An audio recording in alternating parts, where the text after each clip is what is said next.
Ah, piss.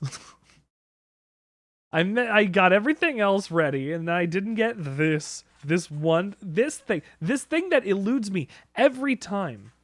Every single time. Every goddamn time. I can't believe it. This is the one thing I forget to change every time, and it makes me so mad because I have to change only on these scenes. Only on these scenes. It's fine. Welcome to the Sandwichard experience. My name is Richard Sandwichard, and I've spruced the place up a little bit. As you can see, I've added new faces to our portraits on the walls. We have Amelie.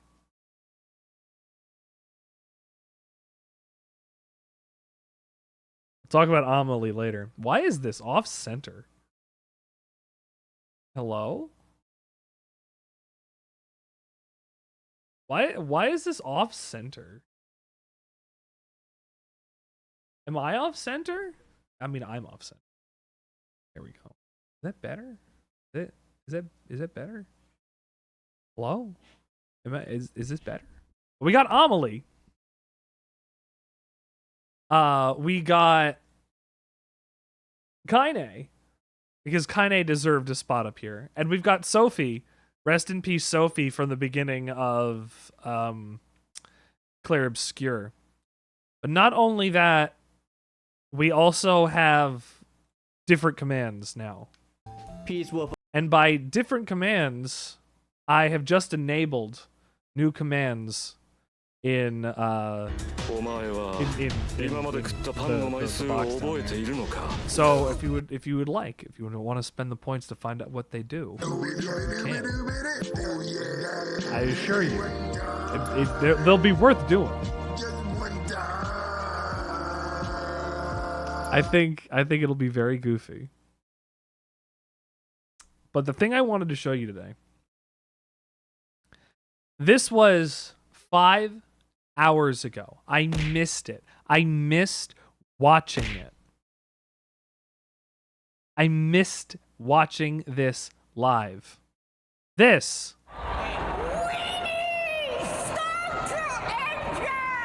This is the Weenie 500. The sound of 70,000 fans. 70,000 people in the stadiums at the Indianapolis Raceway. It was a historic day this morning when the Weenie 500 took the 6 weenie dogs. Weenie dogs? The 6 wiener dogs. Wienermobiles? What are these called? The Wienermobiles. No, I have a different Wienermobile story to tell later. The Wienermobiles come from different regions of the United States. If you don't know anything about this, if you've never seen these before, this is real. There are 6 of these, owned by the Oscar Mayer Wiener Corporation. Did I recognize the grandma is famous? No, I don't know who the grandma was. Was that a person that I should know? Was she the Where's the Beef Lady? Why would she? I think she's dead. Why would she do hot dogs? Oh, I don't have social media.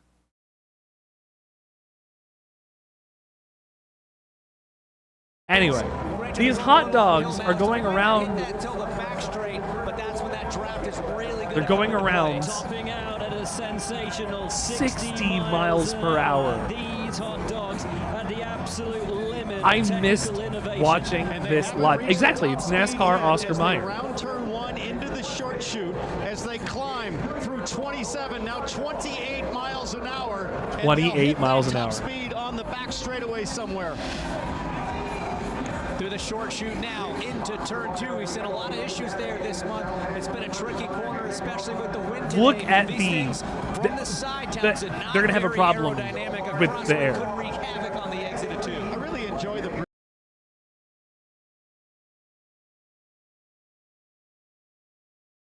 brilliance here of New York Dog, who's opted to drive the shortest distance on This is 2.5 mile the oval, greatest just hugging the apron sporting to the low event side I have ever really witnessed. protects against any attack It protects against any attack. Dog that has to be. It protects against any so attack. Frustrated right now, guys. Starting from pole after a new track record. But Chicago Dog taking a little look, trying to take more pace on that corner, trying to take the fight to them. But we know through turn 2, we've got a change in lead. He pulled ahead. Great run off of turn 2. Who pulled ahead? Down the backstretch. I can't tell because they don't have the numbers on the front. They have them on the sides. Now the draft is really starting to factor into things. The wind, you can see the wind. Really starting. That's okay. They spread out 3. You can see the wind blowing across. The draft is really starting to. Come on, Wiener. And how fast dare they take it? Come on, Wiener. The last thing anybody needs through there is a slip. You don't have to want a slippery wiener on this track. Anybody's race, guys, as we go down the back straight. Back straight? Hear the crowd getting ramped up. We saw some incredible action. They're coming around.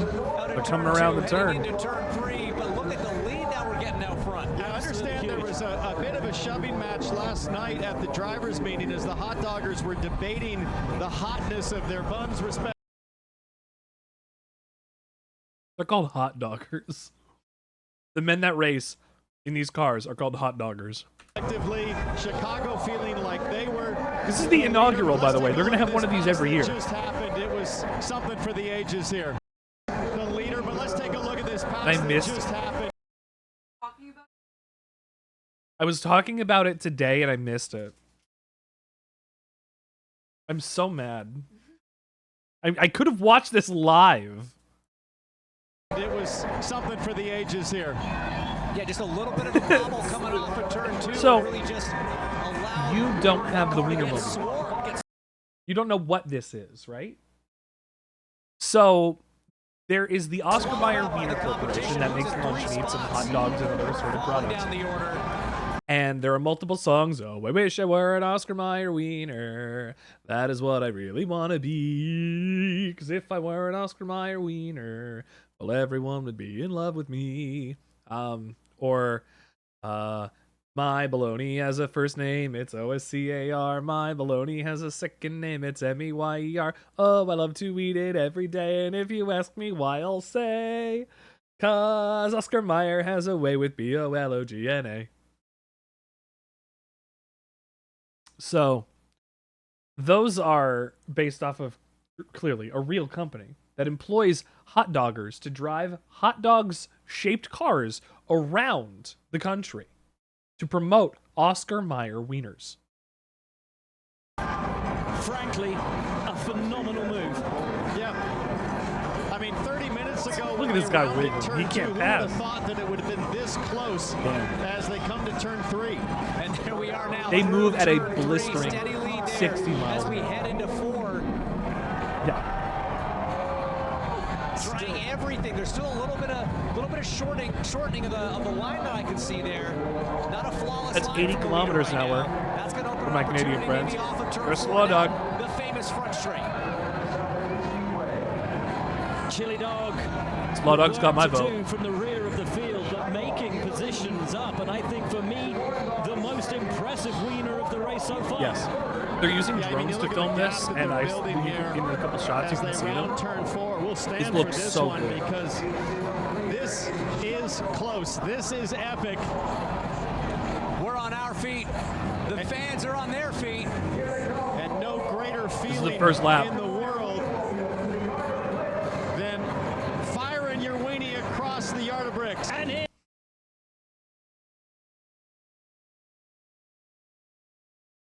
You really just say there's nothing that feels better than firing your weenie across the yard of bricks? they come across the yard of bricks to complete lap. Here they come.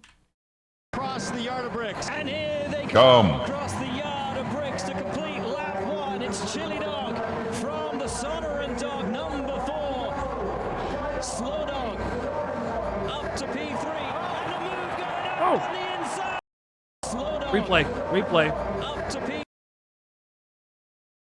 Chai Dog And the move getting taken by Sonoran Dog. into turn 1. Slow makes the move for the lead. Wow. Takes the lead into turn 1. Incredible use of the draft down the front straight, across the yard of bricks, and on the inside into 1. And James, we can feel it Wow. here on the front There's a Sonoran dog. are They're massive. moving so much air. They're huge, Townsend. Got a big hole in the air. You get disrupted through the corners now, though, with that amount of turbulence. Gonna have to maybe try to line up another pass down the back straight. We saw it so effective on that first lap. But guys, less than 2.5 miles to go. Less than 2.5 miles to Weenie go. 500, I it is can't all on the believe I line. missed this. But what about Sonner and Dog over that lap? I get another 3 video places suggesting the made up greatest in just the 8,500 one lap finishes. to No, take I the want to lead watch into this turn one. 1, showing This is what racing needs to absolutely be. sensational pace and craft. But look at them struggling now. I mean, if you can get your weenie to the tail end of the leader, Just shy dog. I mean, I've been there's inside a one of chance these there could before, be too. some contact here. I think there's a lot on the line, certainly from a pride standpoint. I feel like As these are they weird round statements that I'm saying out turn loud. It's a great lead right now. Can the field catch up to the leader? And 6 drive of the out to largest attack vehicles you've into ever turn seen 3? racing It's in really your a life. dog-eat-dog race out there right now. Here we go. Oh, did they pop a tire? Oh, no. We've got smoked buns. Oh, no. That is an overgrown I dog. said 6 of the largest That is vehicles you've ever overcooked seen it. racing. And that is At not 6 going to miles. end well.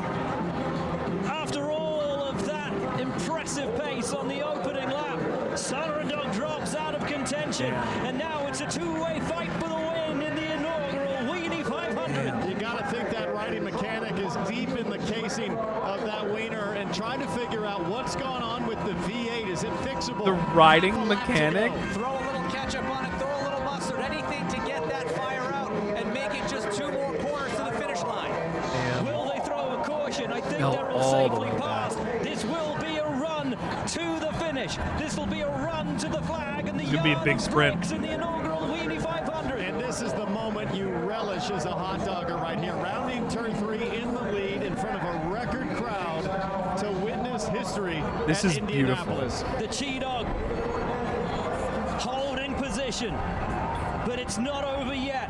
Hot on their tail, rounding 3 and into 4. This certainly is So not over. We fast. saw it last lap, guys. There's plenty of time for a late pass here off of the last corner. No ifs, ands, or The one dude, like, right there. buns about it. This one I'm is in the gonna middle of go nowhere. down That's the all I know how line. I'm here. Pole sitter Chi-Dog has a 2 to 3 bun advantage Damn. over the car behind.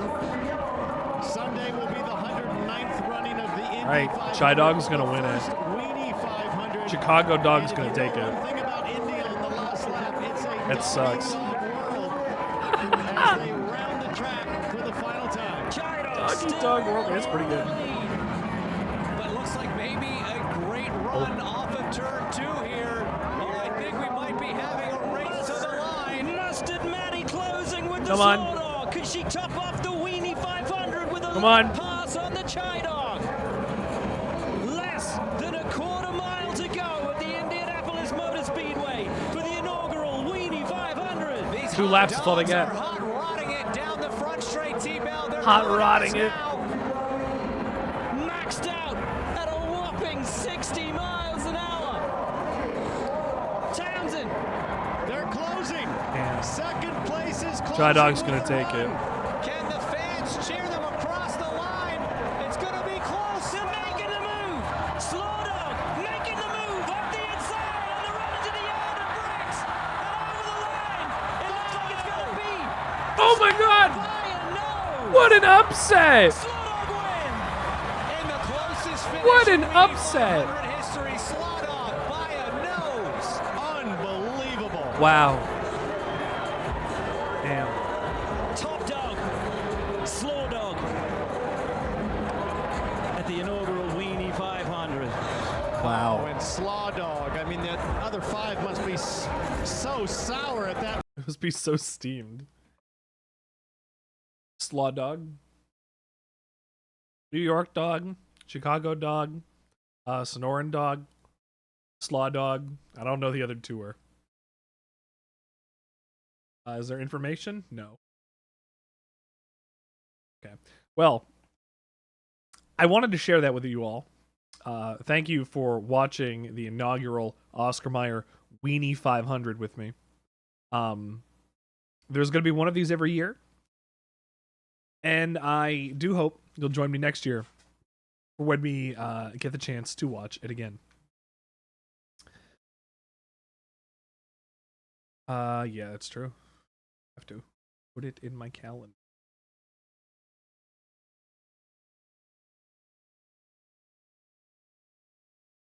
Actually, I'm launching NieR. Don't tell my wife. Ooh, pickled ginger. Don't mind if I don't.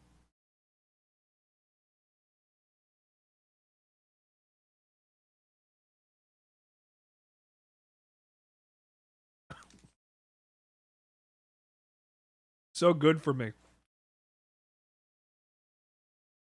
Ooh.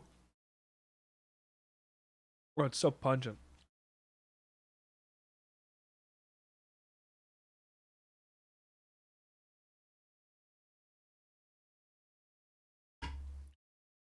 Was staged or not, Toros? It was a good time. And I'm going to grip and rip it because I was given an extra 20 from drink over PayPal the other day. So I'm going to have a grip and rip it.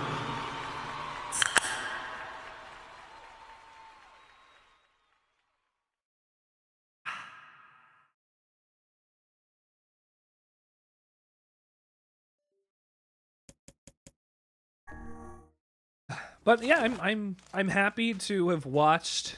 You do.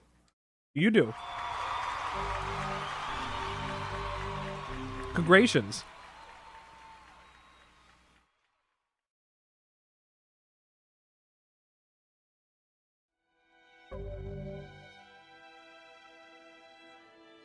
Where were we last time in NieR? Oh. Oh no, I left off right after Fira died.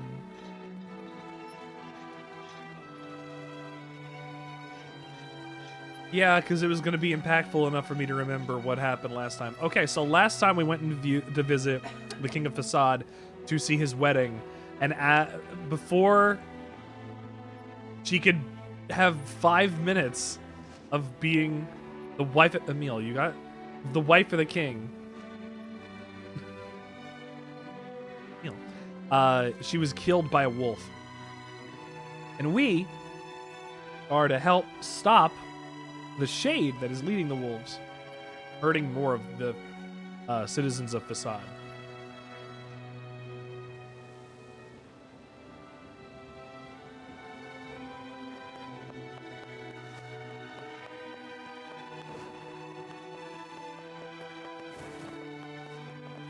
Oh, I had to go back to the front. Hope you're all having a better night than NieR is. The next game is NieR Replicant. NieR Replicant. The game is going to be a side story to this, where you play as a girl who can't speak but needs to sell apples at a stand.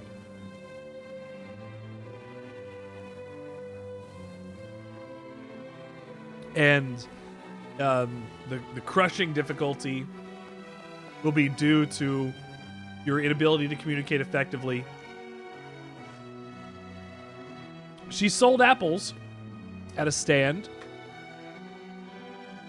for money just to survive without being able to speak.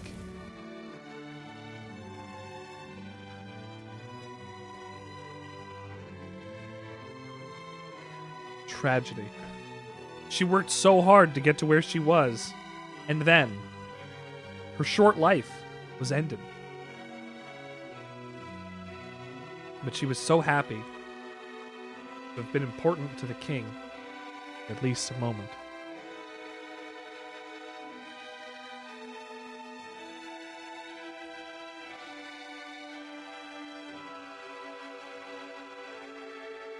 Oh.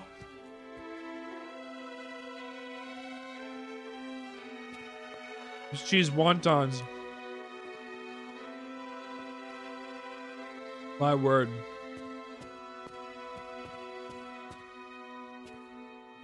Hey, can I have that sword? Hey, can I have these swords? Hey, can you give me these swords? No? Okay. Are you ready for battle? Yes. Yeah. Time to avenge Fira. We're joining them in war. Taurus, if you sold apples to survive,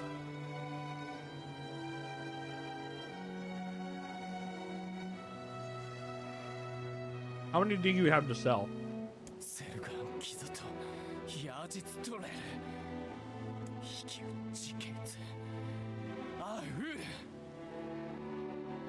A stand.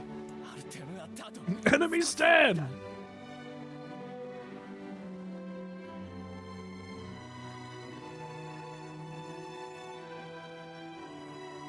Do you sell computers you cannot afford? The wolves who attacked were only a fraction of the pack. How will you fight them all? And count us in. I'm not doing it for you, dumbass. It's for Fira. Kaine, you can't speak to a king like that.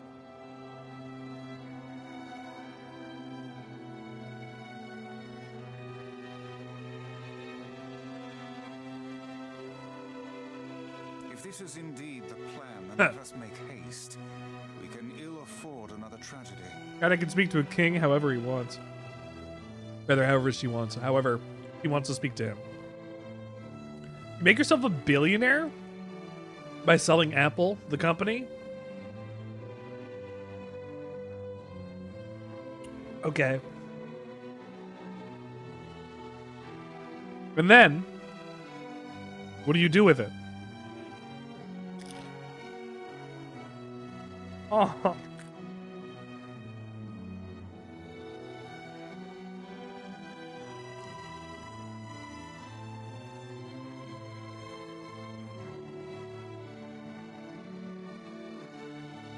You don't have to do that. I'd appreciate it. It would make my life incredibly good.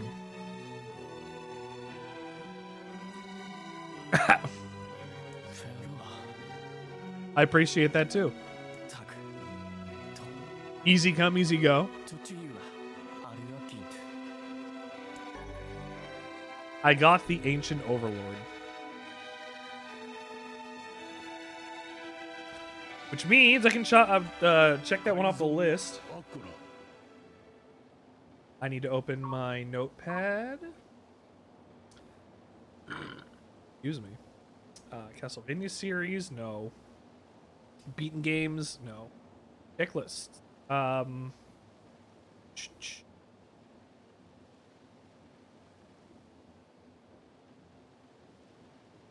It's not listed here.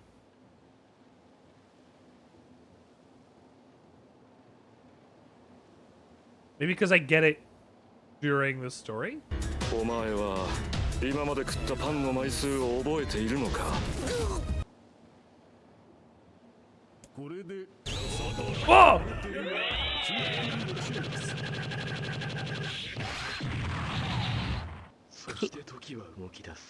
Oh! I feel like I got hit by a steamroller or something.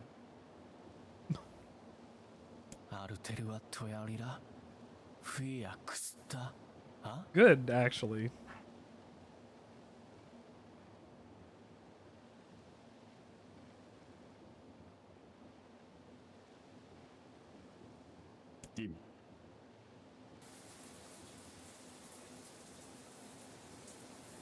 Man. Ah! I can only scream so well with food in my mouth. Hi, Pan.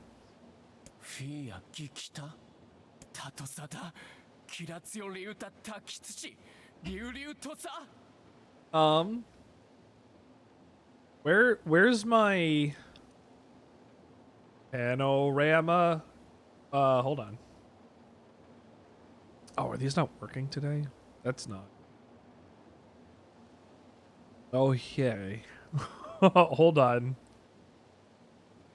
Okay. It's free real estate. Huh.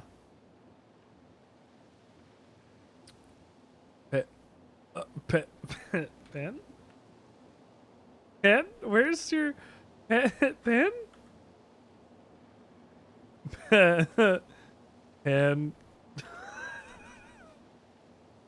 What happened? Panorama change! Why didn't it? Actually, none of yours are working. If I remember correctly, I didn't hear a Tauros 101. Did I?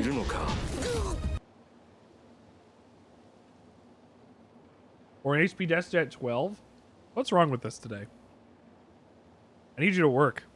Oh, maybe it's broken. Hold on. I didn't shut it down from yesterday. That's why. Hold on. I'm restarting it. I'm restarting it.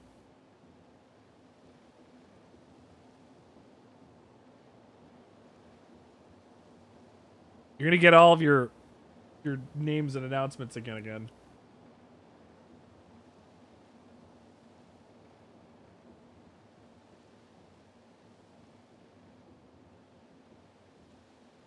Do you like that one, Tauros? Tauros 101! There we go. Alright, it's reset. Pen, do it again.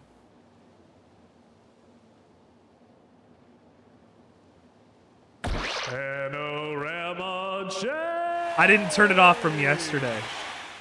I realized that.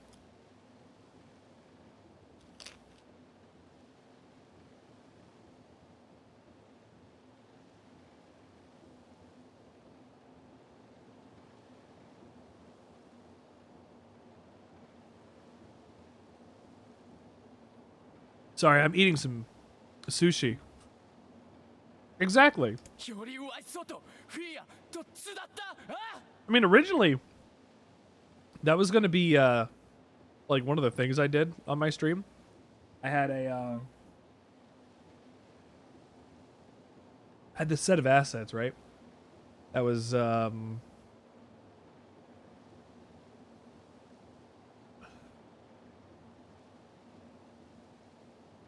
I even have them? Oh.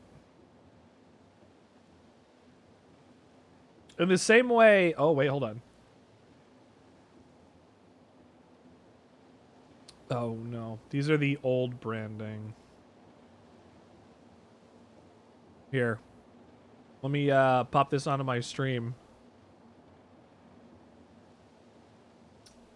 Here we go. Now imagine if I had my stream inside of here. Here, let me simulate this.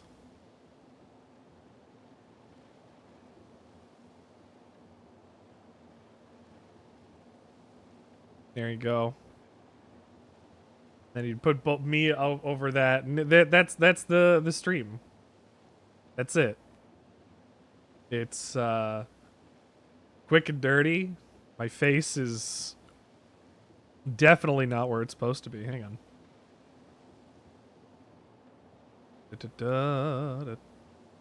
And there we go. There you go. Is this better? Do you think? Like, it's got a border to my stream. Things are not the largest in the world. I don't need the Sandwichard on there though. You know, the fact that there's like the GameCube border.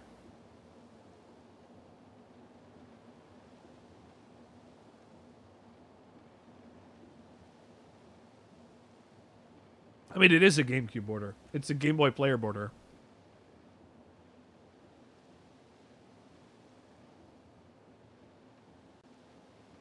Anyway. Put that back. It was a fun little experiment. But, like, I used to have, like, that as part of my assets. And I don't use that anymore because I just put myself in front of my screen, I guess.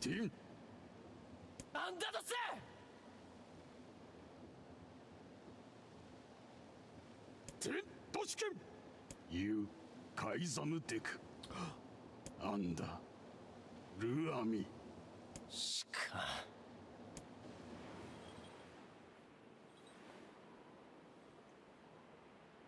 You're a fool.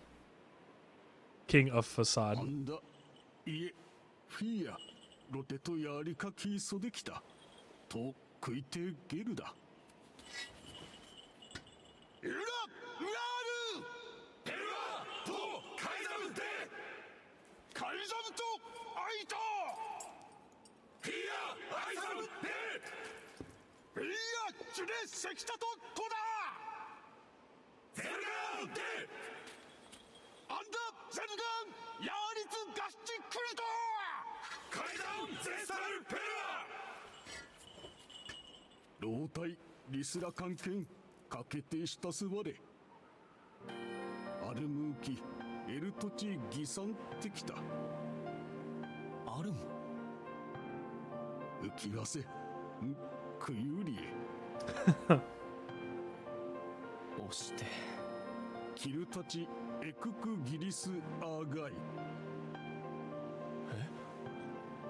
カイザムより生きおつじでくご。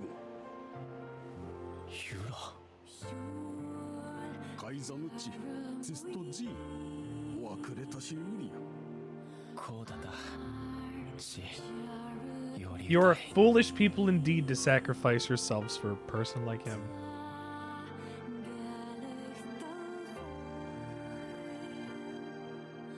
クリゼルガンタチトグだ。リー行ってクタイ。 Forget it. It's for Fira. Let's move.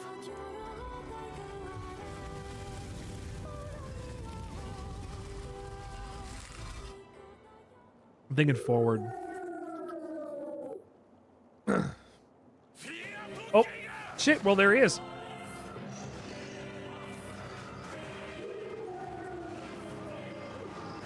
Oh, that wasn't the right move. The wolves appear to be targeting the king.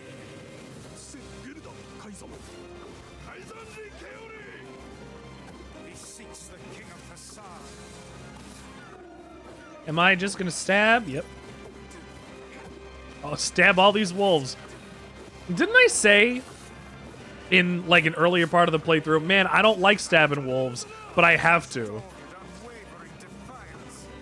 I don't want to stab the wolves. Oh my goodness. The smaller wolves are not infected with shades. But as for the leader, even one shade is here. Then I have to kill all of them.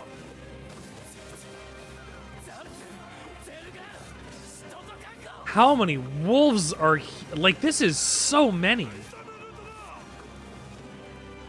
Like, this is the entire population of wolves in this area, probably.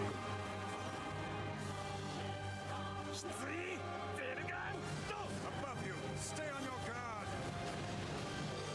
Ow.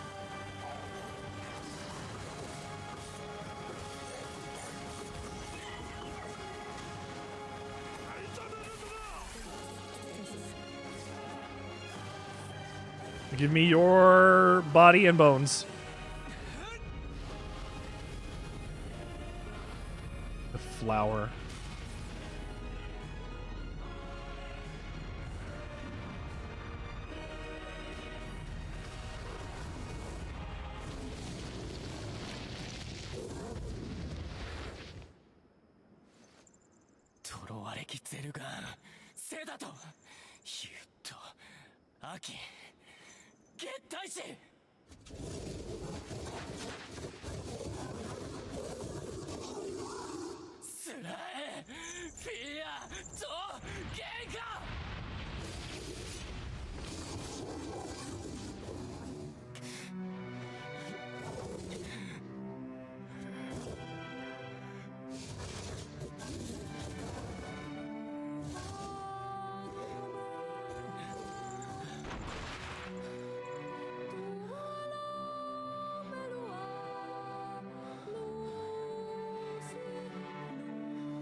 I defeated Rock within 3.5 minutes.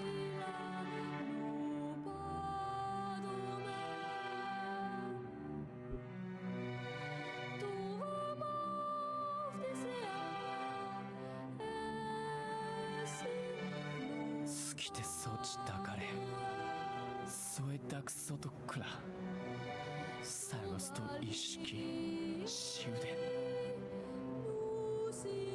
She was placed into indentured servitude at a young age and forbidden to speak. In a harsh environment with no family, she toiled day after day. And just as her future was looking bright, I believe that young Fira was perfectly content with the life she had. Of course, does this not sound like what she would say to you? She was terribly proud of her king, and now you must do all you can to honor her memory.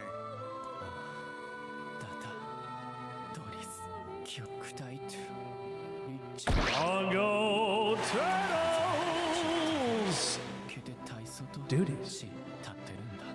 Duties welcome. We just avenged Fira. Is that another infernal rule?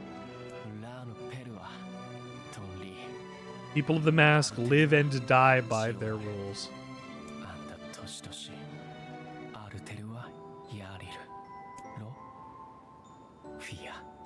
The poor king. This is all the Shade's fault.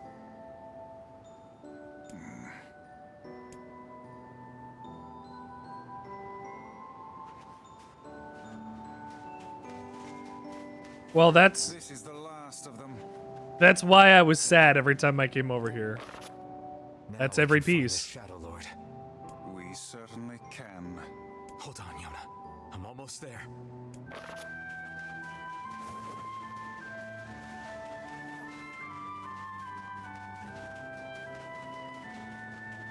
I think I have forgotten to tell people something.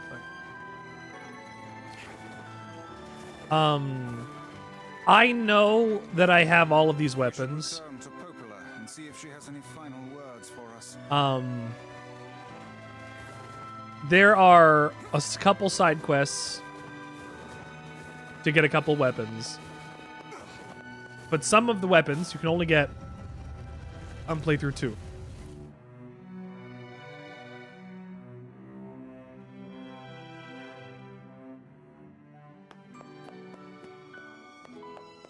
So I will find where I can get this quest.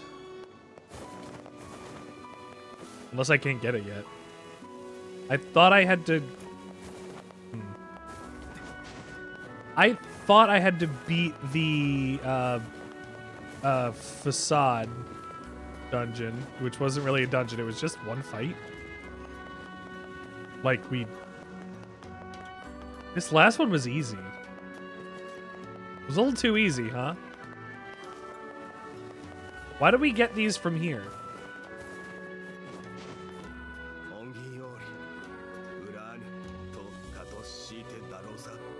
Are you talking to me?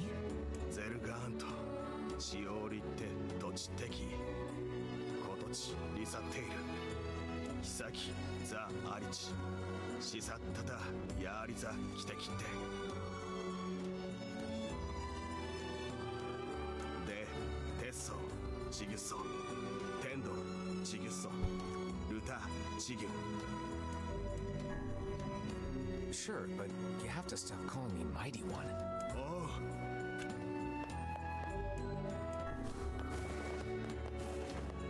Okay. That wasn't it.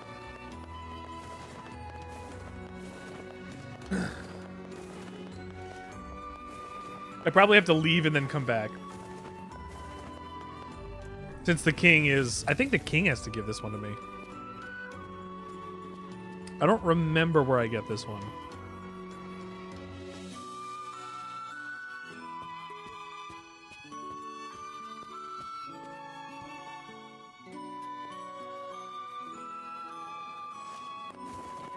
The king. Dinner. Dinner. Dinner.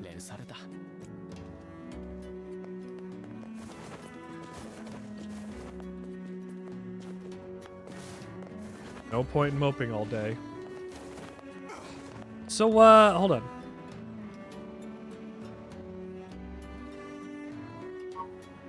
Disturbing the sleep of king.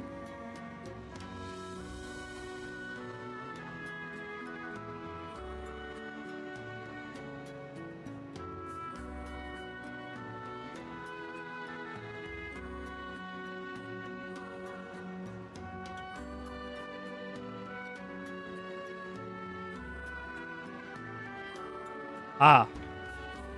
I probably have to leave and then come back again. Because I am supposed to talk to him and get a quest.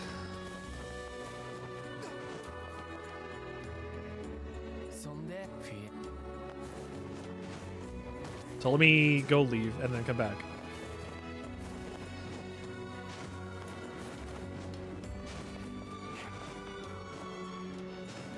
Gotta make accurate jumps to not die.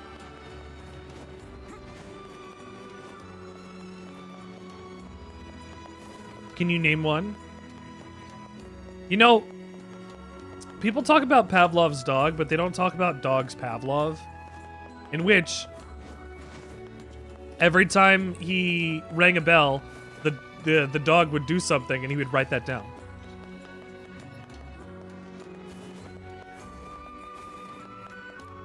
That's not good. No, no.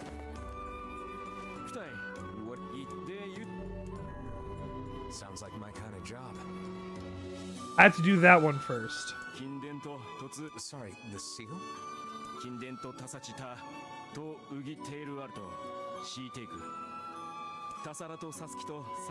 Yes, that would be bad. Let's go. You... Okay. If your dog lives for fetch... What a headache. What is? We've not the time Yes. to worry about random bandits. Look, the temple is really important to the masked people. Then perhaps they should go inside and protect it themselves. So, my dogs do the same thing. You know there are rules about that. Usually they just end up bringing me toys instead. Stop bitching and get moving. Everybody in Facade seemed kind of depressed. Oh, Little surprise when they were that is really attacked by cute. wolves and their queen lies dead. They all really loved Fira, didn't they? Yeah, they did. We should help them if we can. They've earned that much. Because it's You're right, Kaine. the expectation is, oop, time to go outside. That means that the dog has tricked you. The dog has convinced you that you need to give the dog an outside every time.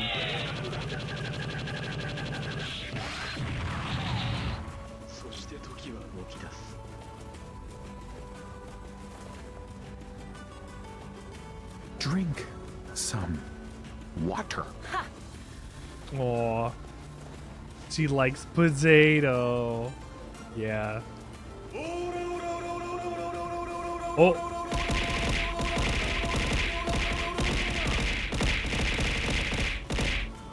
Not supposed to be that slow.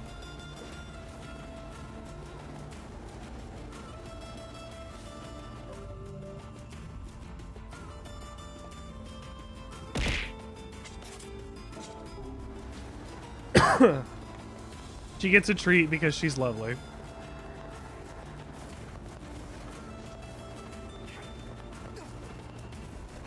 Good. I'm glad. I wanted to put in a bunch of JoJo stuff. Clearly. So, I added more JoJo. Is this the not where I needed to go?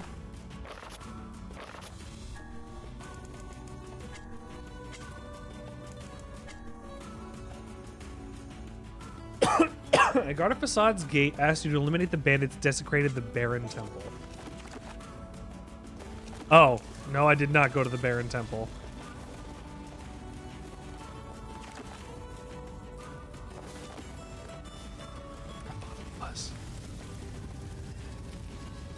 Originally, I wanted to have Dio stop time and throw knives at me. And I would have knives come out of the wall like with throw. But that didn't happen.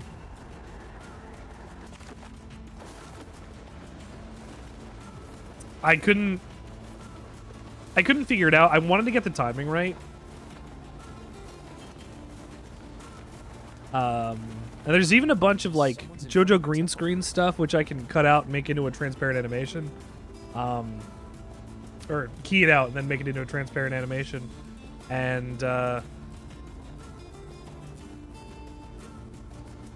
you know, get 11 seconds of me being beaten up by Jotaro like Steely Dan was. Help! Help! You must be one of the bandits. What happened? There's a huge shade inside. A huge shade? We were just looking for treasure. I mean, anyway, it's huge. It's huge! I made it out, but my fellow thief, friends are still in there. Honor among thieves. It seems the worst case scenario has come to pass. Well, they're dead. These guys, they made their bed, let them shit in it. That shade is as big as they claim. It's gonna be dangerous to let it live. Let's go in and take it. Let's take it out. Damn, that guy with the red bag sure has a lot of jobs. Once I finish my secret dish, I'm gonna feed it to Far. Then he'll see how helpful I can be. Oh, Yonah. Oh, Yonah.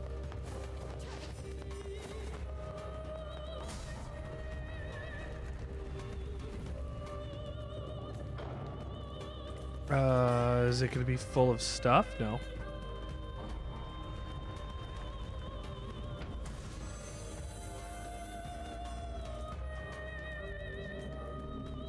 Oh yeah.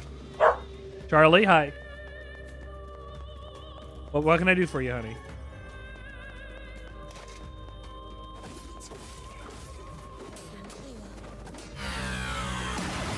Oh! Oh my goodness! Oh! Ricardo! Hold on! Oh my god!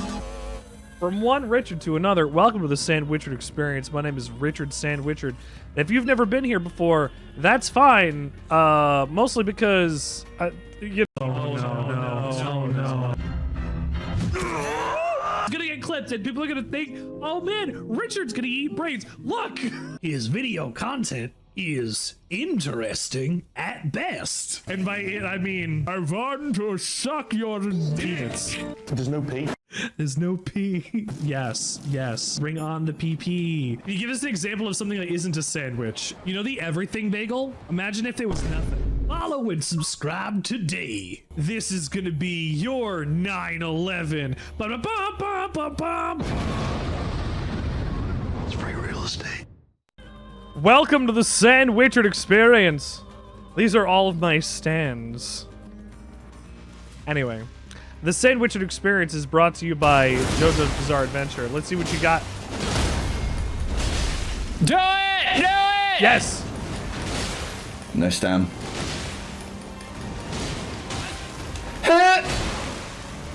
Go, Richard! Yeah! Yeah! Yes! You did it! You did it! Let's go! You did it! Can I quit this fucking game now? GG, Richard. GG. This was 3 months of streaming, I'm fighting her going once back, a Richard. week for 4 hours? Wait, it took... Oh my goodness. Wow. That...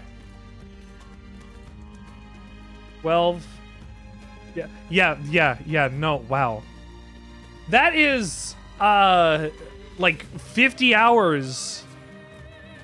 That's like 50 hours of doing that. My word. You got Rod sitting clapper on the 5th go. See, the thing is when you get in the help, it's gonna go way better. It's gonna go way faster. When I was doing it, I was using the Mimic tier, and I had her pinned down by that while I was hitting her with Comet Azure. So, like, I was just I melted bosses. I was melting bosses with Comet Azure because I was like, fuck you, I'm better. Zap! Nobody can be a better magic user than me, and I went zap! So, the bosses all ultimately died. And yes, some people think you were big sword. Okay, I understand. I was using sword in one hand and staff in the other, and I was getting my combos for like Sword of Night and Flame, and then getting an extra combat azure, like, because that sword shoots a combat azure, like. It's a little busted, but like that weapon carried me through most of the game. That's a very fun weapon to use. If you have not gotten the well, I mean, I guess you would have a long time ago now. But if you haven't tried it out, the Blade of Night and Flame is one of my favorite weapons. And in the DLC, I think there's another one. Like a new one that's like twin swords. I haven't played much of the DLC myself, but well, I'll get to it sometime. But welcome to the Sandwichard experience. If you need to go and take care of yourself and eat, go to the bathroom, get a drink of water, go do all of that and come back here. Because we are playing through NieR. We're still, if you've played NieR before, you'll understand what I mean when I say this. We're still on our first playthrough. You got guided through the guide. Guided through being told where to go to get this stuff. Oh, you have no idea what you got? Okay. You need a nap because you got to head out in a few hours. Well, catch the nap. The Sword of Night and Flame was in the house that held all the hands, where you fought...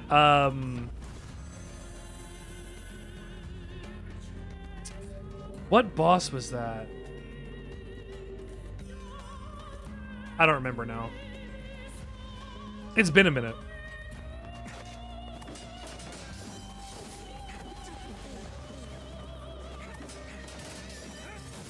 Those the finger spiders were something. I remember those. I hate those. It's not because they're spiders. I'm gonna correct that. It's not because they're spiders. It's because they were hands.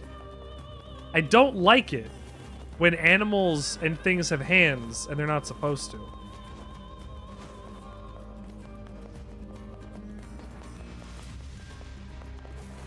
I don't like it.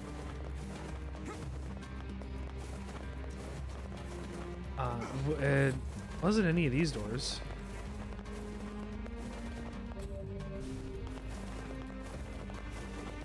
How am I supposed to get over there?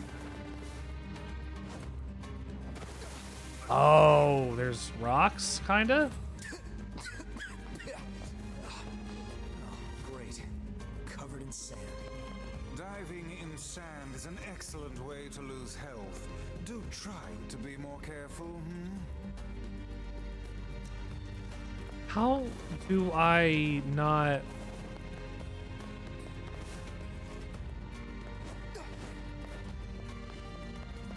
I think I'm confused. 112 coins? What happened, Joe? 112 coins? What happened? Oh, no. God, sand in your clothes is the worst. It makes one want to enjoy a bath for certain. Weiss, can you even take baths? Yes. Huh. Okay then. Perhaps humans are simply not designed to swim in sand. Agreed. And in that case, you might consider being a tad more careful. Agreed. So you lost immediately because of the computer player being better at hitting the pixel that they need to hit to get a perfect game. How do I get over there?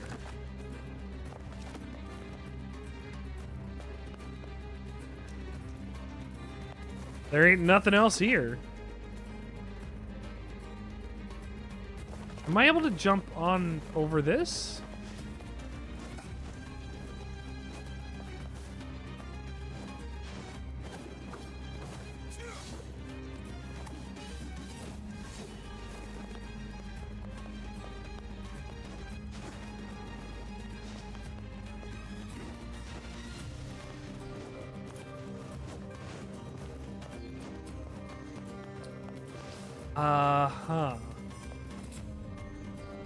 How am I supposed to...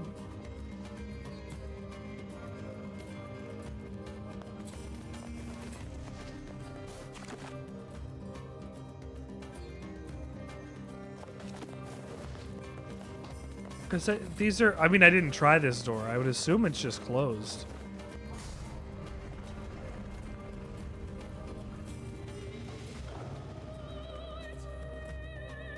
It had sand in front of it. It...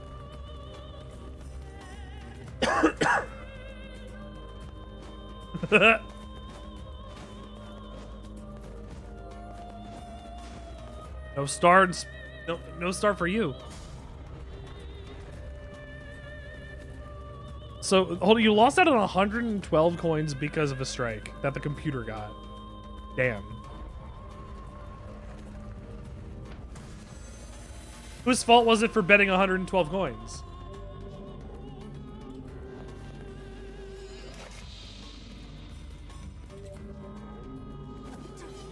Oh, hey, Freddy. Oh, that was your hubris. Max Rebo, baby.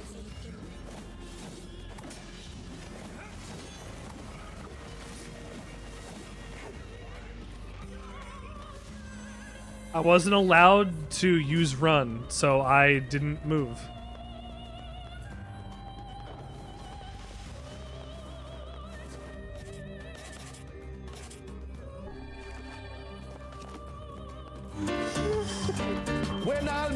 I mean, it did this time.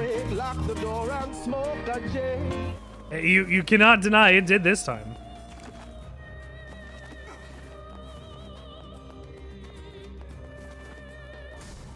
Can you do smoke 4 as well?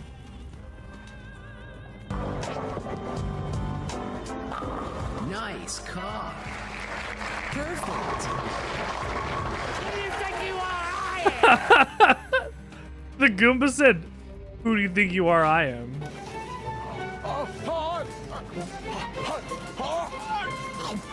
I did it! I did it!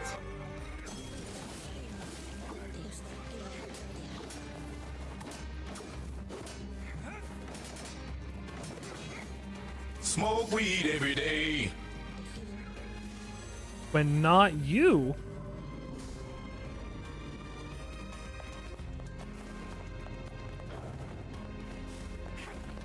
Two. Dog. True or false?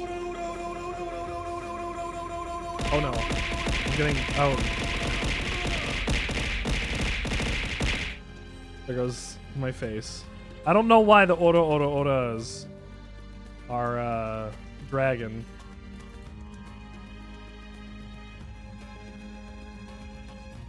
If I have to, I'll make it smaller.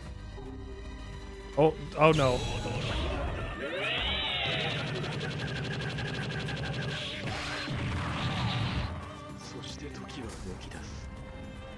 It's good. I really like that. That is a transparent GIF that I had to time with audio. Manually.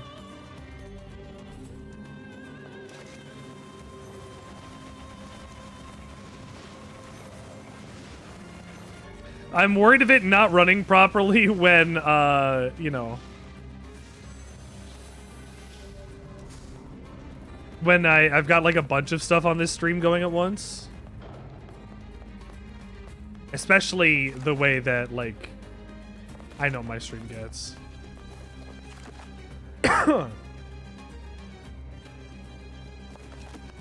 Probably need to go this way. There it was. And then we've got our Ora.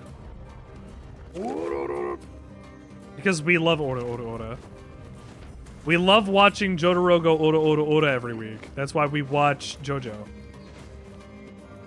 Except when Jotaro's not on screen, in which case we're good with anybody doing anything on screen because it's JoJo.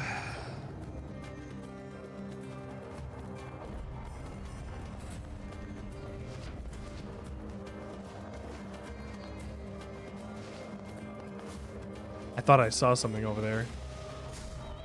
I had to double back a little. Like, there's a bunch of things I can do, like, with this and the JoJo stuff I want to do. I gotta find more clips. More things. No dodge. Oh, God.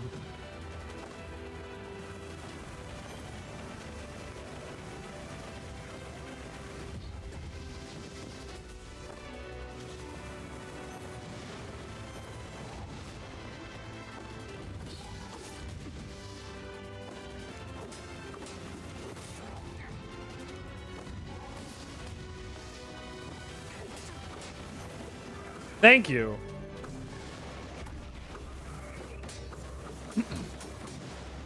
Jojo.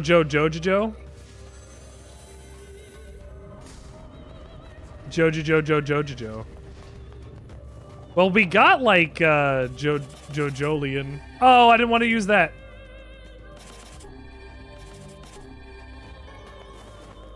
We've got Jojolian.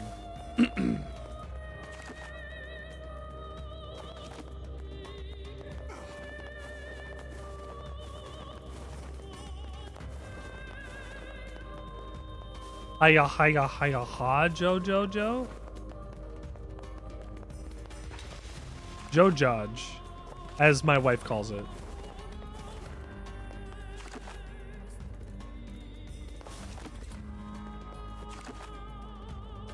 The Jojaj Bizarre Adventure.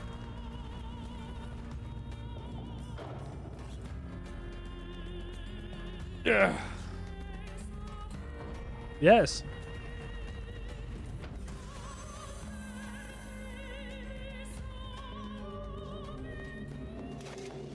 See you in a few minutes, Pan.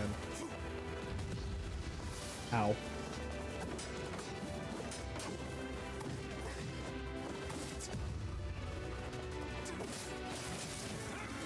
Oh!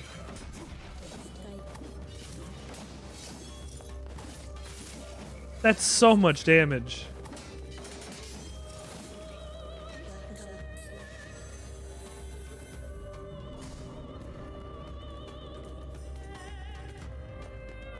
So where's the big shade?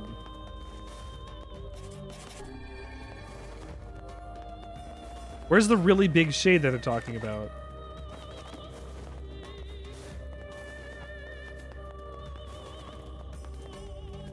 Store will not open. Did I hit all the trials? I think so.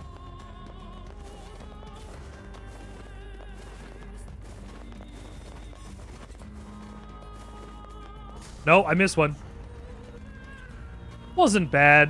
The last couple days I've been having like I've been really bloated, but I've been drinking this like ginger lemon honey like tea mix, like that's full of like preserved lemons and like ginger and whatever. So it makes a hell of a good tea, and it's great for clearing you out. So I've been drinking that to keep the bloating down, and like this is the first time I've ever had gas like this, and it sucks. Honey is good for the throat. Ginger is good for, I mean, everything. It's good for your digestion. It's good for your colon health. Ginger is great. Ginger is one of my favorite not favorite flavors, but like one of my favorite things to have. Like, they're good for your taste buds. I didn't know that. I mean, they taste good. So yeah, I guess if that's the case, it would be good.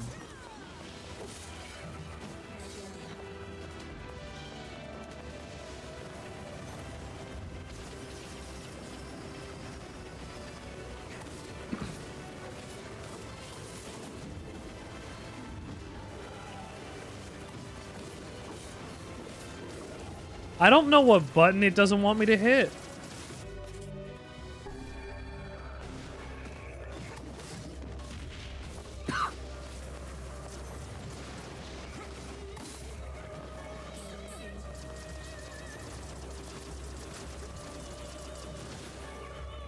Ah. This must be the shade that was sealed away. That was intense. Still, it was no match for our combined might. True enough. You're right. Let's grab the surviving bandit and take him back to Facade.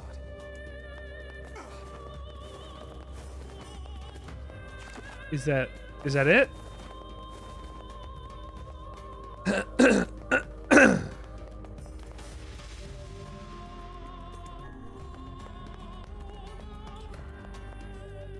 Will not open. Grab this guy and let's go. I'm glad I didn't run back to the front, because if I ran back to the front, I would have missed out on this, I guess. Oh, I'm afraid you came up with that brilliant scheme a little too late. Ah, damn it! Why would he attack us? I wouldn't if I were you. Shut up, you!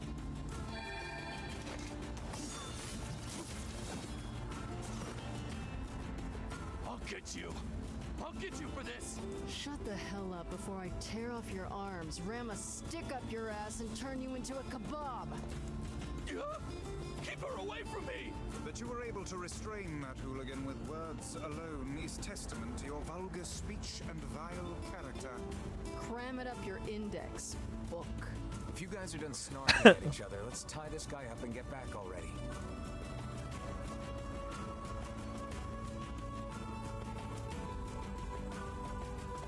So nobody survived that? They sentenced the bandit to 10 years in prison. The seal was open when we got there, but we defeated the Shade. 格差ついてゾソリョスサンキャイタキクカイザムよりアグサリキタタリク 20,000 gold. Let's save it.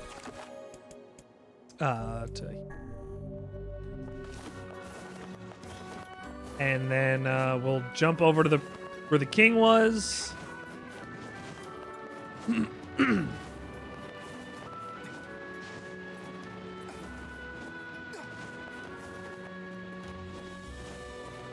Oh, damn it. Oh no, I fall through the water wheel? Oh. Oh, we're okay. Covered in sand. Diving in sand is an excellent way to lose health. Do try to be more careful. You don't have to talk to me like that. You already did. You don't need to tell me this is a bad idea twice. I already know it's a bad idea. Once. I don't need to be told more than one time.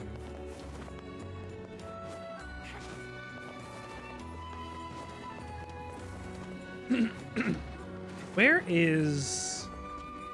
I swore there was a way to get up from here. That wasn't inside. Maybe.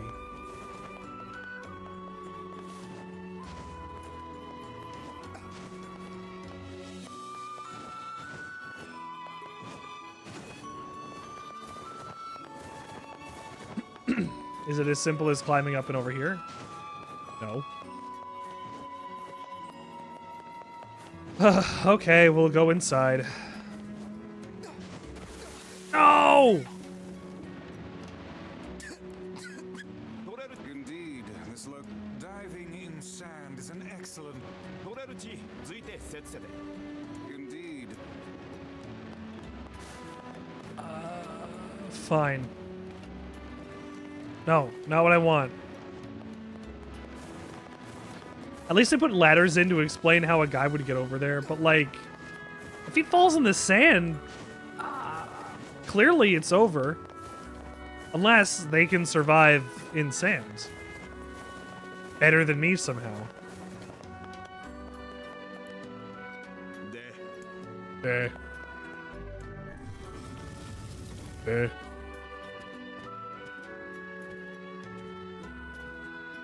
NieR has a really similar jump to the Gustav. Hello, King. Give me your quest.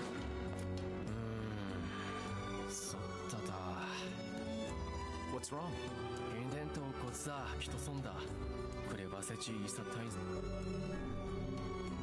We'll take care of it. Rest easy, good king. All right, let's go and complete this quest because we'll get a weapon out of it, and that's one of the weapons that we'll need for the end of the game. Or you know what I mean. There's a couple, like I said, there's a couple weapons that I'm not going to be able to get for a little while. And I'll deal with that when I get there.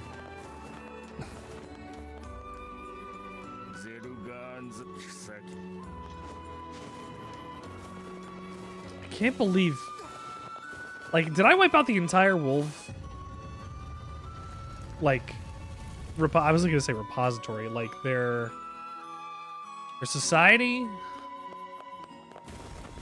Have I endangered the wolves?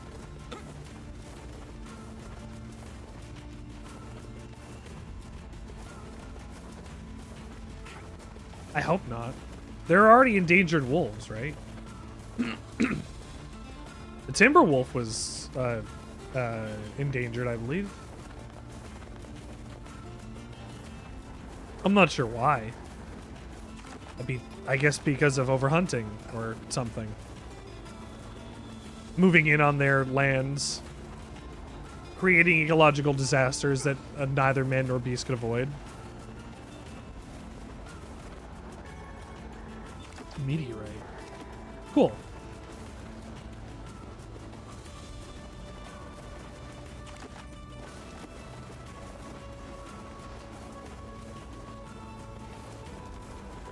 Back through the Barren Temple to defeat some more shades.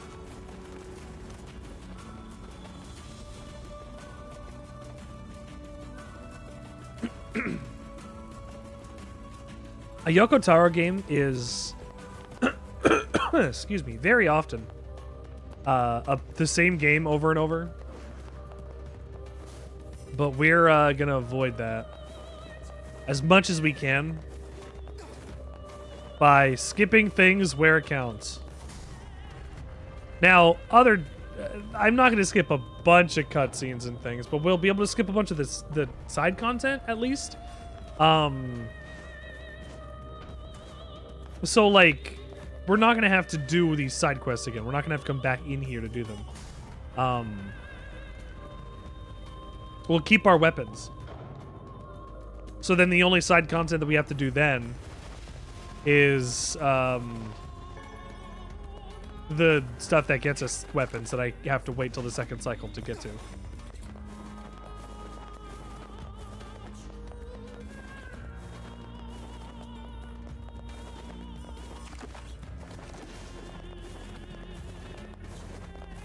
Unless this was down the other path this time.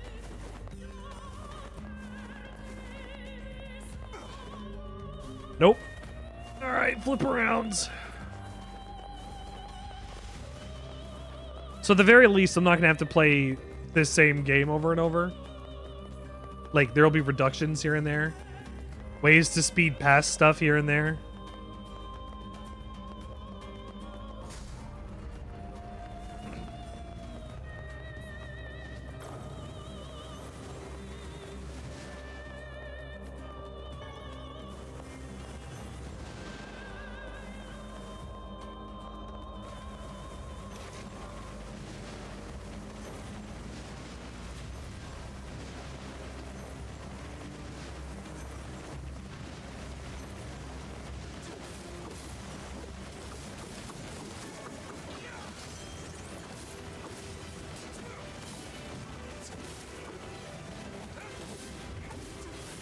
Why?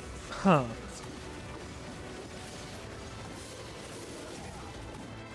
Oh, shit.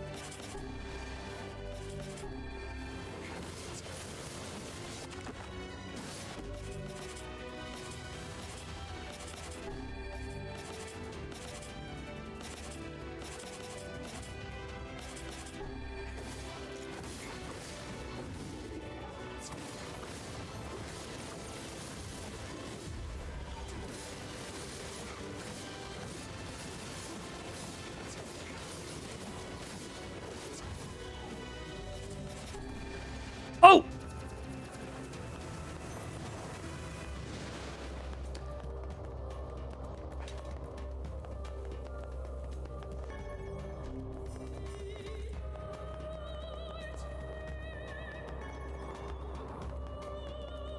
I guess I defeated it. Maybe Emil's beams did. They did enough damage, maybe.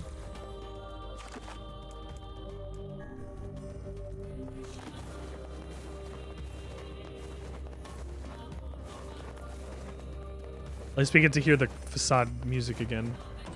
Damn it. This is strong. We better take our time. No wonder the masked people couldn't take this guy out. Save such chatter for a later time. We must stay calm and approach this. It was... Calm my ass. It was weaker... Hold on.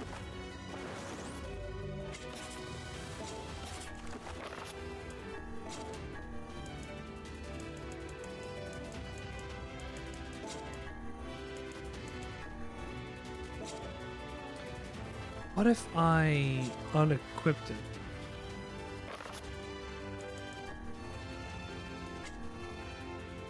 Like, there's defend and evade. Why can't there be punch?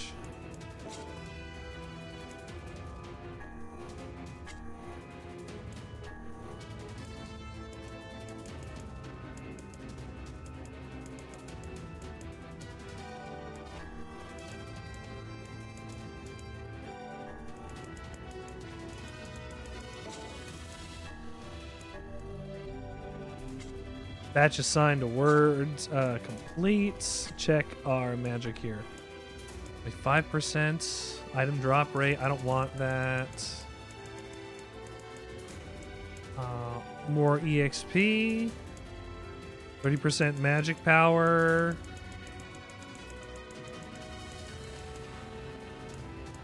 Yeah, 30% magic power seems to be the biggest one.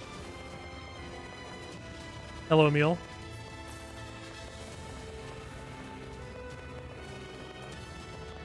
You shoot something at me? Inside this temple are far more powerful than I expected. Either way, we're done here. Let's report back to the king. They were weaker than the ones I fought outside.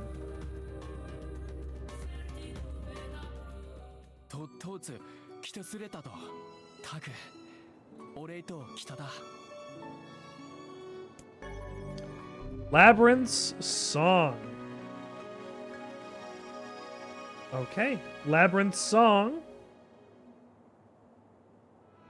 Get checked off on my list.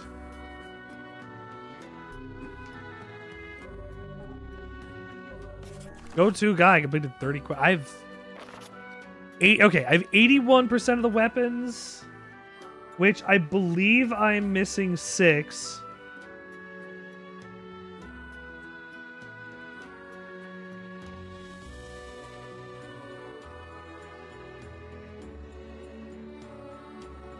I believe I'm missing 6. 2 of which are in the next area, the Shadow Lord's castle. So we'll try to do this together to defeat the Shadow Lord the first time.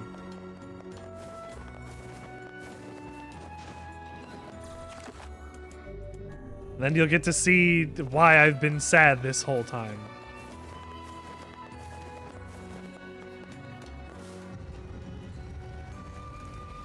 I am not excited to do this. I know what's coming.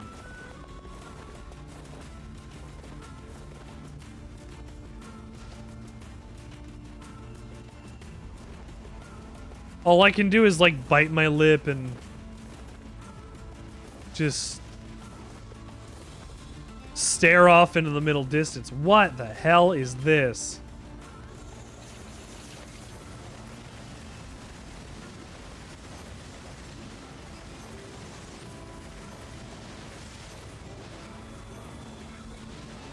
Jeez.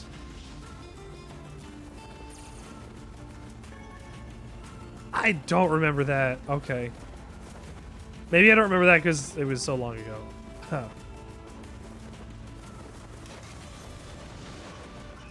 They're coming out in the daytime now. With their armor, too.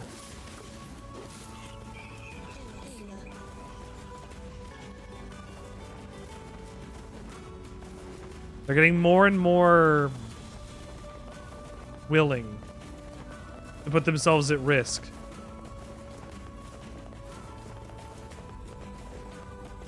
Oh there. Oh there. Don't hoe me. You do not know me like that. Oh, crrr. I marvel at how relatively simple a task this retrieval process proved to be. It is almost as if someone deliberately set us on this path. You're overthinking again, Weiss. But I don't care if it's a trap. Yonah's waiting for me and I'm going. I see.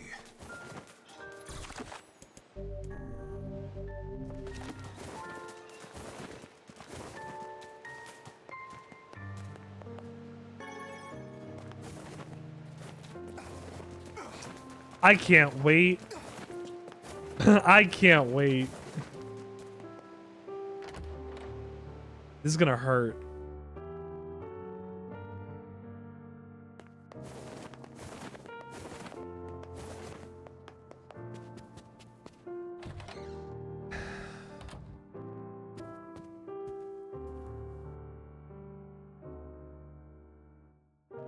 I've never seen Devla and Popola in the same room unless they were singing. You're really gonna do it? The whole village is buzzing, you know. They say you're gonna go rescue Yonah. I am. I guess it's really happening, huh?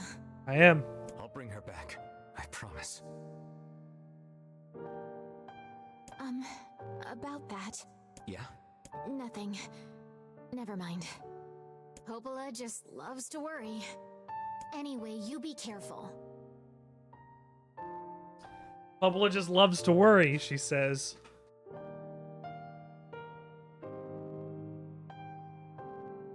Yes, do be careful. Thanks.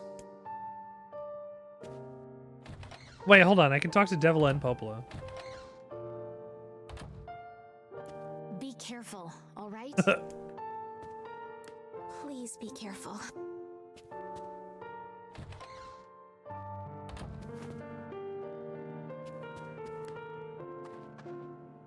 Hey, mister, how come I can't see Dad?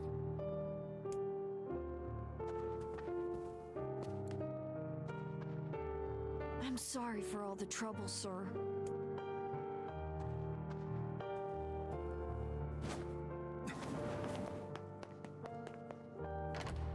Hey, mister, how come I can't see Dad? I don't have an answer for you, kid.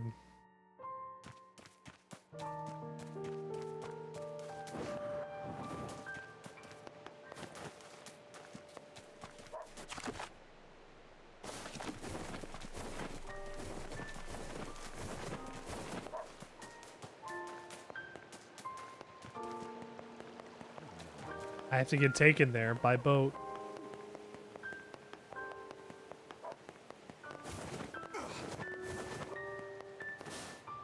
Like, I'm pretty sure. I'm pretty sure I'm missing 6 weapons. Oh there. Getting on?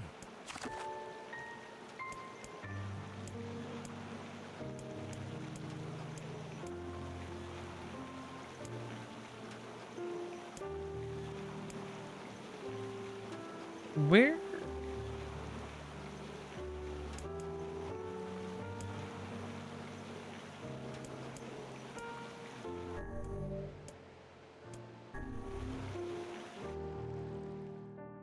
Where is it? Supposing it takes us?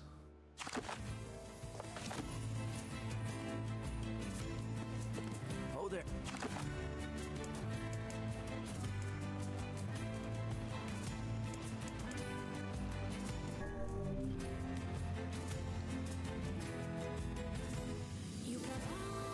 Oh, yes. I have to go up, back, Are we ready? through here. Let's all make it back alive, okay? It's a plan. All right. Let's make it back alive.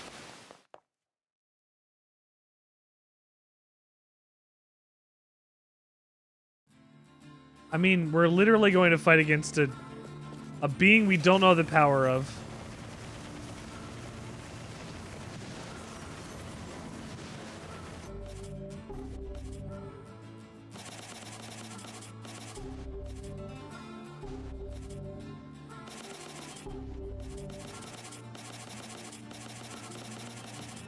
Damn, the Phoenix Spear really does the best out of these weapons. Damn, why is the Phoenix Spear so good?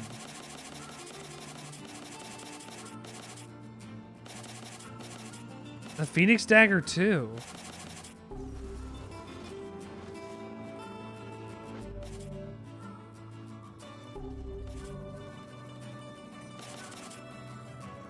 I don't have a Phoenix weapon for this. Maybe that's one that I'm missing.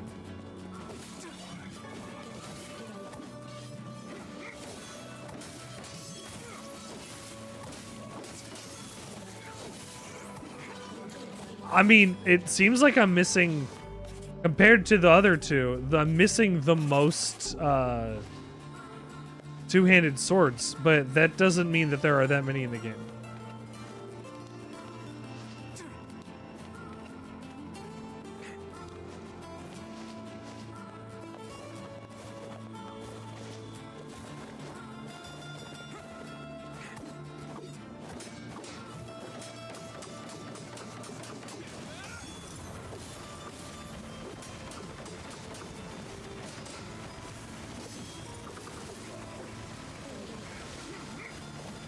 Oh no! Everything in working order? Yeah, Weiss. I'm good. Your health is diminished. Do be more careful next time. It sent me flying off the side because I went to attack that enemy and it hurt me.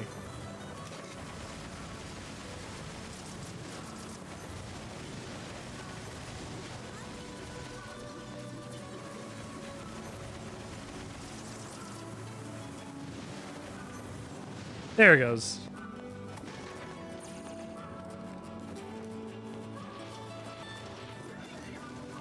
My magic needs to come back faster. I guess I just have such a big magic bar.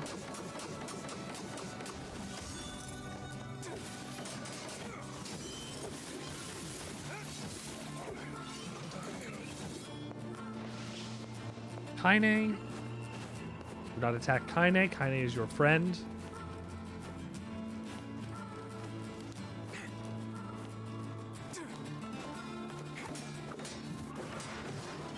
Ow.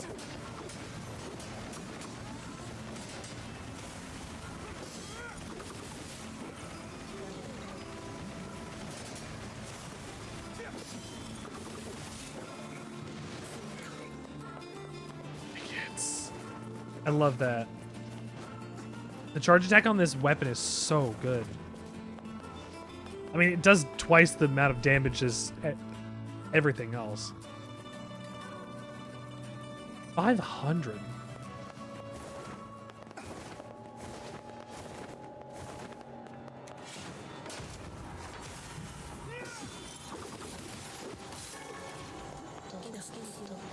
One hit.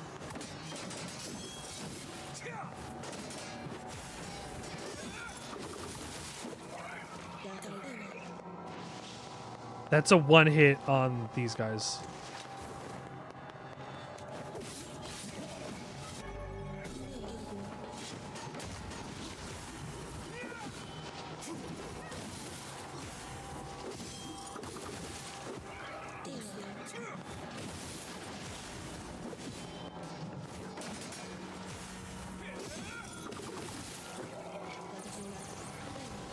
God damn.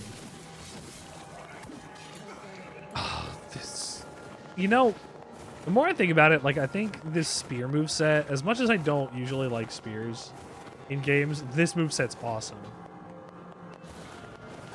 I will gladly use this spear.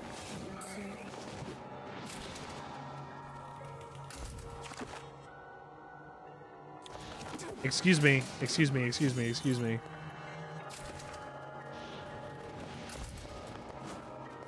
Goodbye. You're prepared to fight, but I don't have to. It's my privilege as the player. I don't have to fight you. I have to fight this guy.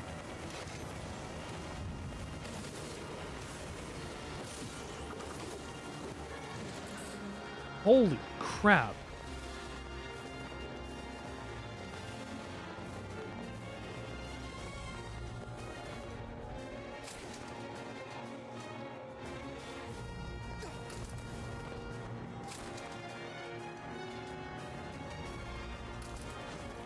Over the box. Oh, out of my way. Thank you, Emil, for handling my light work.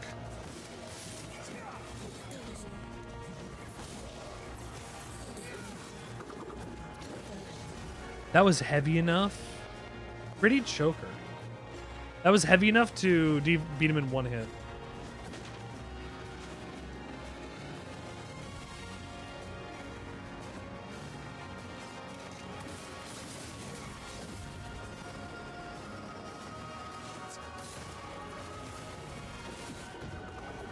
Woof.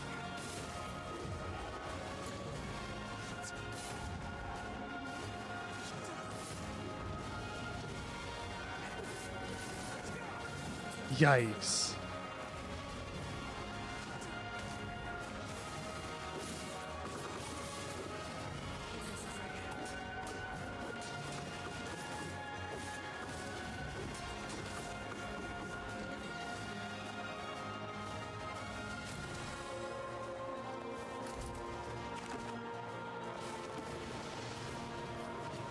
Nope, not touching me. You're gonna go over there. I'm gonna do this.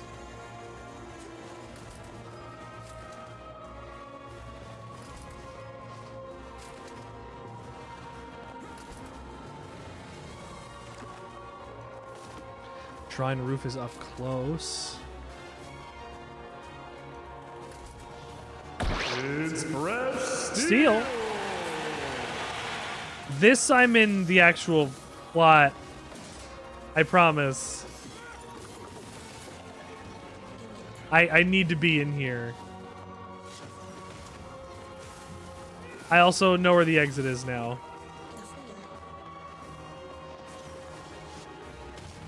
Thank you for tuning into the Sandwichard experience, Steel. Make sure you get your daily bread. I've changed up a bunch of sound effects and things to reflect my favorite anime.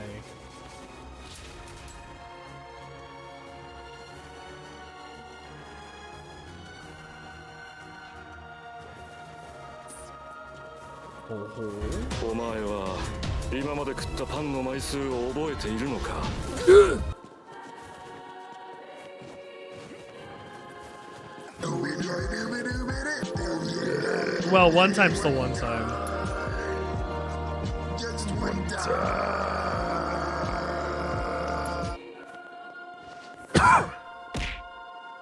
Hey. Sir, with all due respect, get drinked now. Oh, I'm about to get fucked up.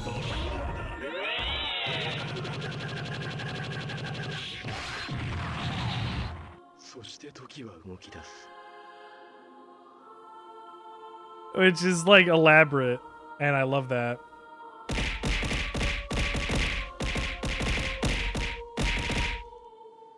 Thank you.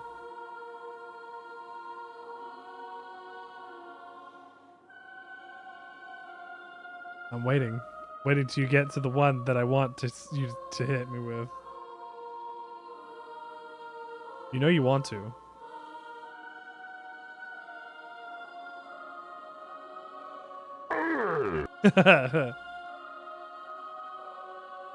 current slice rankings have been posted to chat, sir. Oh! Aura!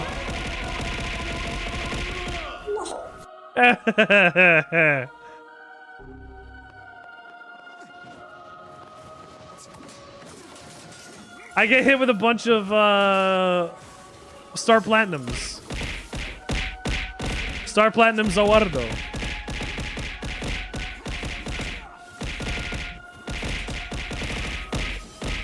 Ow! Yes.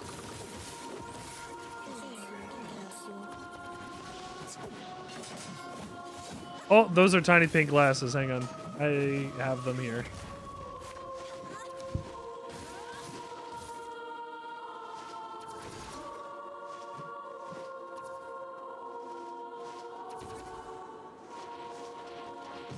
Ow!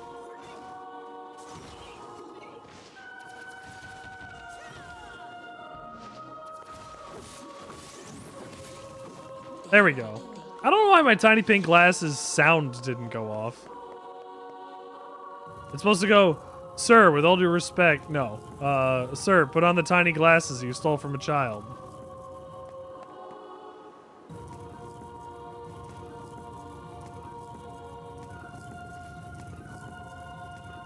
I mean, cough.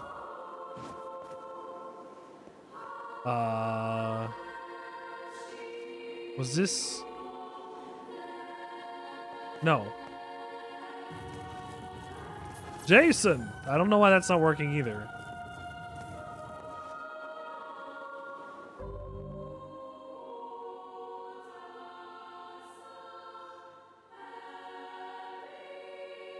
There's an issue connecting with the broadcaster.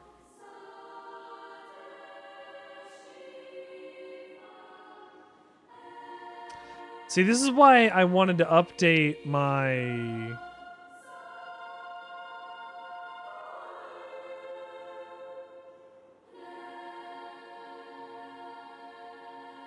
Connect to the chat client. Our current slice rankings have been posted to chat, sir. And it says I'm connecting to the chat client.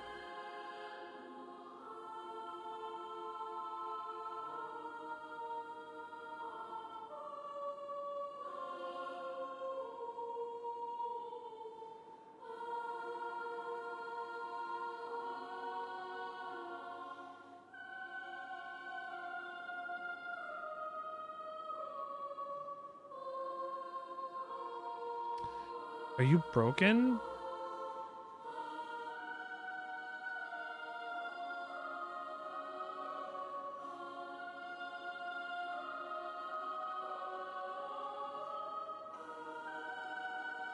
I don't know why it's taking forever to connect to the broadcaster.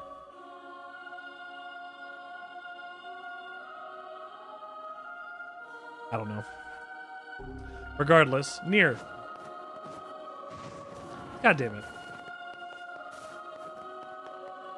Steel, how are you doing? I feel like I've been understanding your stomach hurt recently. I've been drinking ginger preserved lemons and honey. And drinking that basically all day, every day. In order to make my tummy feel better.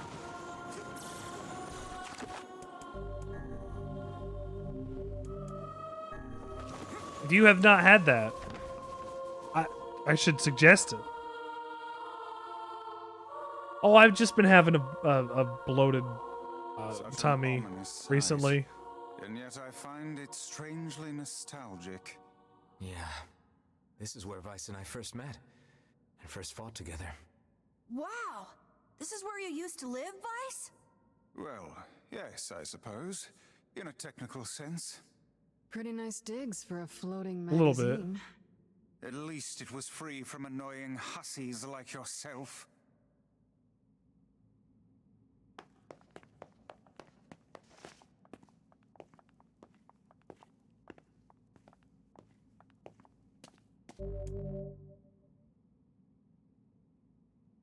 And now the path is open. His sister was is still with the Shadow Lord, yeah. That is a modern elevator. I mean, all of it was modern elevators. This is a brutalist building.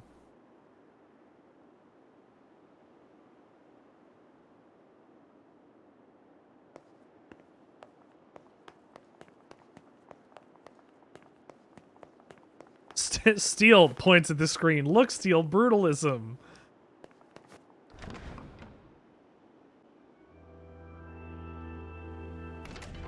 I hope you like this section. This is, I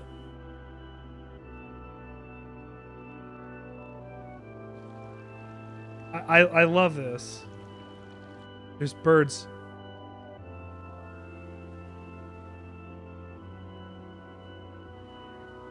Me when there's birds in a Yoko Taro game.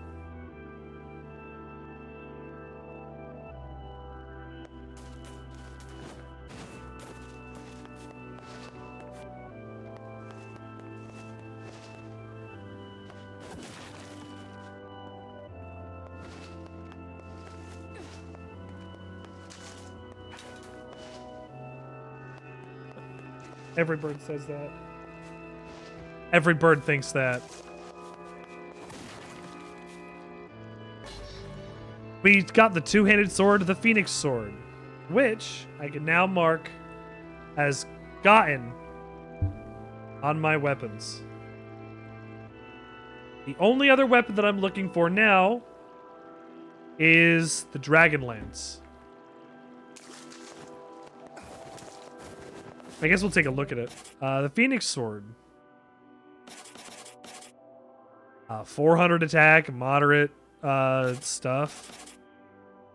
Labyrinth Song, very heavy. I think I'm still going to keep using my spear, but interesting weapon.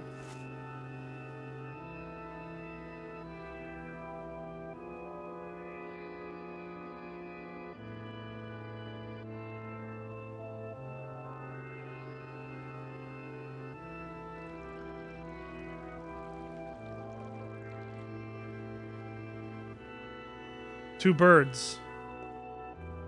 I mean, when there's birds in a Yoko Taro game?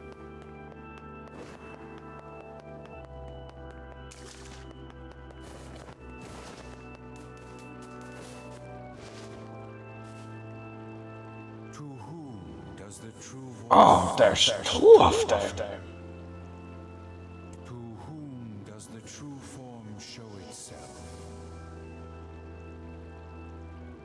The true form of birds are people. The true forms of these birds may be descendants of Scent, Dido, Decadus, Octa. You must answer. It can talk. I ask, why did humans disappear from the world? The hell is this? I believe this is some manner of password. Password? Yes. The correct answer should grant us access to the castle.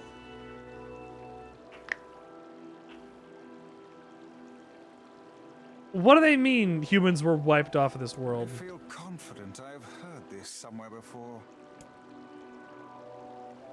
To whom does the true voice speak? To whom does the true form show itself? I ask, why did humans disappear from the world? You must answer. Because of a black disease. I answer, because of a black disease. I ask, how can humans extend their lives?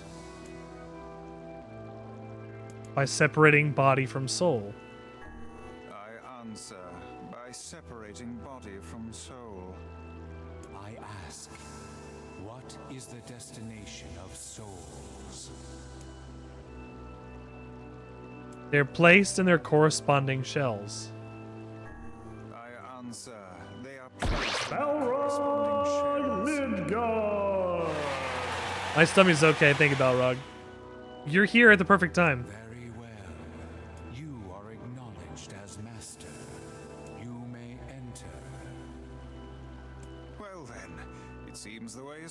So the way to extend human lives is to separate the soul from the body. And then what do they do with the souls? They place them in the corresponding shells. Naturally. So then where do the souls go? Like, where do the bodies go? Oh, hey, it's Devila and Popola. Why are they here? It's the twins from your village. Popola, Devila, what are you doing here? Hey, any chance you'll just go back to the village?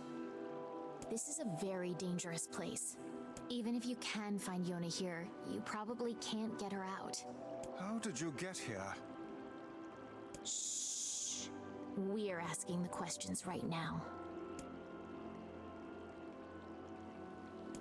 We're here to... What are you two doing here? What are you two doing here? I'm not going to answer that. You can figure it out yourself. We're here to rescue Yonah. We're here to rescue Yonah. No dice, huh? Well, I guess we don't have a choice then. No, I suppose not. How sad. How sad.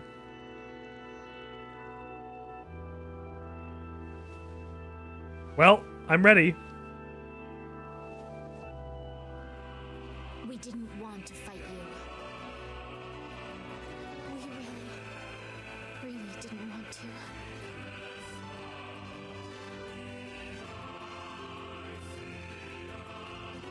Devila, what's happening? Sorry, this fate was predetermined. Still, we spoke to truth. We really wanted to avoid this if possible. We were hoping to put it off for 100 years or so, until the next generation came along. And then you found the fucking book. Are they shades? I don't think so. It's a lie. I don't believe it. We never thought you'd grow to be this powerful. This is madness. Why do you block our path? You have no cause to speak so with us, Grimoire Weiss. You are a traitor. A traitor? What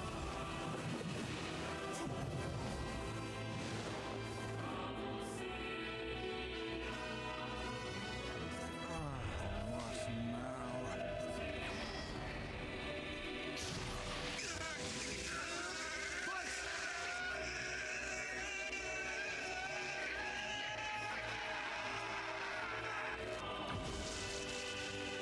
They copied my powers.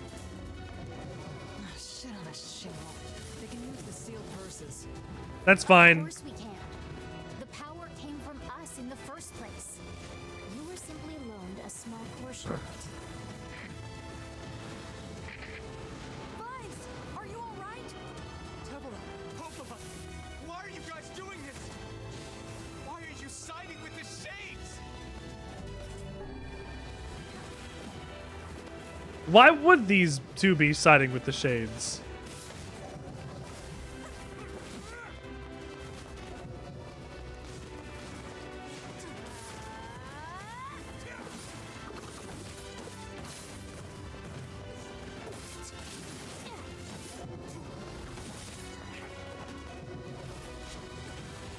Ah!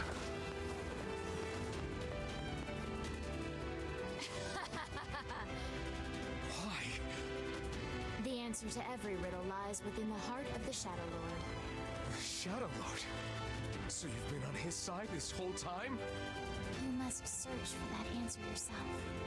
You've got to face your own truth now. Please, enter the Shadow Lord's castle.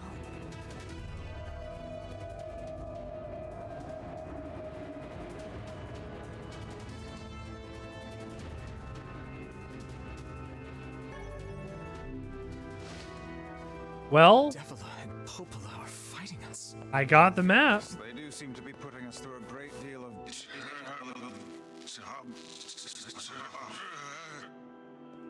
You okay, Weiss?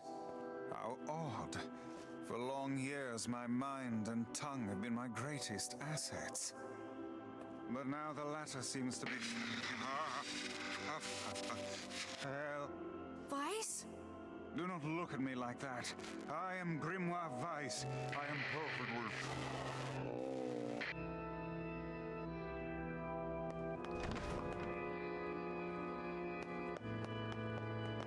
Huh. I think I hear a waltz.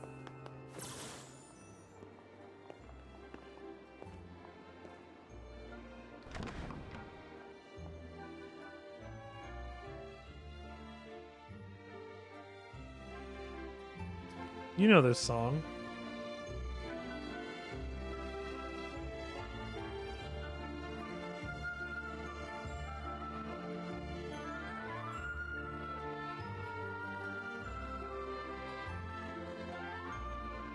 It certainly is a grand affair. Bunch of dancing bastards. They're all shades. Oh shit. Oh shit. I think we're locked in. It's not like I was planning to leave. Yeah, it's a bit late for that. Ow.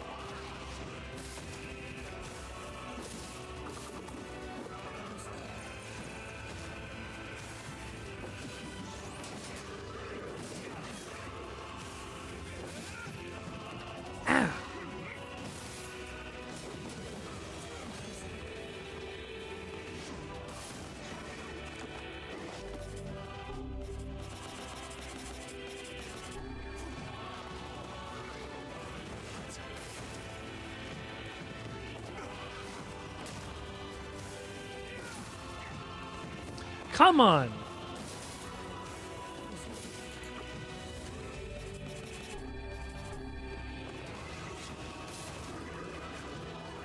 His Hermes has softened me up.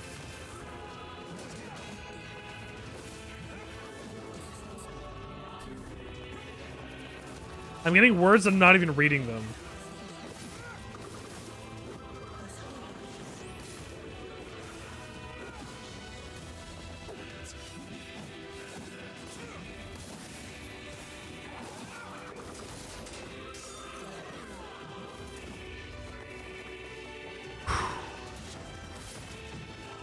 Ow.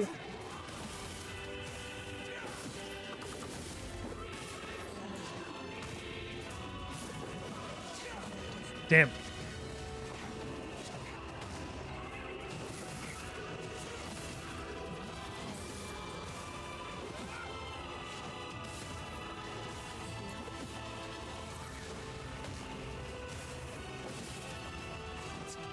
Come on.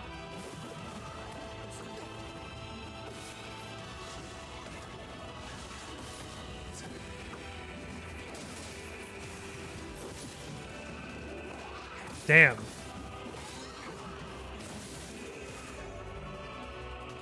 Weapons and magic. EXP rate plus 30.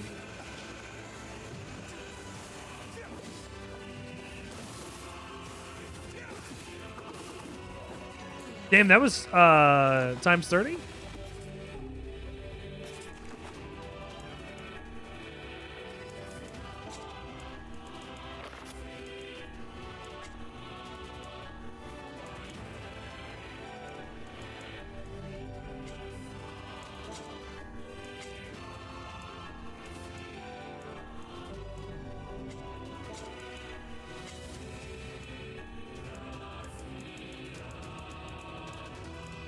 %, MP recovery rate.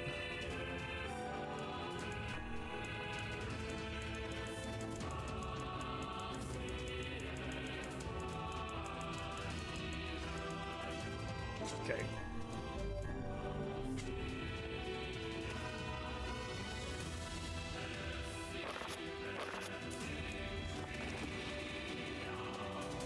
I mean, do I even need the other weapons? Or other words?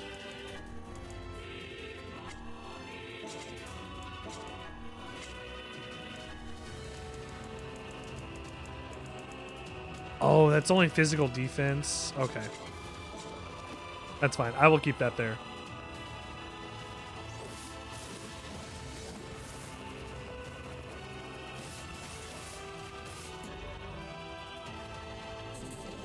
Weapons and magic armor break.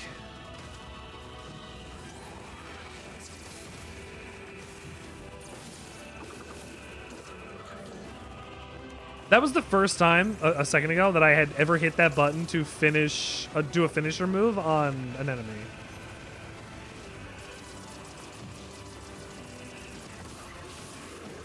Damn it! They won't stop coming.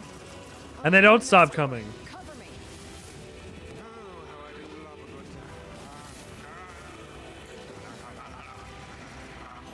Weiss! Oh, right. Protect the hussy, yes? Good plan. Let's go. Protect Kaine for us.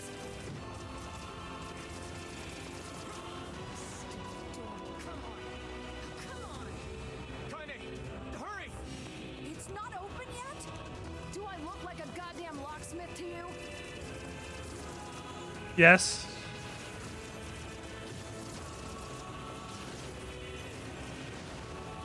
No, you idiots. What are you doing? Lock doesn't want to open? Fine. I'll just break it down. Stop, you impatient fool! Goddamn no good bullshit bastard! Open the fuck up already! Ugh. Got it. Kaine! Look out!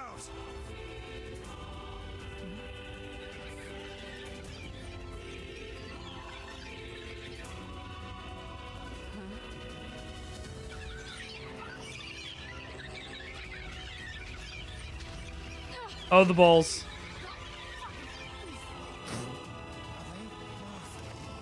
These things are freaking me out.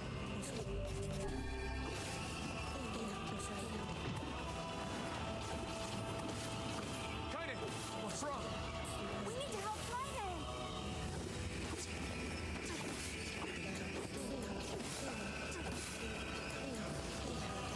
We need to help Kaine. Yeah.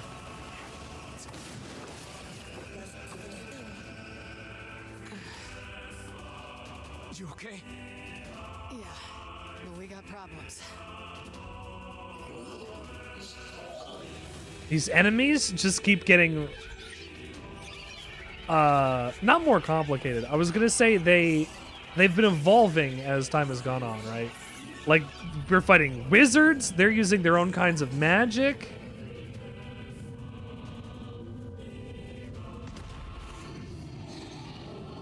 And a boar!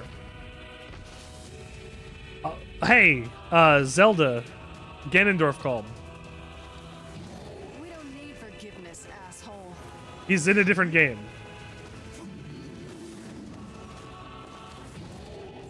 Ow.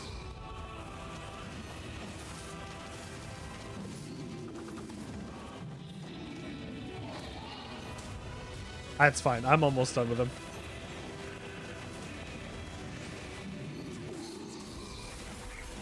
Woof.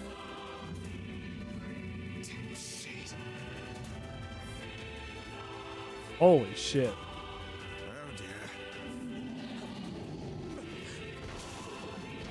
And a metal boar. I defeated Goose within 2 minutes.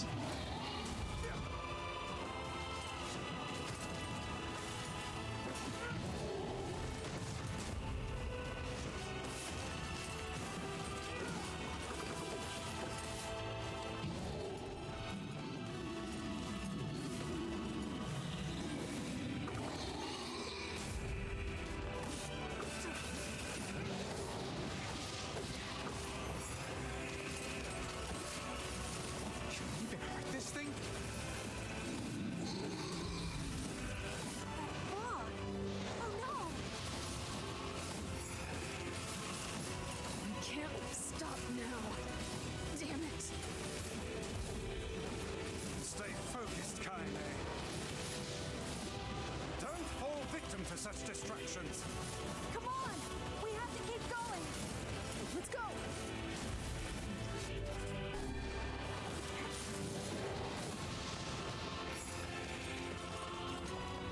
All I can focus on is the boar? This way. Move.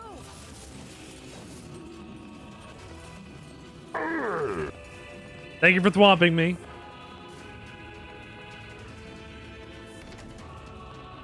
Maybe I didn't need to hit it that many times. And that should be my last weapon to get. The Dragoon Lance. The other 4 weapons I'm not able to get until New Game Plus.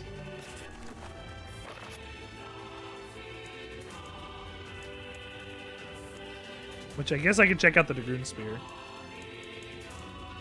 300. Oh, okay.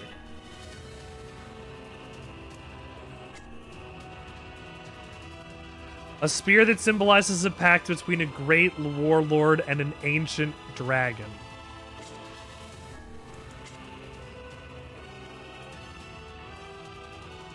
It's not the story that we would like. Maybe it's a story about his father. I'm not sure.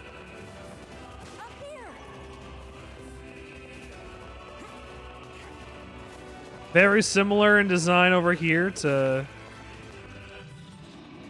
There's the boar.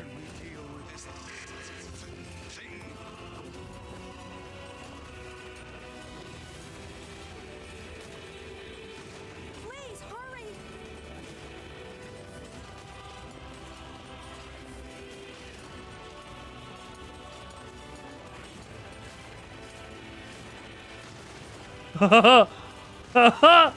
So many boxes! Woof. Close the door, close the door. Damn it, I can't. Aria Genesis! Whoa!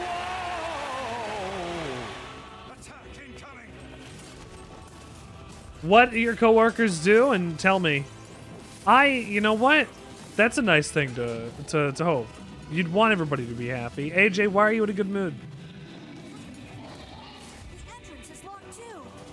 It seems we are in a bit of a predicament. Tell me why your coworkers are cool.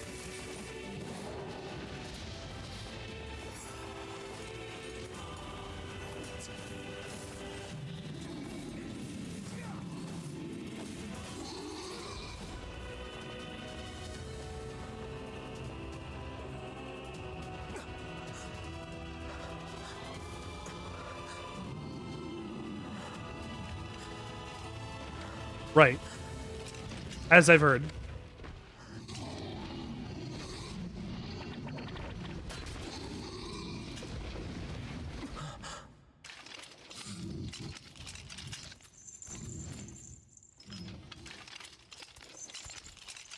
Man from Facade.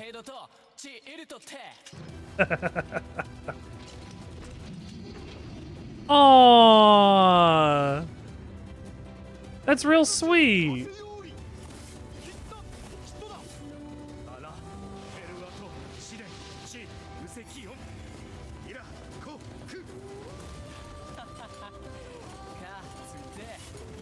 What are you doing here? That's so lovely. You are correct.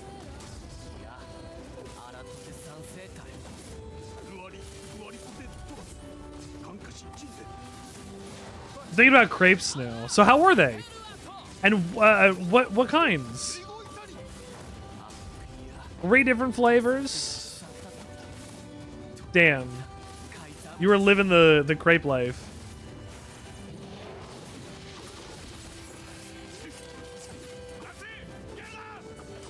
Ain't that sweet? That's awesome. Let me go. Stop it. Damn it. King, no.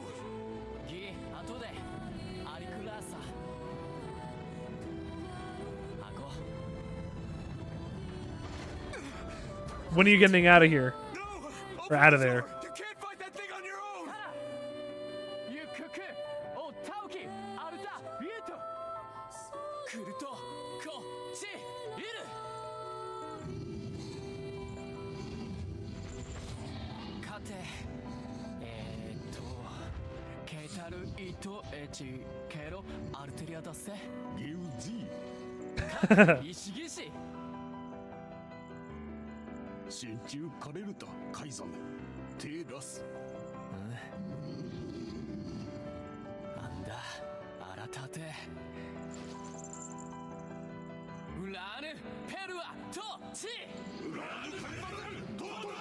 For the honor of the queen.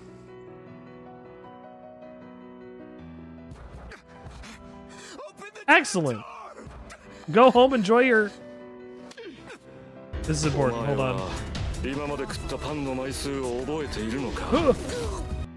He's fighting for you and for Fira. Don't let him die for nothing. My friend.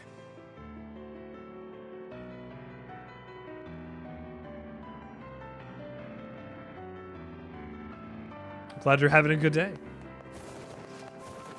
BRB. I'll see you in a bit. AJ, take care driving home. I'll see you when you get there. Enjoy a crepe with Sandwichard. So, the king had effectively just sacrificed himself to allow us to meet our goal. This is, in the end, a conflict that could have been stopped if we all spoke the same language. It is two sides that cannot possibly reconcile.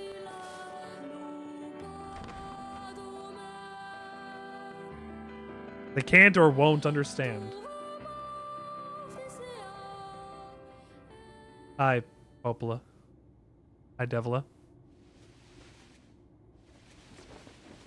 I've made it all the way here. You can tell me what's going on. Devila. Popola. Oh, look. You made it. I did. We've been waiting for so long. Why are you doing this? It began 1,300 years ago.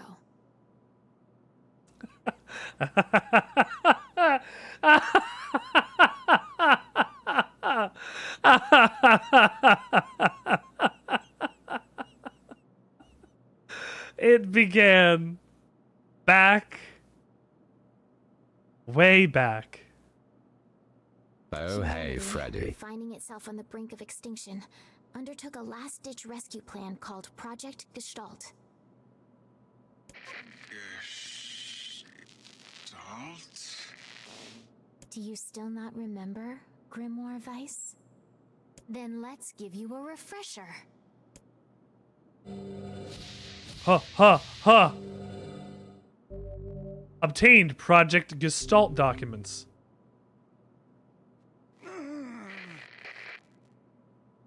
Which we'll go over.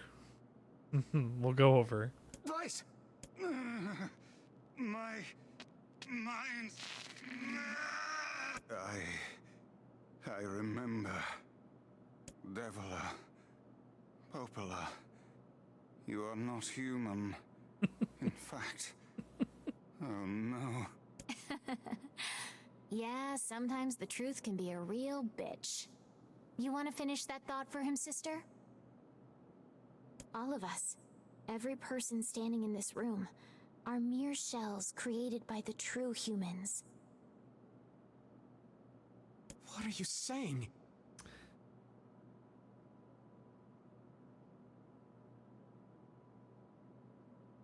You still don't get it? You aren't human. So then humans, I mean, the true humans, are extinct? No. They still live on. You know them as shades. Project Gestalt split your soul from your body in order to... That's why they speak. That's why they bleed. That's why they do what they do. They're human. They've been human this whole time. They've been us this whole time. Each shade is a twisted remnant of what was once a human being.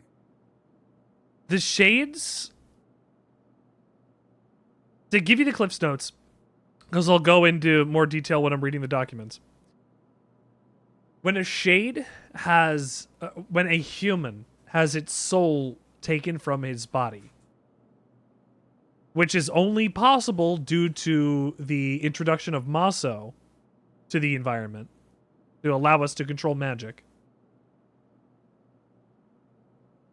Human souls were split away from their bodies and put into a shell for safekeeping while they figured out why the Black Scrawl was taking people. And the Black Scrawl isn't called the Black Scrawl. Crazy, huh? Now let's skip the part where you stand there with your mouths agape and just get down to business. Wait. Excellent, good to hear. Sorry, but we're gonna be needing that shell of yours. The rightful owner has been waiting for a very long time. This body is not mine. What happens was eventually an unforeseen side effect of this. The replicants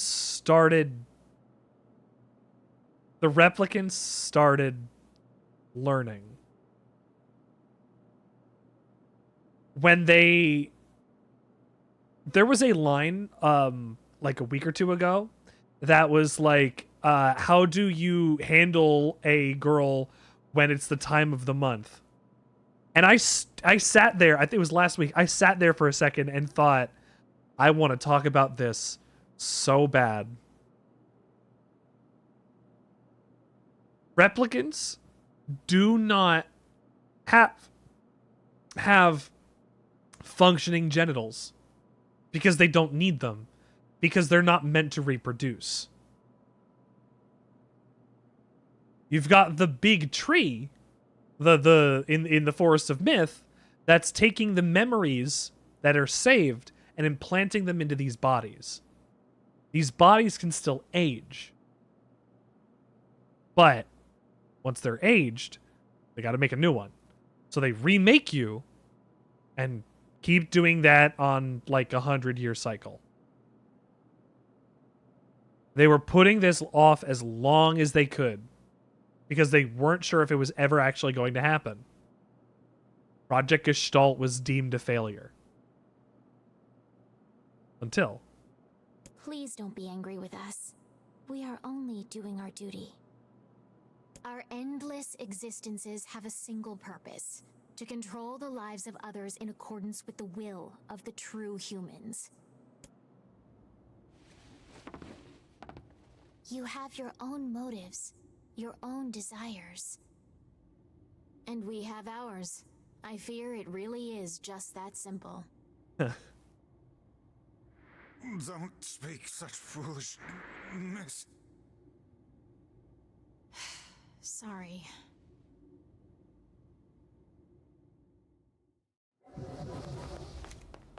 All right, Devil and Popola time.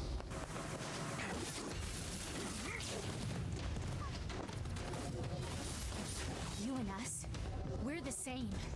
Tools in the hands of a master. No, I'm nothing like you.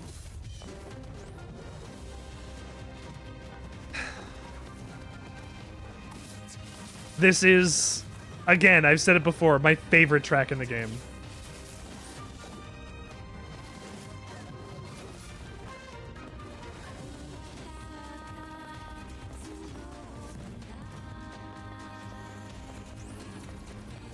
Devila and Popola have been awake for 1,300 years, constantly making and remaking their friends.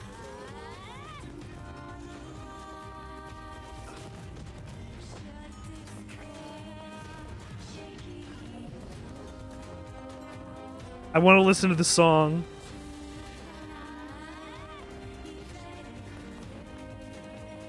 Devil and Popola were watchers of this experiment, Project Gestalt, and it happened to fail.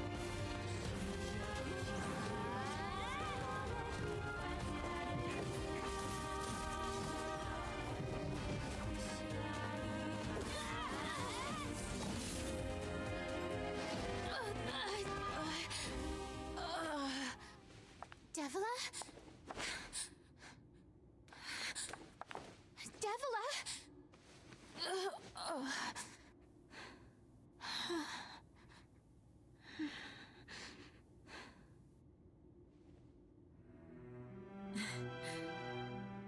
Popola, are you crying? No, don't die. You know, Popola, I understand now why we're twins. It's because we were born without souls. Devila, I can't stop the bleeding. Oh God, I can't stop it. This world is too lonely for one without a soul. There's too much emptiness.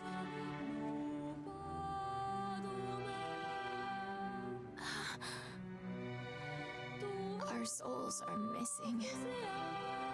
And yet somehow our tears still work. It's kind of weird.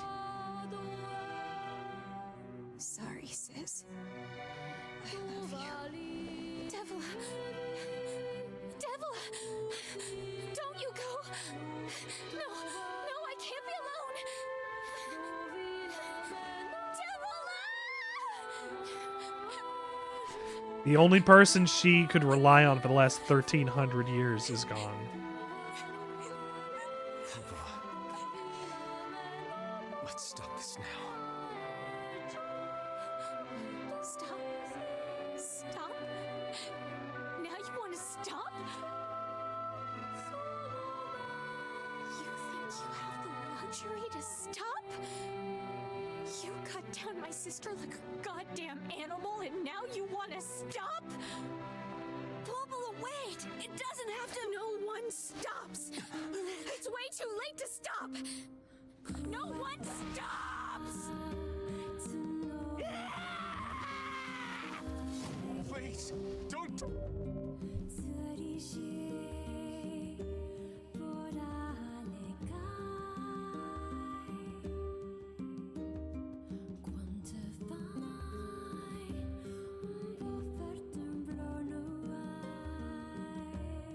And then it hits you from two voices.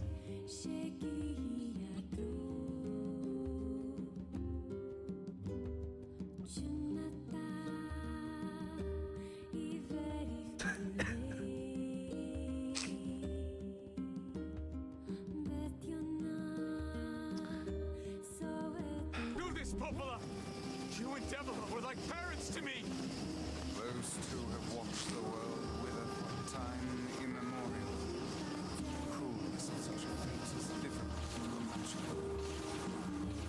I don't want to do this! I don't want to fight her! Stop bitching and start fighting. It's the only way.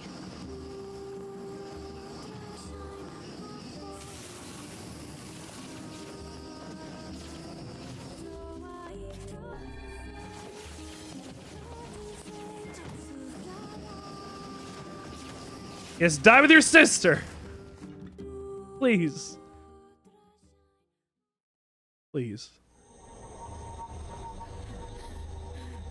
No stopping. No stopping ever.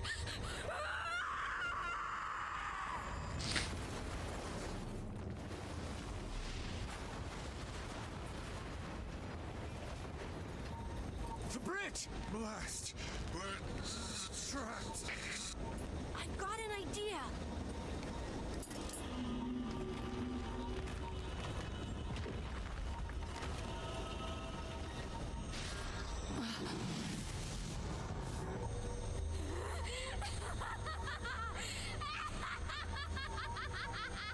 I fear we're done for.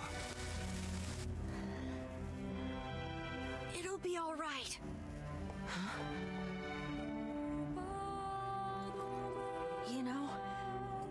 was young, I hated my eyes.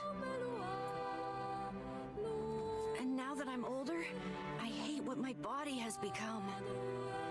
But there's something else there now. Something like pride, you know? I mean, without all this, I couldn't have become your friend. Goodbye, my friends. Thank you for everything. Emil. For so long, all I could do was destroy. But now, I have a chance to save something. No! Now get going, okay?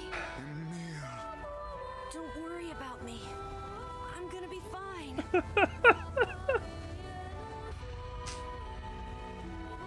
Emil! Emil! Emil, you jackass, get back here!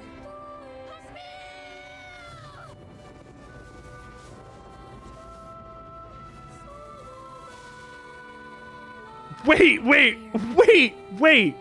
Kaine's so unstable, and Weiss can't stop arguing with people. Is this the power of the Black Flower? I hope they can hold it together once I'm gone. Well, I guess they'll just have to learn.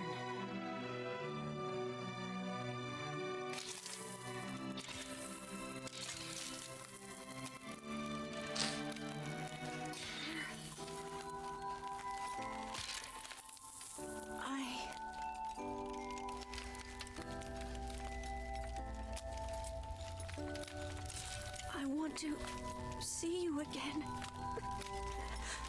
I want to see all of you again. Just one more time.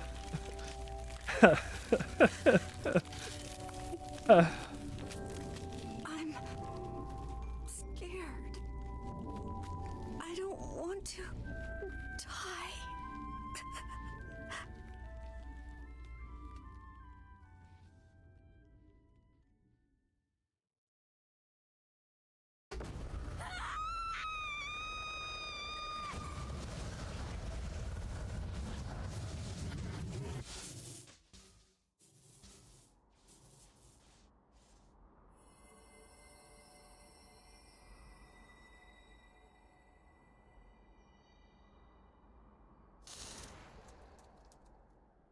Thank you, Emil.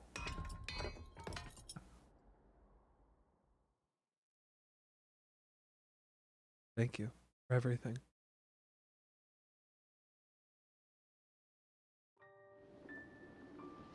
Not even dust.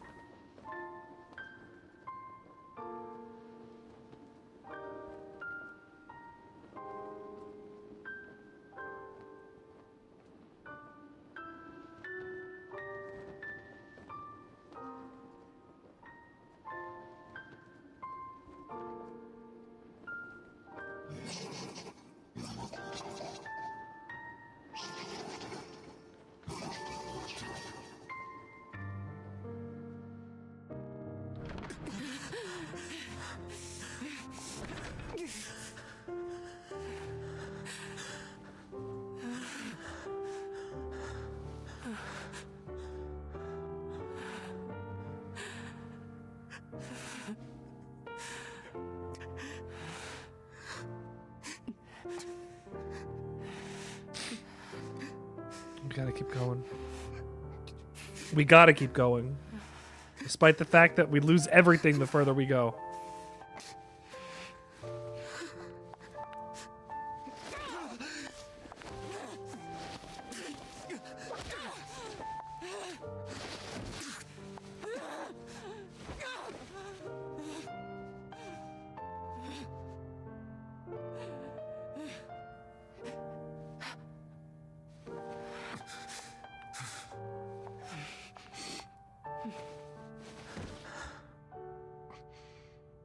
Let's go.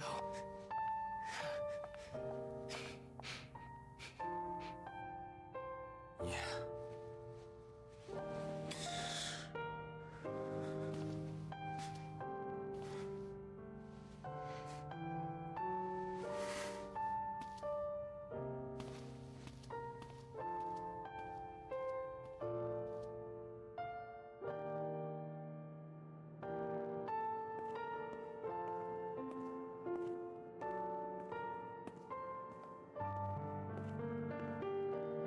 We're not gonna address what just happened, Kaine.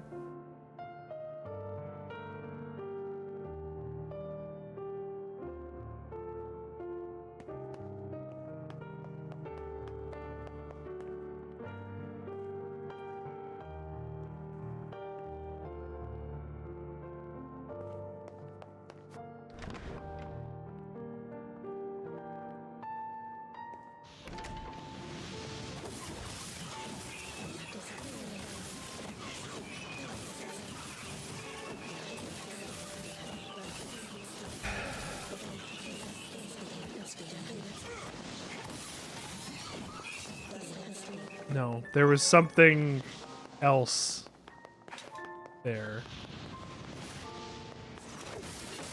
And I'll talk about that later too.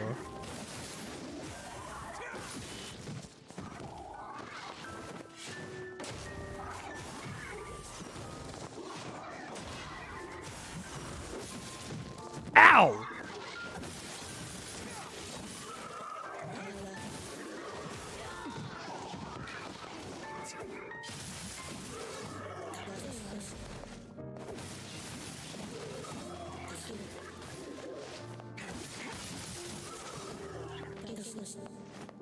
Not between these two, but maybe.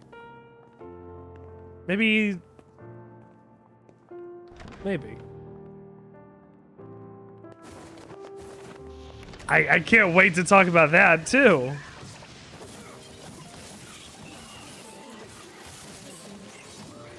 Yeah, the relationship between the two of them is very much the tough girl with the baby boy. Emil was so soft.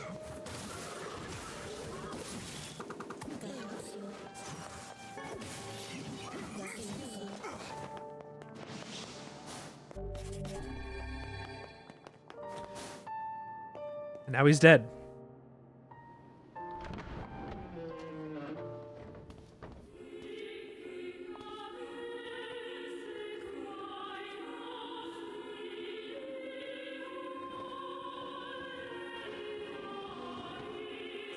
When we can talk a little more about the Gestalt project, I'd like to see if I can go into more detail on a couple things. There's Yonah.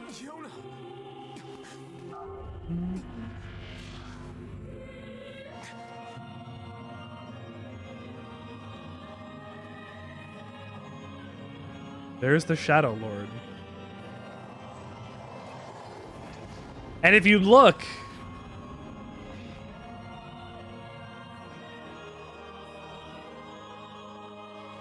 if you'll notice,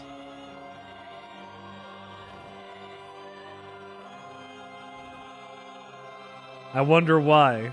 I wonder whose body I belong to. Or I wonder who my body does belong to. This ends here. Strike hard. Hold nothing back.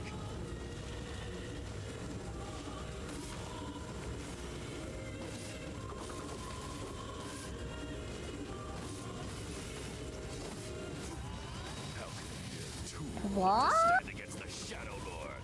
Don't speak. Oop. I am nothing like you.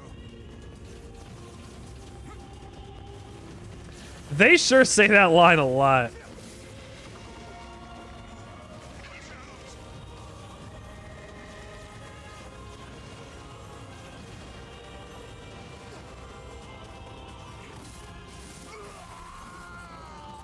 They sure are nothing like me.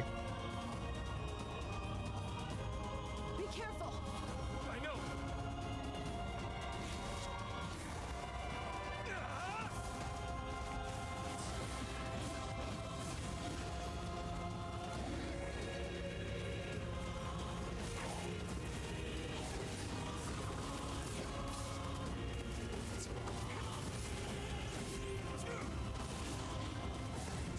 We are just trading blows at each other.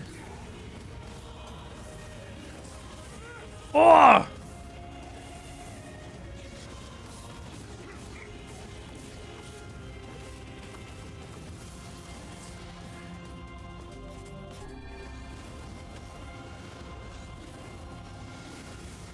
Yikes. Weiss, you alright? Ah!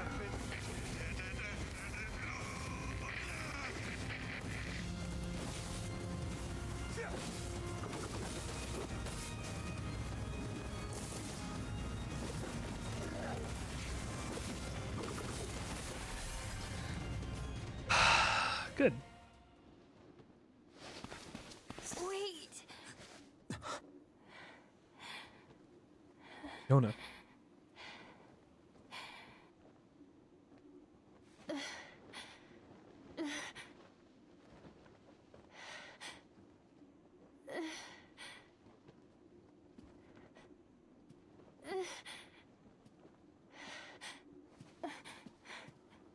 Brother? Yonah.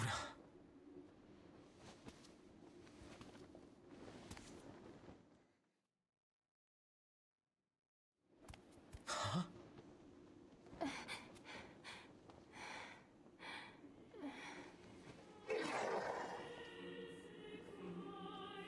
Please, just stop. I don't want to do this anymore. I don't need someone else's body. I don't want it.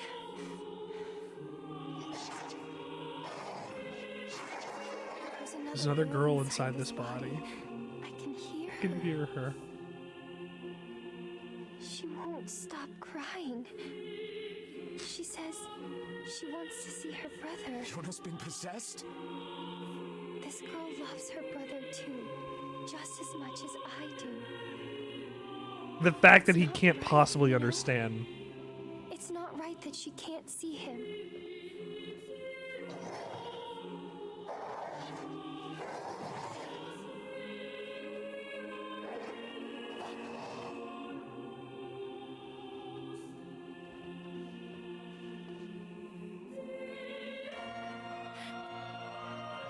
And with this, It's you, isn't it? with this, the fate of humanity is sealed. No.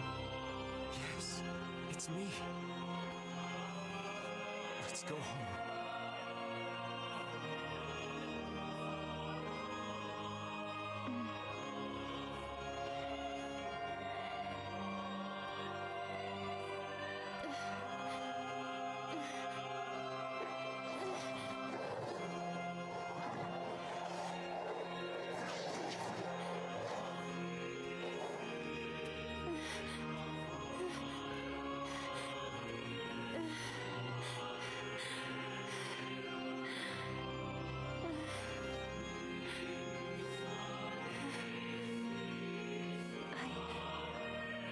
I'm really sorry. I don't know what to. I'm so very sorry. No matter what. Just know that I love you.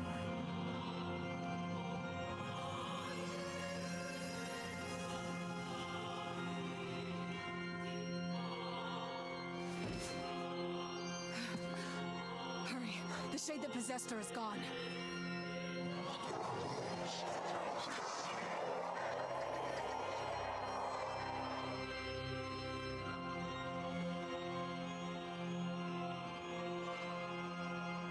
Kind, watch over Yonah for me. You understand your sadness. You think I'm gonna sympathize with you? All of that was for nothing. My sister and my friends. Because Project Gestalt failed. They must stand aside or be cut down. Now come on, let's finish this. Because Project Gestalt failed, humanity was doomed. And it was due to these moments here. Because of sentimentality, humanity was doomed. What's wrong?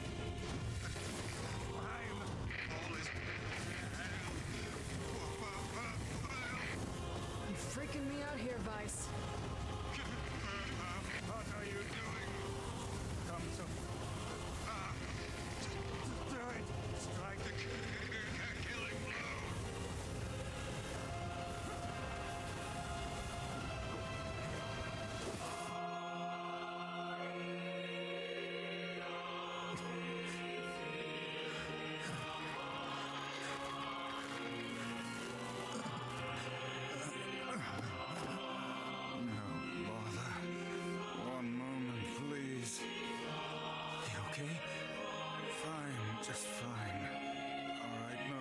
not. It seems some headstrong idiot has decided to push me beyond my limits. I should have taken that job as a cookbook when I had the chance. Weiss, I'm sorry. I'm sorry.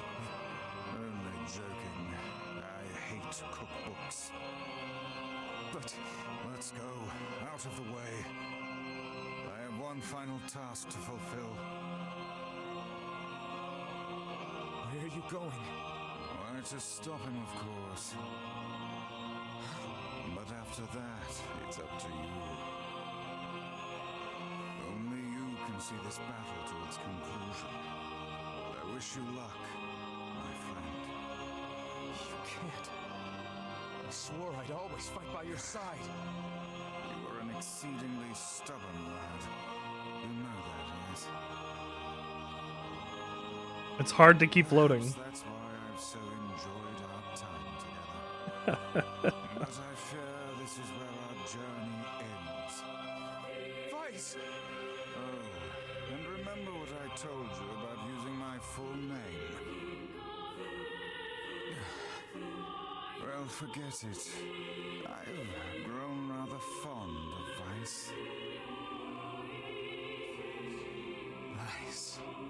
I knew you'd come around. Don't let it go to your head now.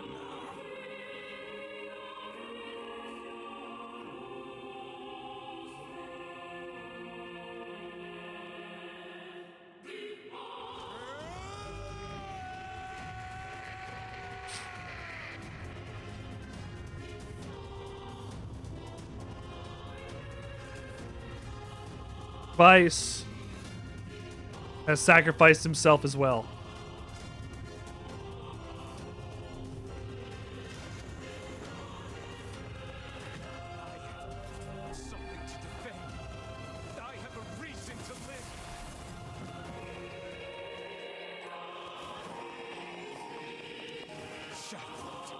Hey, how about this fight being shown in the intro of the game? How about this fight being shown in the intro of the game? Just all this stuff spinning around.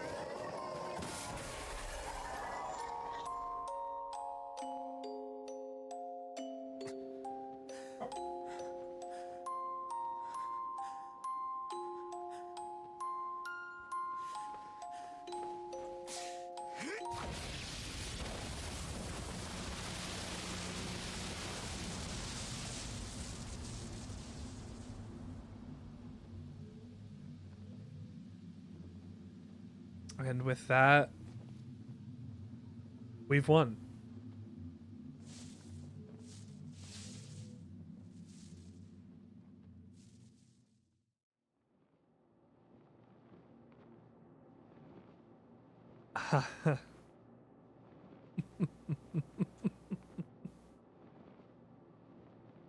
Everything.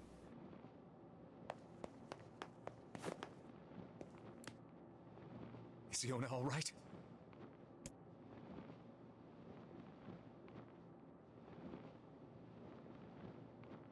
Oh God, no. Oh, please, the girl is fine.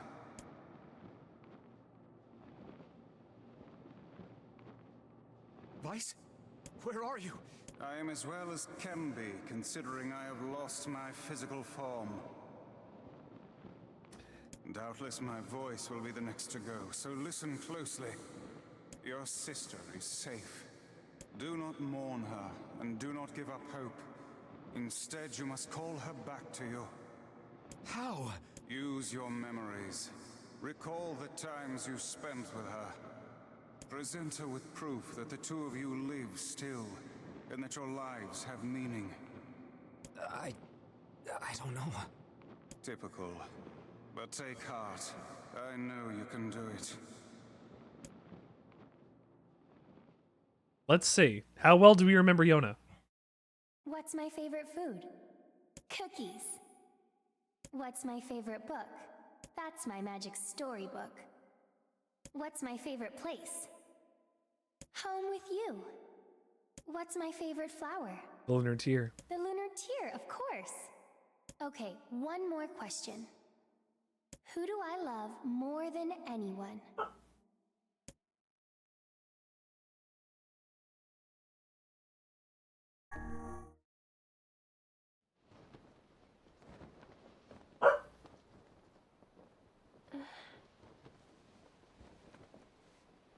Is that you?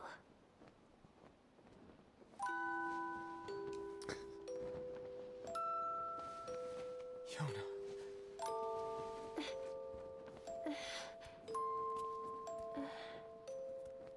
Is this my body? Yes, Yonah. It's yours and yours alone. You look bigger than before. Like you've grown up. Well, yeah. I guess you haven't seen me for a while. Have I been asleep this whole time? Something like that. It's almost like I'm a princess from some fairy tale. Oh, Yonah. I'm so happy to have you back. Me too. Kaine. You and your sister, you have a good life, Kay? Where are you gonna go?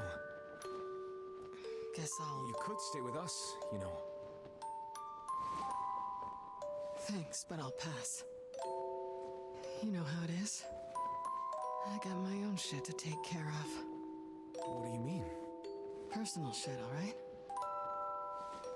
Anyway, take it easy, yeah? Kaine. Hey, look! It's beautiful.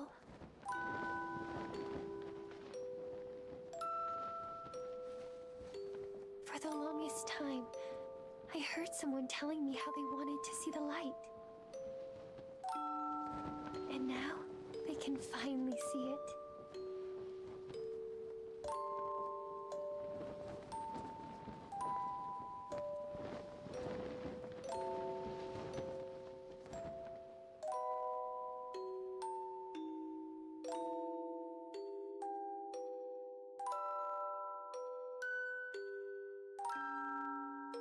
That's ending A.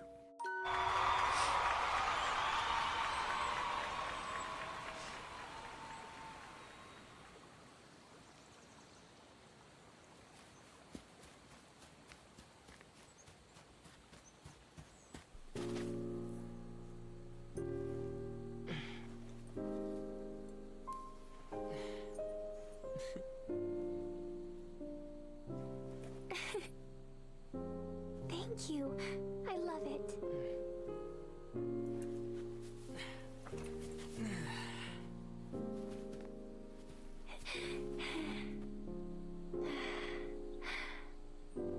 It's so sunny today. Yeah, it sure is.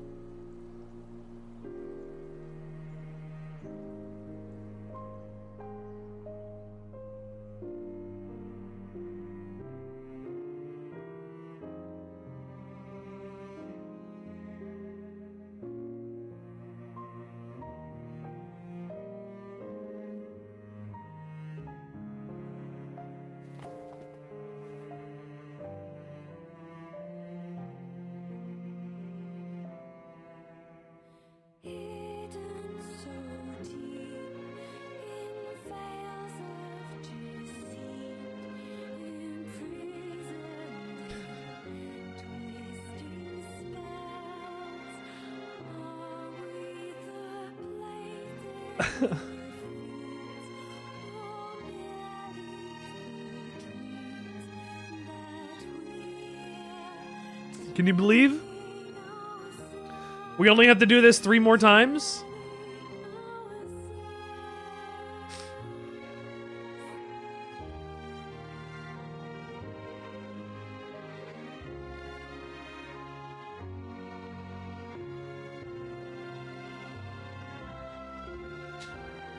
I cannot skip this, which is fun.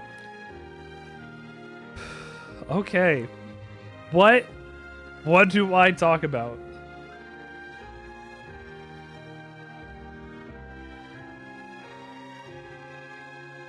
What do I talk about? The Shadow Lord was always the same as NieR. The Shadow Lord... So the original concept behind what Project Gestalt was required everybody to come in contact with a copy of Grimoire Weiss and Grimoire Noir. And when they did, what would end up happening is they would immediately relapse.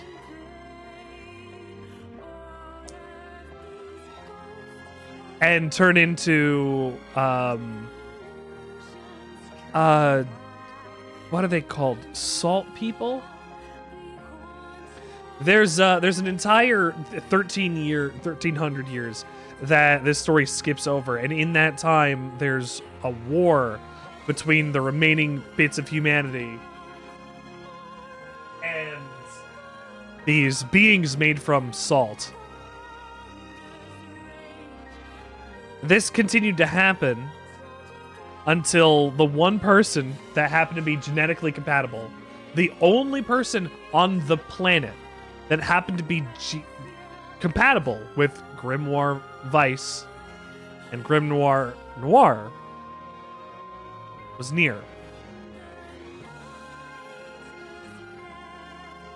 So they used his Mazo, his magic, to stabilize every shade so that they don't relapse.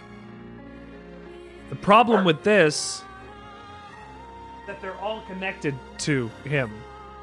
Much like I talk about with the banana story. They're all effectively, even though they're not, they're, for all intents and purposes, genetically identical. At least when it comes to Mazo. So if something happens to the Mazo of the Shadow Lord, something will happen to the Mazo of everybody. Eventually, there stopped being replicants. There stopped being somebody to create more.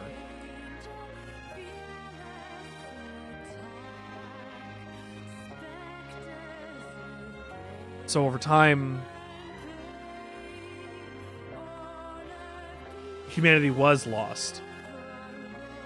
That's all because Grimoire Weiss. Well, to be fair, Grimoire Noir said the right stuff. He just said it like an asshole. And of course you're not going to believe it. If you say this is the prophecy, we need to do this, we'll restore humanity. Why would that not be one of the first things you say if you remember it and Weiss doesn't? Oh, we'll combine together, we'll restore humanity, things will be great. Why not say it like that? Lay it out. Don't go, oh, the Shadow Lord wants to do this thing. And that's not like an effective way to communicate.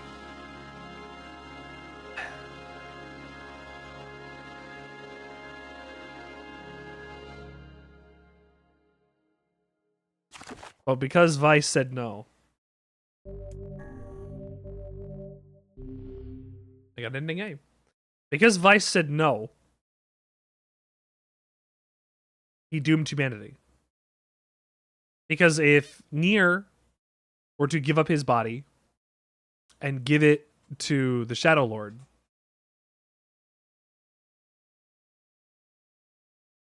both books would meet and combine and restore everybody to their original state. The books were a failsafe designed to force humans back into their bodies just in case. And Weiss saying no. Weiss saying no. Ending B. Load your clear data after completing the game to experience Kaine's story.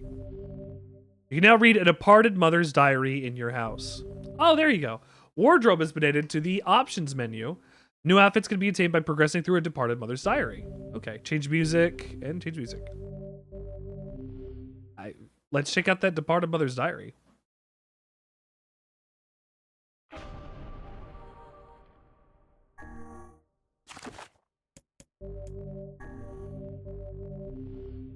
We will start back at the library.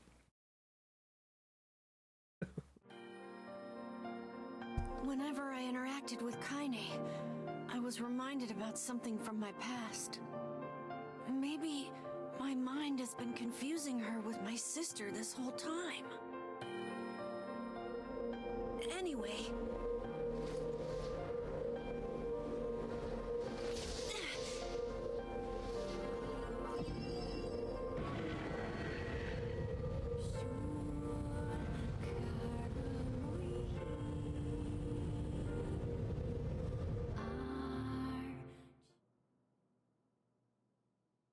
Kaine's dreams, discrimination. The sound of rain filled the village. The steep cliffs that surrounded the area magnified sound, causing even the slightest drizzle to rattle like a thunderstorm. Thin wisps of smoke streamed from huts as villagers huddled in their houses and waited out the rain. A single child, however, had braved the downpour and was now wandering slowly towards the wooden, hawk-shaped weather vane at the center of town. The wanderer reached the vane, which had existed for as long as any could remember, and stared.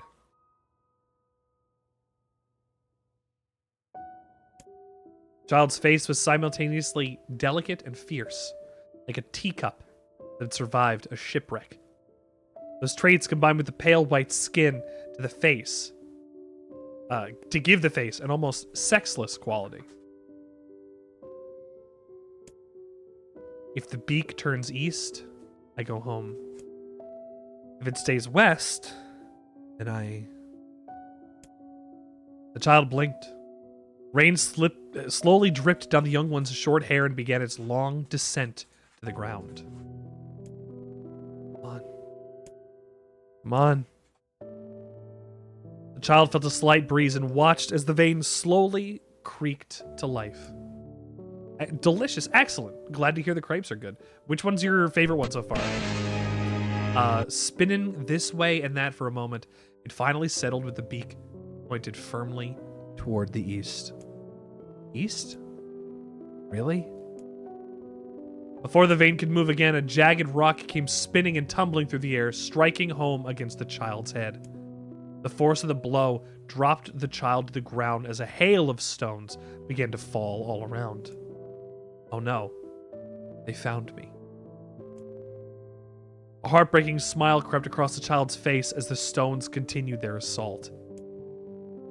Through the rain, the sound of multiple footsteps grew louder before a voice rang out. Yoo-hoo! Kaine. The voice belonged to Demo, worst of all the bullies in the area. As Kaine struggled to stand, a final stone came skittering through the mud and bounced against her foot. Blood oozed from a cut above her eye and blurred her vision, but she could make out the shapes of Demo and his usual gang of idiots. The boy seemed taken aback for a moment by Kaine's seeming indifference to the blood dripping down her face, but quickly regained his bravado. What's up, freak? You like the rain? You like getting all wet? Or did you finally decide to run away from home? Though she knew it was futile, Kaine turned to leave. Before she could get more than a few steps, the other children scrambled to surround her, cruelty burning in their eyes. Kaine knew those were not only the eyes for her. The tormentor's parents watched from the safety of their homes. She was attuned to this sensation. It was one she had experienced many times before. While some villagers simply turned a blind eye to the actions of the children, many encouraged it openly. And a society ruled by superstition and fear Kaine was something to be hated, and if possible, destroyed. I didn't say you could leave, freak. Demo's words chewed at her like a worm through an apple. He can't hurt me, she lied to herself. Be strong. Be brave. Can't hurt me. Can't hurt me. He can't hurt. Oh, look. Little freak's gonna cry. What's wrong? Are you sad that everyone hates you and wants you dead? Kaine prayed for the rain to flood down and carry her away from a world that seemed to have no place for her. But if there were gods, they chose to ignore her. As Demo crept ever closer, the clouds began to thin and the rain slowed. Even the weather hates me. I'm useless. A failure. I wish Demo's rock had taken my head off. Kaine couldn't meet Demo's leering gaze. She lowered her eyes and stared at the muddy ground below. The bully moved forward until he was inches away. She could smell the hot scent of old meat on his breath. The boy grabbed Kaine's face with thick fingers and yanked it upward. She tried to turn away, but he forced her gaze back and jammed his thumb against her eyelid to pry it open. Show me. No. Did you just say no? Demo grinned evilly. You don't say no to me. No one says no to me. Not even taking his attention from Kaine, he called to the cohorts. Come on, guys. Let's give the freak what she deserves. As soon as Demo finished, kicks and blows began to rain down upon Kaine. Demo paused, still grinning, as Kaine turned into a ball and tried to make the pain stop. I don't get you, freak. What you acting like a girl for, huh? Everyone knows what you really are. Kaine ignored the question, choosing instead to stare at the weather vane. It continued to point east, as if supremely confident about the future it had chosen for her. Go home? Yeah.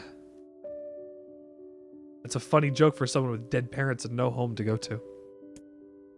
Freak, chanted the children. Freak, freak, freak. Kaine closed her eyes and listened to the rain, waiting for the pain to start again.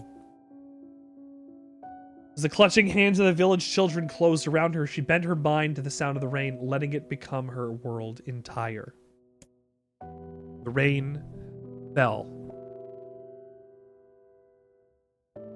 What?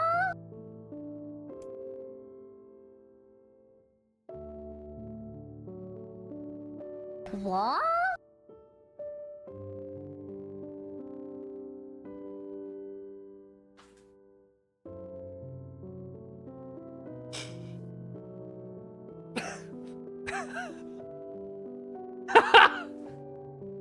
Replicant. Probably the Airy, I'd say. They're awful. Only when the laughter of her tormentors turned to terrified cries did she dare open a single blood-caked eye. Kaine was shocked to see Demo sprawled on the ground, holding his head and screaming in pain. She could see blood welling from spaces between his fat, twisted fingers. Oh my god, he's crying. He's actually crying. Deprived of their leader, the other children glanced back and forth between themselves, as if waiting for someone to step forward and take charge. When no savior emerged, they began an uneasy shuffle away from Kaine. But the young girl was the least of their concerns. Instead, their attention was wrapped on the ancient woman standing a few feet away. After struggling for breath for a moment, she finally spoke in a voice thick with rage. Hurts like a bitch, don't it? Now I suggest you scatter before I throw another one. And if any of you little bastards hurt my Kaine again, I'll do far worse than throw a rock. You can count on it. The old woman crouched down and gently touched the hand Demo was using to cover the wound. Or he could think to protest, she ground her palm into the wound and twisted back and forth. Ow! He screamed, leaping to his feet. Stop it! What are you doing? Quit whining. Ain't no one ever died from a scratch. You hit me with a rock, you stupid bitch. A big one. That thing could have killed me. The old woman shrugged. Death is the best cure for stupid. Demo's face twisted in rage with her words. Locking his eyes on Kaine, he took a step backward and spat on the ground. Get out. Leave this village. No one wants you here. Either of you. Seeing the old woman grab another stone, Demo's companions turned tail and ran. As they fled, the old woman grabbed her side and barked out a single laugh. Ah! Look at the fat boy go. Guess he's healthy enough to run from a fight. The woman's smile faded as she turned her attention to Kaine. Kneeling down, she removed her shawl and placed it around the young girl's shoulders, then produced a cloth from the folds of her dress and began blotting the blood on her forehead. Oh, Kaine. Why didn't you fight back? You're stronger than that lot. The words of her grandmother stung Kaine, and she turned away. Don't be nice to me. I don't deserve it. Nothing matters anymore. Her tears, held in check for so long, finally began to fall on the muddy ground below. Everyone hates me. They think I cause bad things to happen. They think I'm a freak. I wish I was dead. As Kaine's tears turned to sobs, she felt her grandmother's hands on her shoulders. Despite her advanced age and diminutive size, she was a woman of surprising strength, and Kaine found herself unable to turn away. Don't talk like that, girl. It's a river wide and deep that flows between the realms of this world and the next, and it grants no mercy to any that attempt the crossing. You got a duty to fight until your last breath. Understand? The old woman tightened her grip and tried to still the tremor in her voice. You know the pain of losing someone close to you, Kaine. You know because you survived it. As the words hit home, Kaine was struck by the force of her love for the old woman. As a young child, she didn't even know of her grandmother, but when her parents died, the woman quickly accepted her as her own. Grandma, as Kaine called her, was cunning, vulgar, and quick to violence. The first few years together had not been easy. With each year had passed, Kaine and her grandmother had grown closer. However, it was only now, sitting in the mud with tears and blood caking her face, that Kaine truly understood the depths of her affection.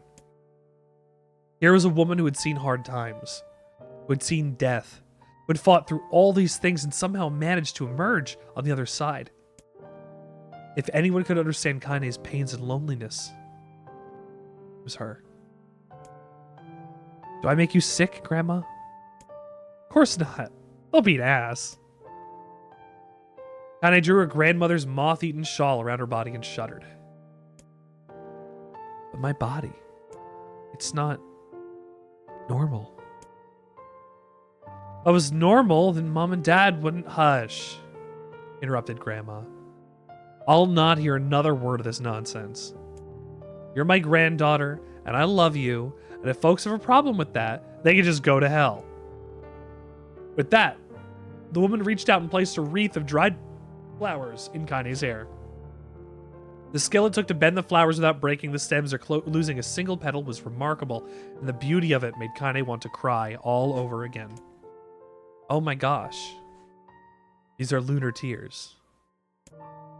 Grandma, you made this for me? Lunar tears were legendary flowers. Most people could live their entire lives without ever seeing one. Neither grandmother had somehow collected a dozen or more. Kaine reached up and touched the wreath as if she couldn't believe it was real. Where did you find these? I stumbled on them when I was out doing shopping.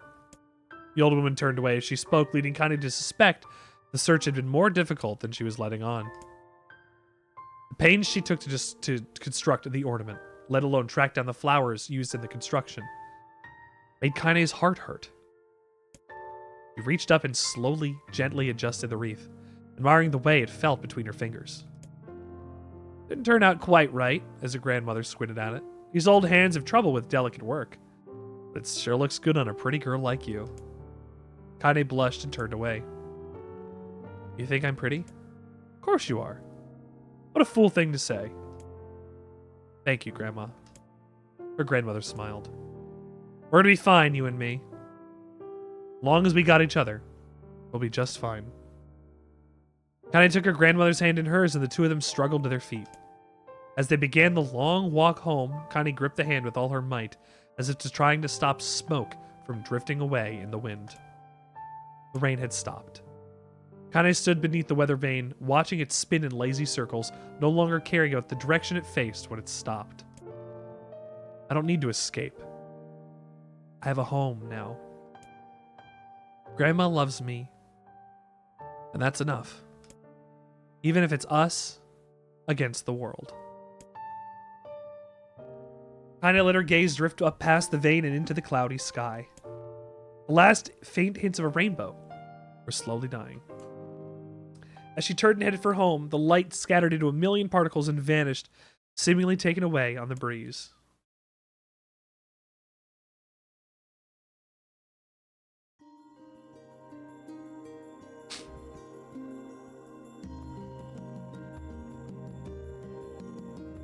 Stretch.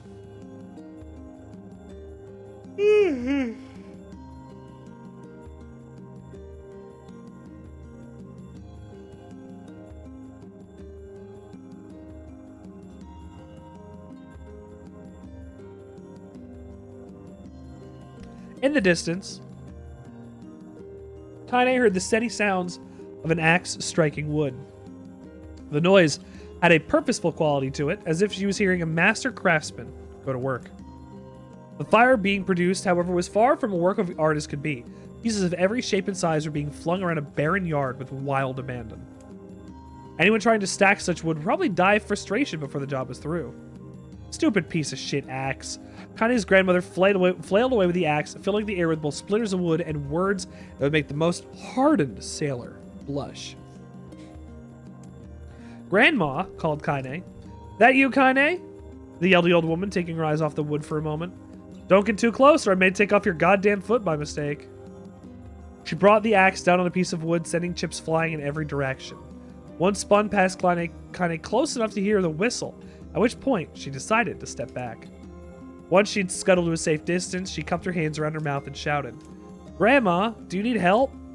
I can get you water or lunch or a new axe or something? The axe, poised to strike another wobbly blow, paused in midair. The old woman considered her granddaughter's offer for a moment and then smiled. Tell you what, since I'm doing such a piss-poor job at chopping, why don't you come here and take over so I can go get the water? Shade's been restless lately, and I don't want you to come running into one of those bastards. Relinquishing the axe, her grandmother picked up a long pole with wooden buckets on either end. Gathering water was the more difficult of two jobs, but Kaine knew better than to complain. Once Grandma's mind was set, there was no changing it. Kaine did her best to help with the chores, but Grandma took every task that required travel of the village. Though she had a long list of plausible excuses, Kaine knew the real reason. She didn't want her grandmother to be taunted and harassed by the villagers. Once Kaine moved in, Grandma decided to take up a residence a good distance from the Eyrie. Out of sight, out of mind seemed to be the best policy when it came to the villagers and her granddaughter, and rare were the days that any but the two of them could be found on the rocky acre of the land they called home. Kaine enjoyed the solitude, but harbored a secret resentment that her grandmother was forced to spend her golden years in such a place. After watching her grandmother leave, Kaine turned her attention to the task at hand. She had never chopped wood before in her life and was soon discovered why the old woman hated the chore. Swing after swing of the axe produced only a tiny crack in the wood. When she finally managed to connect with a solid stroke, the tool embedded itself in the log and refused to budge. Frustrated, Kaine swung the axe around her head and threw it, log and all, across the yard. Damn it, crap. She suddenly understood the joy her grandmother felt in a good curse. Happier now, she picked up the axe, forced it from the wood, and resumed chopping. She had a natural skill with a blade, but the task was challenging, and blisters soon began to form on her small pink hands. This is tough. My logs are all weird sizes. Spitting on her palms, ignoring the pain, Kaine redoubled her efforts. Just as she was developing a rhythm, Grandma returned from the village. Setting down her buckets with a small sigh, she took one of the logs and coughed out a wheezy laugh. Pretty clumsy, girl. You'd be better practice if you... Her grandmother suddenly collapsed to her knees, causing one of the buckets to wobble precariously. Eyes wide, Kaine dropped the axe and ran to her grandmother's side. Grandma! The old woman shook her head and pointed with a trembling finger at the bucket. Get the bucket. Can't let it spill. Kaine readied the bucket with a foot as she knelt by her grandmother. A small bit of water sloshed over the side and made a new home in the hem of her dress, but Kaine did not notice. Grandma? Grandma? What's happening? Crazed with panic, she grabbed her grandmother by the shoulders and shook. After a moment, the woman lifted her arms and batted Kaine away. Stop that! Stop that! Just stop! She cried, breathing heavily. It ain't like I'm dying. Just tired from the trip is all. Kaine desperately wanted to believe her, but one look at the old woman's shaking hands and worn face told her more than the words would ever could. Her grandmother had lived a long, hard life, and it seemed the bill was finally coming due. The time when her grandmother watched over Kaine was ending. Sooner than either of them had feared, the positions would be reversed. The next morning, Kaine came to the side of her grandmother's bed and took her wrinkled hand. Grandma, you're sick, and you need medicine. I'm going to the village. The old woman shook her head and tried to rise, but Kaine gently pushed her down. It's all right. I'll be fine.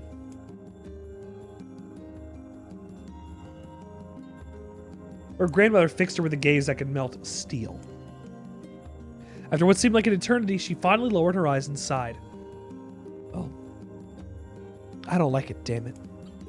But I guess I could quit being so stubborn and let you grow up. The old woman watched as Kaine strapped on her boots and made her way down the road to the village. Hours later, an unseen sun made its way across a dark and rainy sky. She was still watching. Speed S-Jet 12!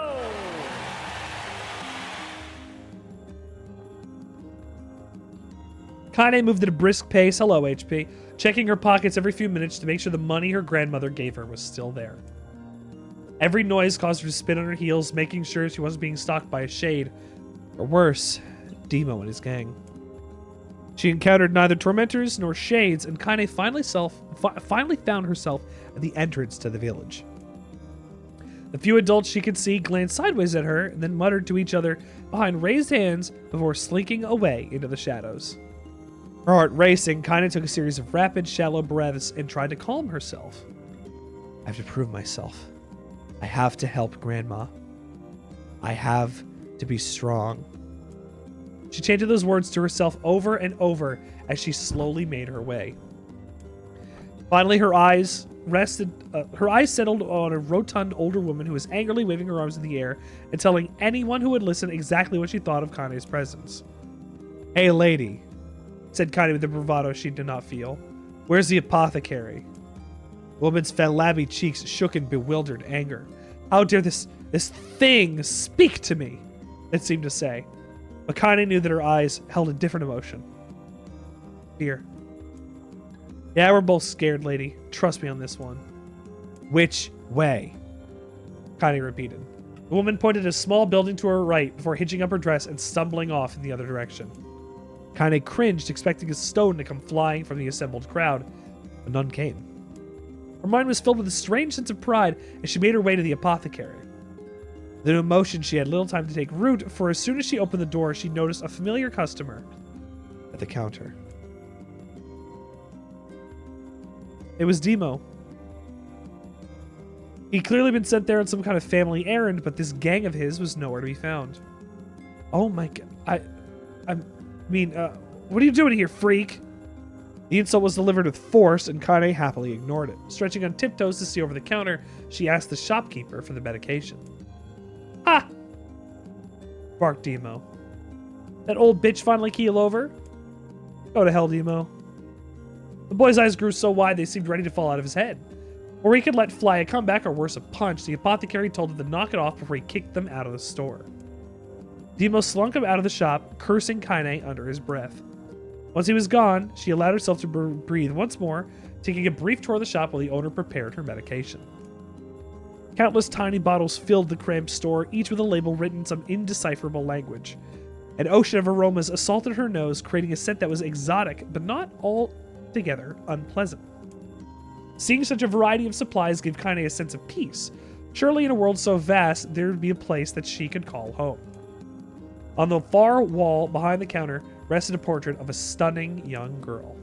The picture had once contained bright, vibrant colors, but time had worked its cruel magic, and they were beginning to fade.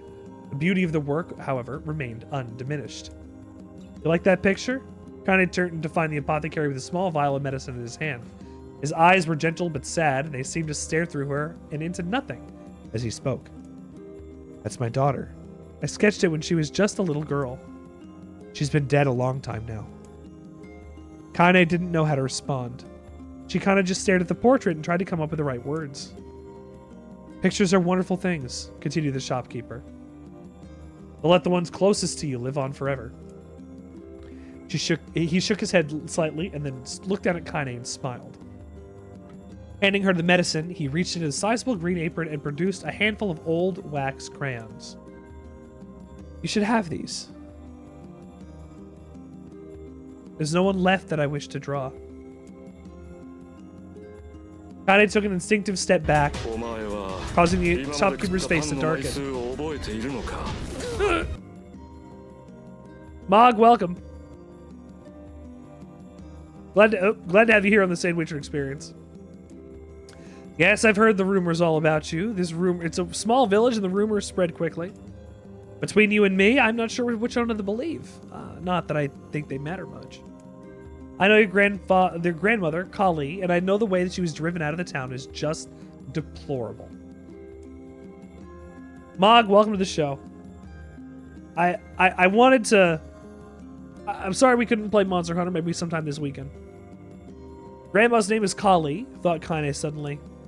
She was still mulling this new fact over in her mind as she reached out and gently took the crayons from the apothecary's hands. Your grandmother's an old friend of mine, she said as Kane scooted away yet again. I owe her much. I wager she would like it if you drew a picture of her. Yes, I think that she would like that very much. Kane murmured a quiet agreement, but inside her heart was bursting. Never before had a villager treated her with anything but complete contempt. It was a tiny, almost imperceptible step, but it was a step nonetheless. And with enough tiny steps, she may one day discover the rest of the world. When Kane returned home, she found her grandmother asleep in her bed. Her feet were blackened and raw, bleeding a bit in places, leading Kane to think that she'd been pacing around the room until exhaustion finally caught up with her. She placed the medicine by grandmother's pillow and turned to leave, but found the old woman's hand clasped around her arm. Back already, are you? Asked her grandmother with a yawn. Come here. Let's have a look at you. Grandma sat up and examined Kane head to toe. Finally satisfied that nothing terrible had befallen her grandchild, she leaned back and allowed herself to relax. Well, how was it? Those bastards give you any trouble? It was kind of fun, said Kane with a small smile. No, seriously, it was. Fun, eh? She asked her grandmother in a voice that implied she believed anything but. Uh-huh. Anytime you need me to run an errand, just let me know. As she spoke, Kane removed the crayons in her pocket. After a brief explanation of their source, she informed her grandmother that she was going to sketch her portrait. Portrait of me? Ridiculous. No one wants to stare at a wrinkled old crone. But Grandma, it'll make you live forever. Horse shit, said her grandmother, throwing back the sheet from her bed. Living forever would just piss me off. Now, put those crayons away and help with dinner. Akane would not relent, and in the end, Grandma found herself leaning against the wall of her house as if posing for a master artist. Kane took up the crayons, eyed her subject carefully, and set to work. Just as her grandmother was about to nod off, Kane finished the piece. After staring at it for a bit, she released it from her grip and let it slowly drift to the floor. It's terrible. It doesn't look like you at all. I'm sorry, Grandma. I thought these crayons would, make drawing easy or something. As the old woman's eyes narrowed at her granddaughter's disappointment. Let me be the judge of that, she said, ignoring the pain at her back and reaching for the paper. The sketch could have been a person's face. It also could have been a boulder, a lump of clay, or an incredibly misshapen loaf of bread, all rendered in a chaotic array of colors. The old woman stared at the picture for a long time, then slowly wheezed out a laugh. Oh, Kaine. Oh, Kaine, she said between laughter. You truly are my blood.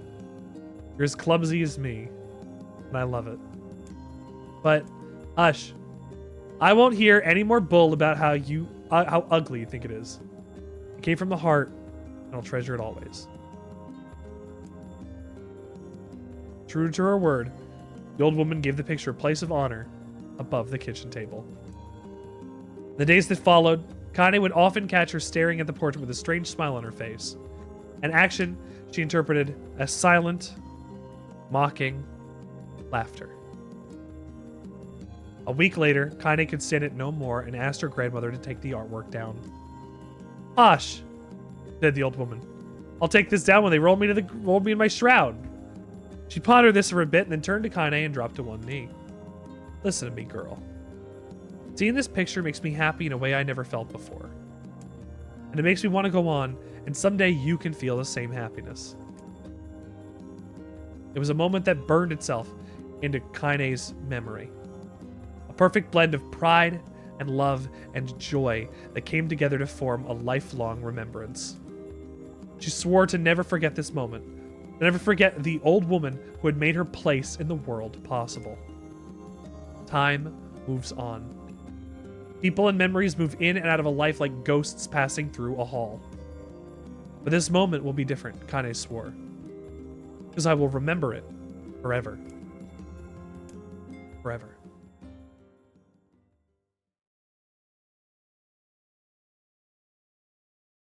Kaine listened to the sound of the crackling firewood and stared at the black object on her plate. She'd been pushing it around on the wooden disc for a solid 10 minutes, ignoring the bemused stare of her grandmother. Finally, she summoned her courage and gave the object a brief sniff. A sharp, bitter scent flew up her nostrils and made its home there, causing her face to twist with disgust. Mog. I have 2 things on my new rewards that I would like you to look at when you have the chance. Grandma, I can't believe you want me to eat a bug.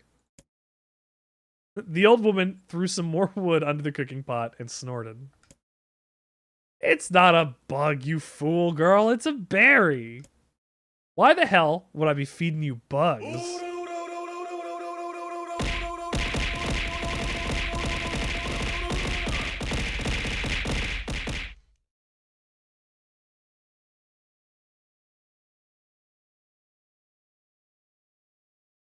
It's a pretty good one. And then the other one.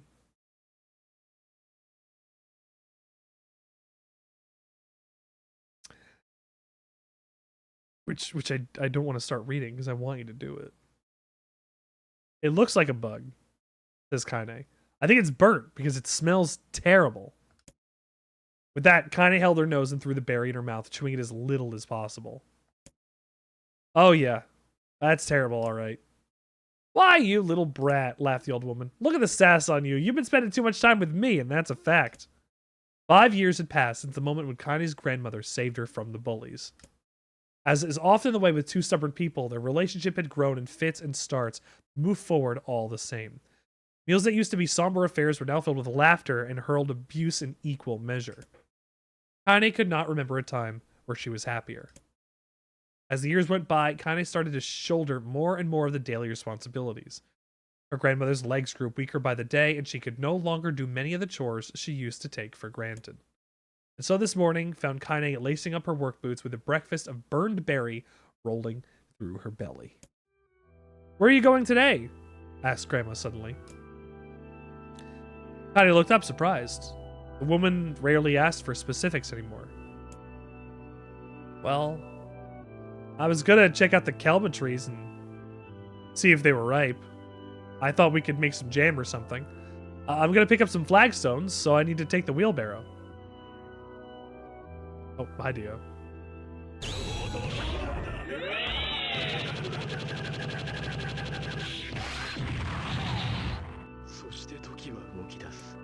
Flagstones? What the hell for? Kaine stared at her grandmother, then held it in an arm and swept it around her home. Constructed mostly of cloth, rope, and rubble, the old place sagged like a boxer in the final round. Grandma, a dying cat could chew through this house. I'm gonna build a stone wall so we have some protection. The old woman laughed, exposing her toothless grin to the world. God damn, girl, if a bunch of thieves go to ransack this place, let them come. We got nothing worth stealing anyway. I'm not worried about thieves. I'm worried about shades. We saw one west of the village yesterday.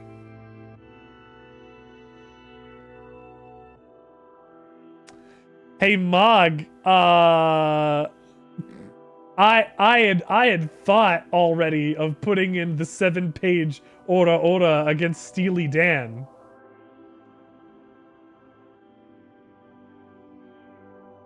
I had already considered it.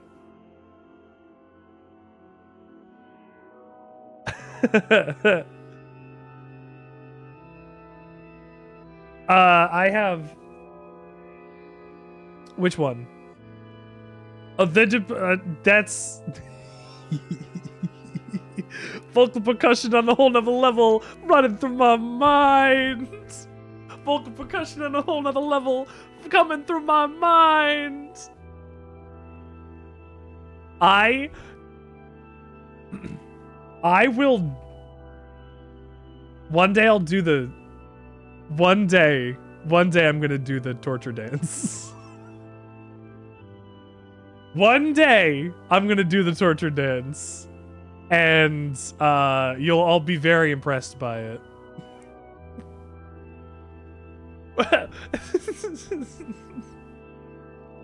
I'll do it, and I'll have three. It'll be like this. These are my stands, right?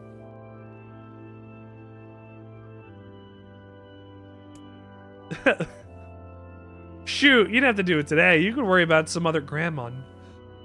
No. If I don't go to the Kelman trees, we won't eat tonight. You know that.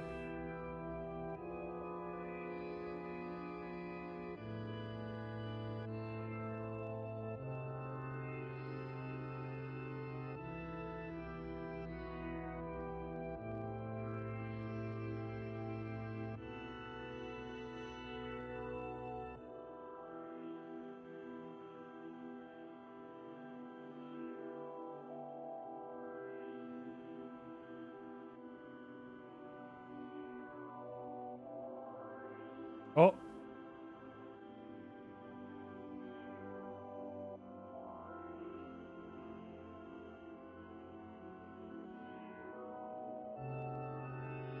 Hello?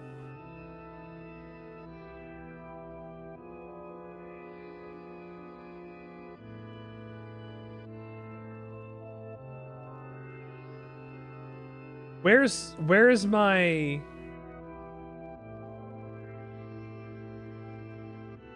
There we go.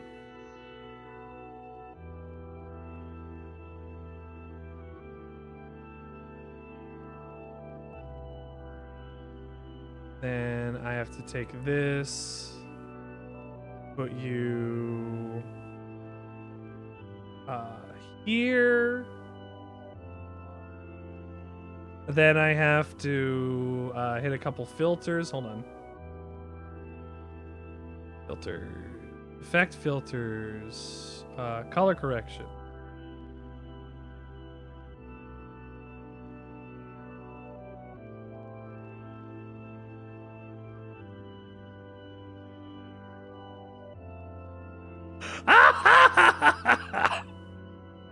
And then I have to make it slightly less.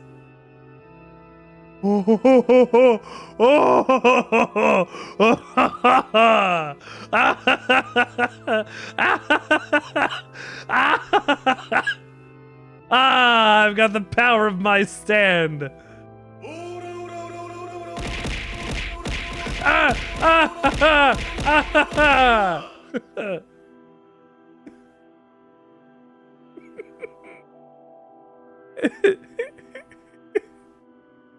Good.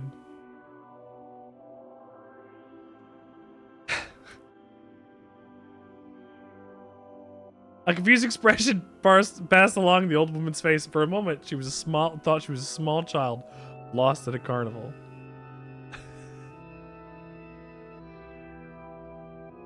You know, we love JoJo, honestly. I'm glad that we're loving JoJo.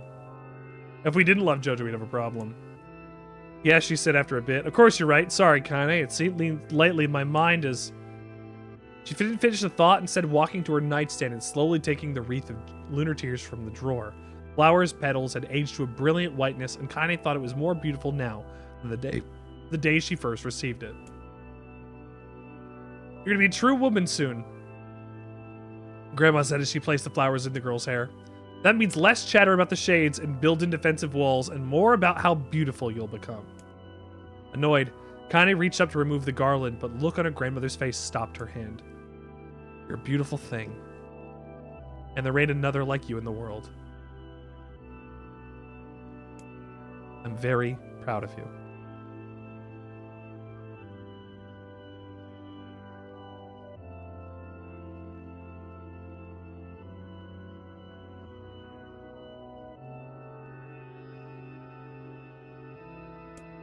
Okay, Grandma, that's enough compliments for one day.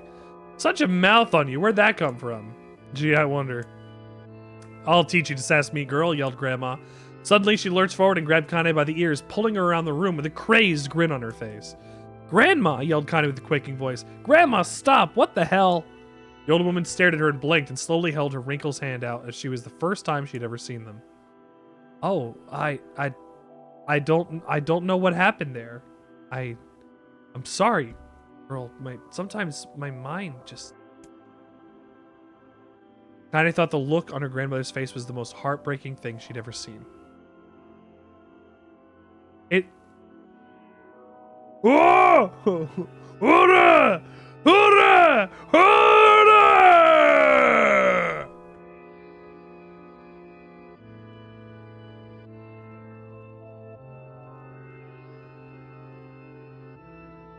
Yes. Maybe I should stay home after all. Oh my wa mo. Wait, wrong thing. Starfinger. What if I did Starfinger and it was just super long? Can I hold on? Can I get a Starfinger?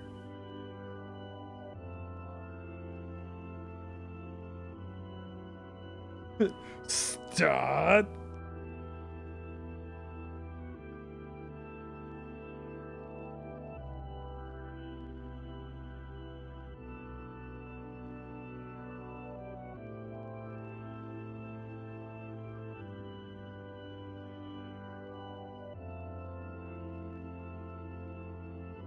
Starfinger! Look, it's long. Finger! It's not perfect. I'll figure it out. The same technology that I use to extend my forehead. Yeah, hold on. Should my stand also have...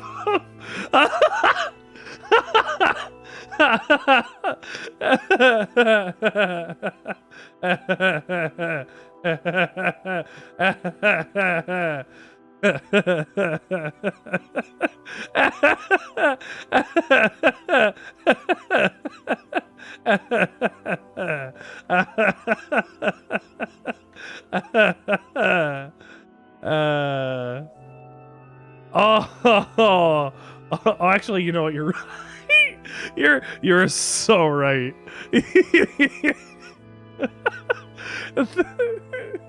This stand needs to have it. I look like I have the genie from Aladdin behind me. Go get... Wait, hold on. I got even better. Hold on. Hang on. If I group these together, then I'll be able to throw on another filter. Hold on.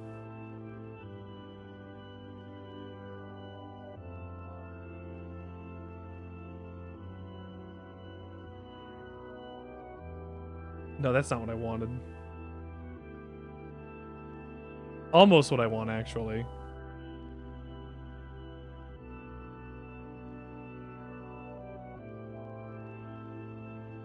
Actually, let me see. What do I have on this one for filter?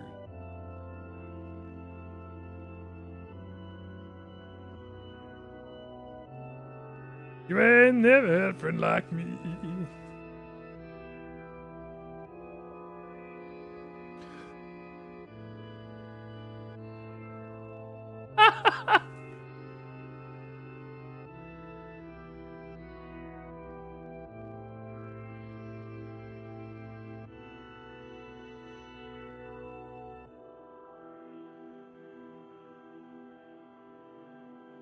There we go. Now my stand's perfect and it'll vaguely pulse behind me. I mean, I always joked that my stand was going to be named Banana Phone. You go get your fruit and wall and whatnot. I'll be fine. When you come back, you'll have a nice grasshopper dinner waiting for you. Kane rolled her eyes, then kissed her grandmother on the forehead and made ready to depart, trying desperately to ignore the worry that was gnawing at the walls of her heart. Kane could feel the old woman's eyes watching her as she moved down the path. Don't turn around. Don't turn around, she told herself. At the end, the temptation was too great. She spun on her heel for one final look and saw a small, bent woman standing on the front of a ramshackle hut with a sad expression on her face. Gods. She looks so old now. Like the wind could reach down and just carry her away. Power line?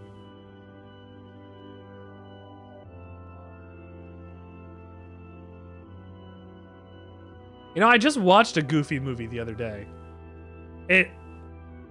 It's real fast. Kind of worried about her grandmother all day.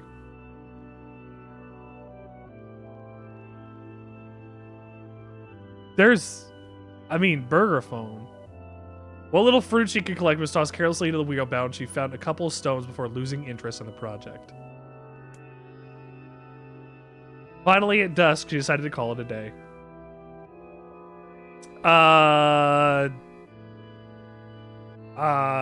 Maybe.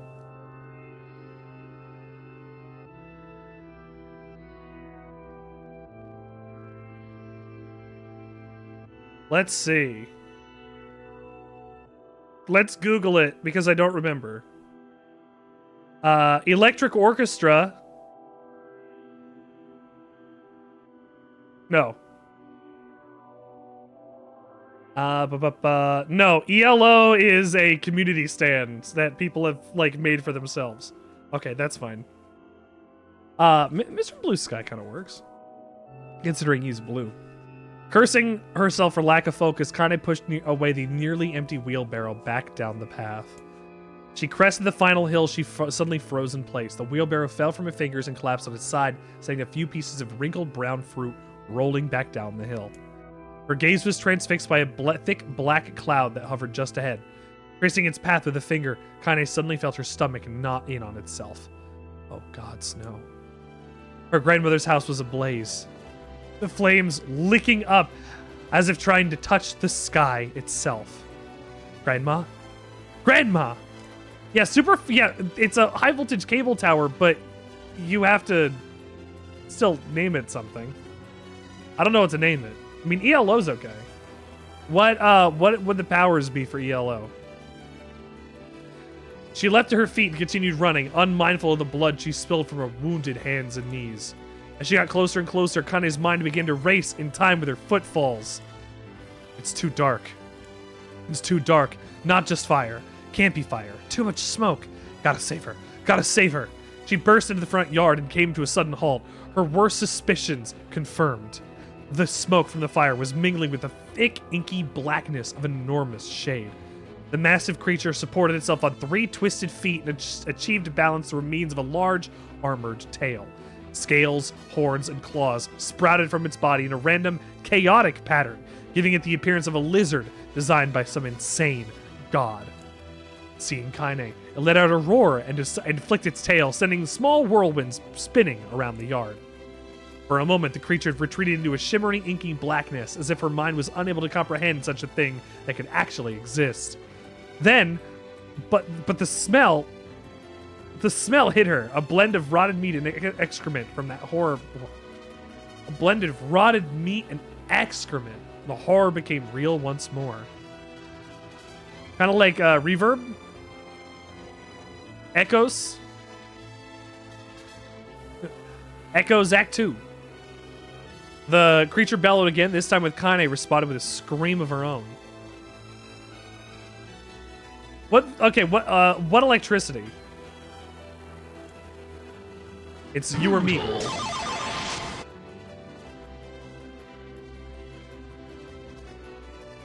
It's Ben 10? Okay. I was gonna say Echoes is part 4. That's Koichi's stand. The shade eyed Kaine with a bemused interest. Then it began looking from her to the house and back again, as if urging her to look at the destruction it so gleefully wrought. With dread building in her heart, Kaine glanced toward the house. Through the smoke and the flames, she spotted a small figure struggling to escape the ruins. Grandma. The sound of her voice, the old woman began waving frantically. She's alive, thought Kaine. Alive. Kaine's legs sprang to life as she raced across the yard toward the flaming wreckage of the home.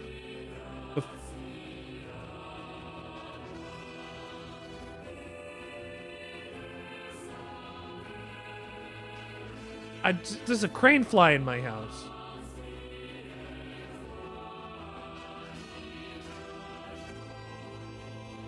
Hang on.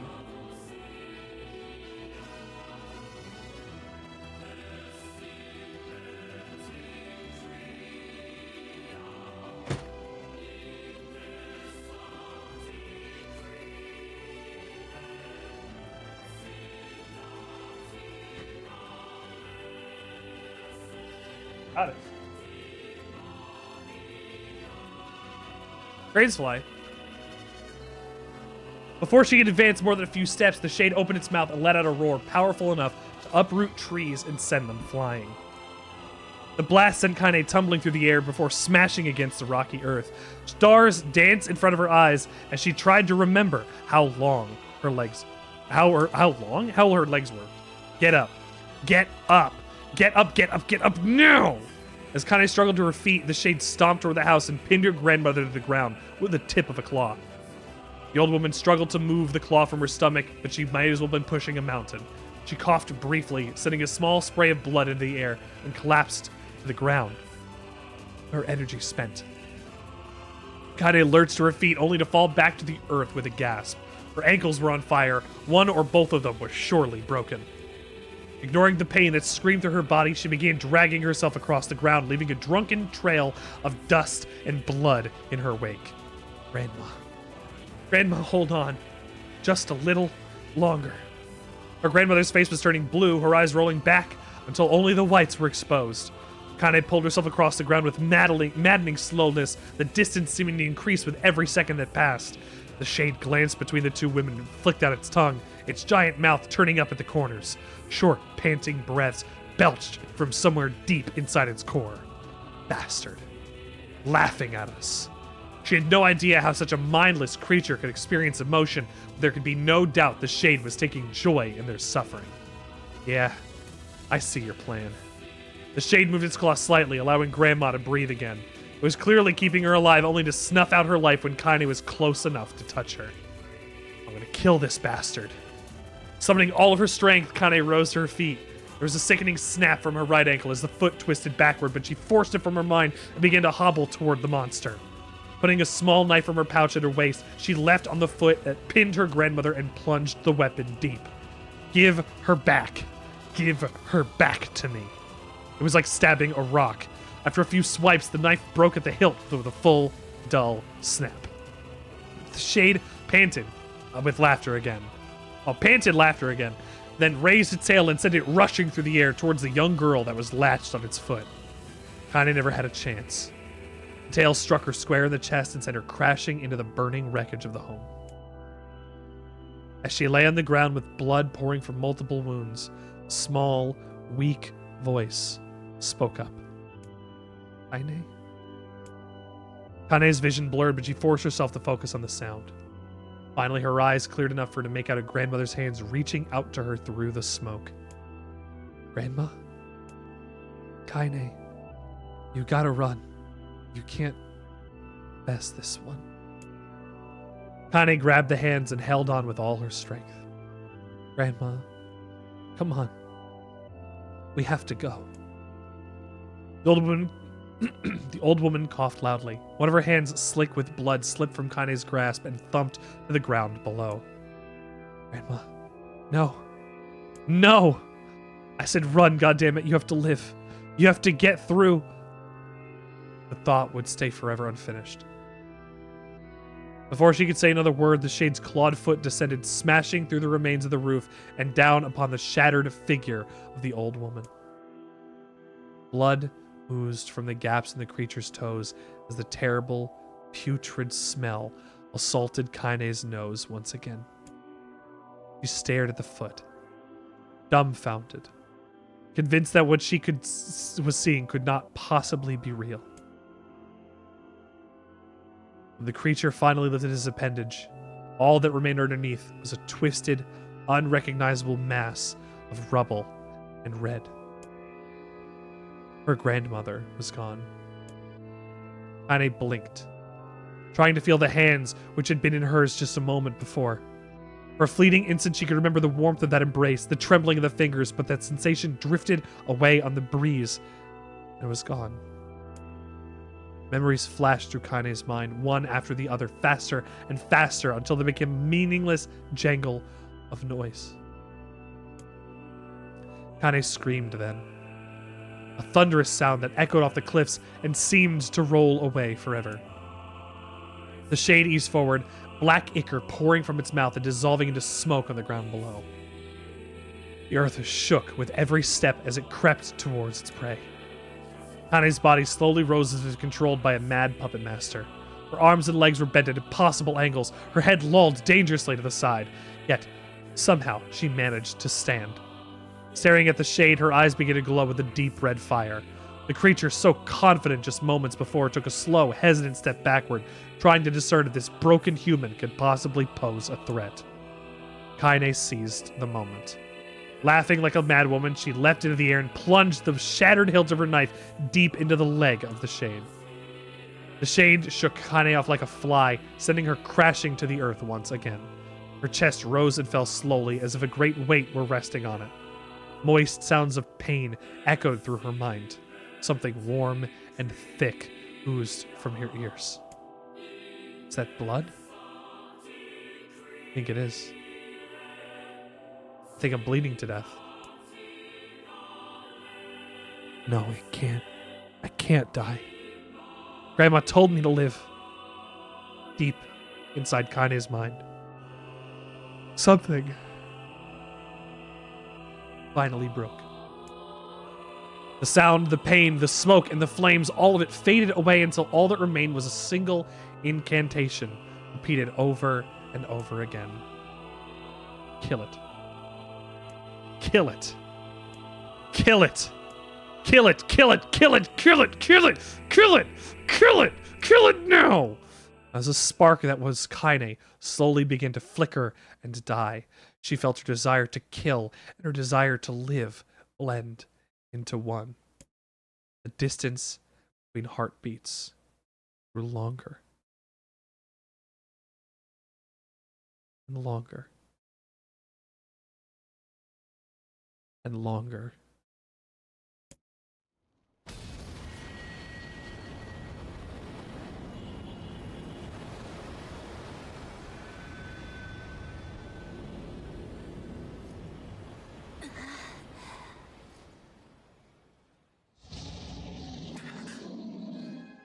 Here comes Jack.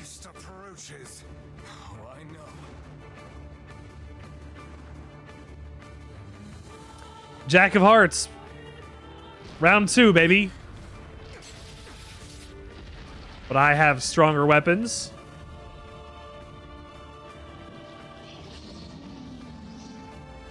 And you can't beat me.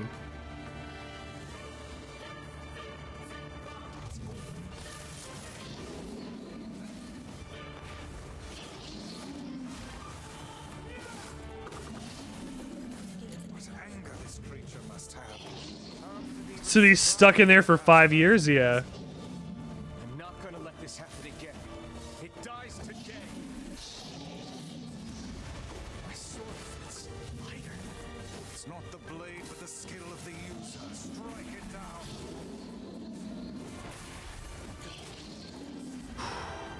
Hey, buddy. Oh, wow.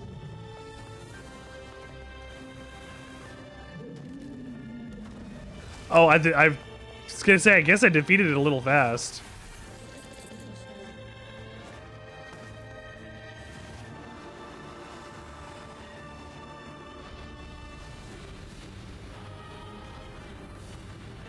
Let's beat its ass.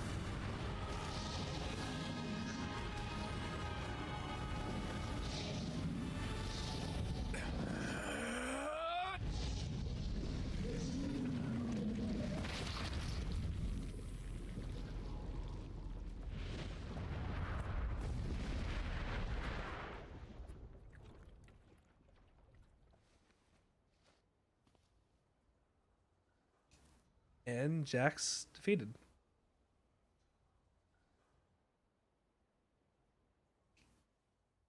We have achieved Kaine.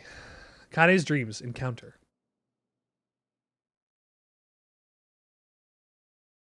Gently, weakly, softly. The shade, sure that its tormentor was dead, turned and stomped off towards the horizon, stopping only to bellow one final roar.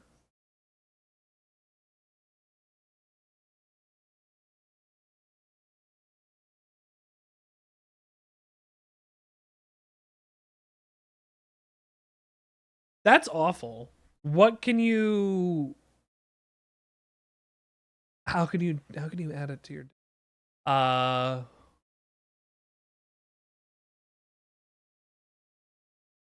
Hey, I thought I kicked you out.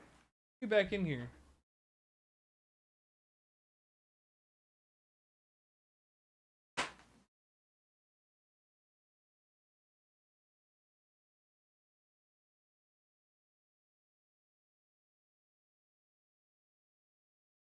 Just smack a crane fly. Couldn't kill it. Shamed beyond imagining, Kaine tried to turn her to the side, but only succeeded in coughing a huge gout of blood. It was getting difficult to see, and only after a moment of fierce concentration did she realize her left eye was gone. Laughing to herself, she turned her remaining eye to the ruins of her home and noticed a ragged stump of an arm resting a few feet away. Yeah, that's mine.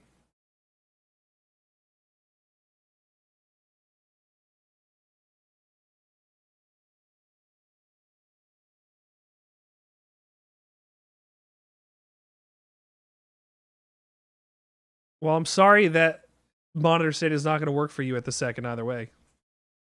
I hope that all right, I'll do a little research. I can see what I can find. So Kaine's lost an arm. It's going to make clapping a real bitch. Ah, hi.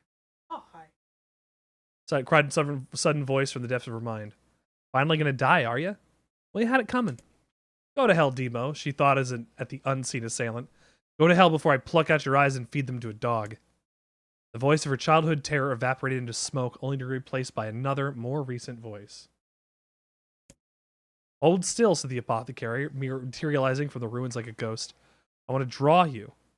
That way you can live forever. No, stop. I don't want to live forever. I want to die right here. I see, he said quietly. Well, if that's what you want. The special shopkeeper fluttered in and out of existence for a moment, then produced a piece of paper and sketched quickly. After a few seconds, he turned the page to Kaine and smiled. Since you rejected my offer, I decided to draw someone else. It was a picture of her grandmother, real as life. Kaine opened her mouth to thank the man, but stopped as the picture began to blacken in the middle. Before she could say anything, dozens of multi-legged insects began to swarm across the image, tearing at it with sharpened pincers. No, stop! Don't hurt that picture! Kaine reached out with her remaining arm and waved futilely at the air. To her surprise, the insects fell off the picture to the ground below, where they vanished into tiny black tendrils of smoke.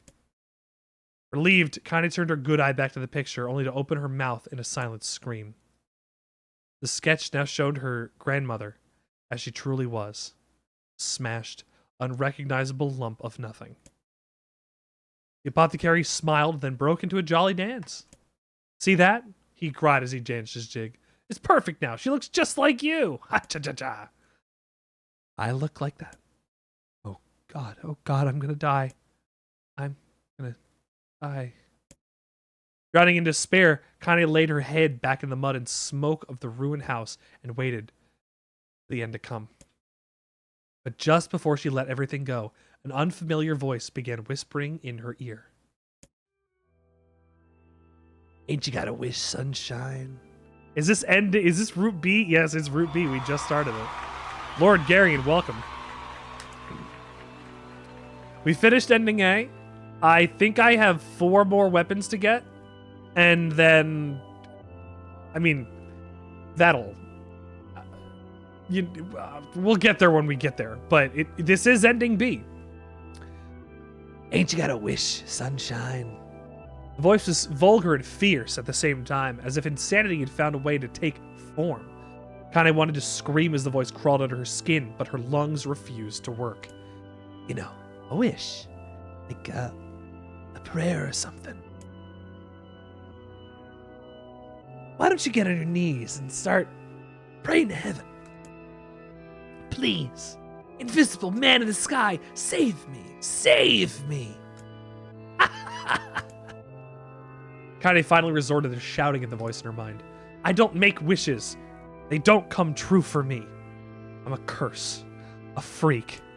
I should be left to die. The other voice boomed in her ears. Oh God, you're the best. Kane glanced down and saw shiny black substance oozing from her legs. She tried to brush it away, but the remaining arm would no longer respond. The substance slowly crept around her feet and then began moving up towards the rest of her body. Is this death? Is this what it's like? Or is my mind just losing itself? She could feel the slime oozing upwards, feel the hot, searing pain it left in its wake. Whatever else might be happening, she was still alive, and this was real. Come on, said the voice. Let it go. Kane tried to ignore the voice and concentrate on the pain, but the newcomer would have none of it. Don't ignore me, sunshine. You're ready to give up, ready to die. So why not let me have it? Have what? Your body. Come on, give it to me. Give it to me. I want to stand on the ground, feel the rain, taste the wind. The voice paused as if licking its lips. When it resumed, it was mad, unabated joy. Use your hands and use them to choke the goddamn life out of people. I want to tear out their throats and bathe in the blood, just like before. In response, Kane shifted her head and vomited. The warmth of it crept down her front and mingled with the pain of the encroaching black ooze. Are you a shade? Yeah, maybe. What of it? The slime reached her face, crept up past her nose, and slowly oozed into the socket of her missing eye. The moment it touched her brain, Kane was struck with the most powerful sensation she'd ever felt in her life. It was ecstasy. She wanted to scream with delight, but all she could manage was a small, whispered moan. Feels good, don't it? Yeah. What can I say? I know how to please the ladies. Now, give me that body. Come on. Give me that body and I'll give you more of this feeling. It's a fair trade. A black lump began to protrude from Kane's side. As she watched, it grew longer and thicker, eventually taking the form of her missing arm. I can see better, she thought. My eye must be growing back too. The slime reached up to envelop the rest of her face, but she managed to brush it away. Stop. Marveling at how she whispered, marveling how she'd regained her voice. Stop. The black ooze hesitated, as if considering this request, and immediately shimmered down her body before disappearing in a cloud of smoke. Ah, what the hell, sunshine? Screamed the voice. We had a deal. I thought you wanted to die. Grandma said, I can't die yet. A brief image of her grandmother, bloodied and broken, flashed before her eyes. She saw the shade that had killed her and heard its mocking laughter, then closed her eyes and forced the image from her mind. Her whole body was quaking with rage, and when she opened her eyes again, they burned bright red. That thing took my grandmother. I'll have to kill it before I die. Kane glanced down and saw a mysterious pattern, the pattern of the shades, burn itself into her left arm. I'll be damned. Look at that, Sunshine. I think you and me are gonna be good friends now. Kane stared intently at her arm. The more emotional she felt, the more letters seemed to ready to puncture her skin and begin infecting the rest of her body. The arm clearly had a will of its own now. Stop. Gotta stop. Holding her left arm in the right, Kane took a deep breath and tried to calm herself. Come on. Don't fight it. It's my favorite dish, and I'm hungry. Let it go. Feel the anger. Burn with the fire of revenge. Thirst for blood. Then go out there and shut up. Shut up and get the hell out of my body. Your body. Ah, that's rich, Sunshine. Real rich. Hey, look. Why don't you just up and die so I can have this body to myself? What do you say? I bet those buddies NieR's in the air. He would love to see you dead. And I grabbed the nearby shard of glass and tried to saw off the shade-infected portion of her side. Before she could, the darkened left arm grabbed her right wrist, crushing it. Kane screamed and dropped the shard as the sound of bone crunching on bone filled the air.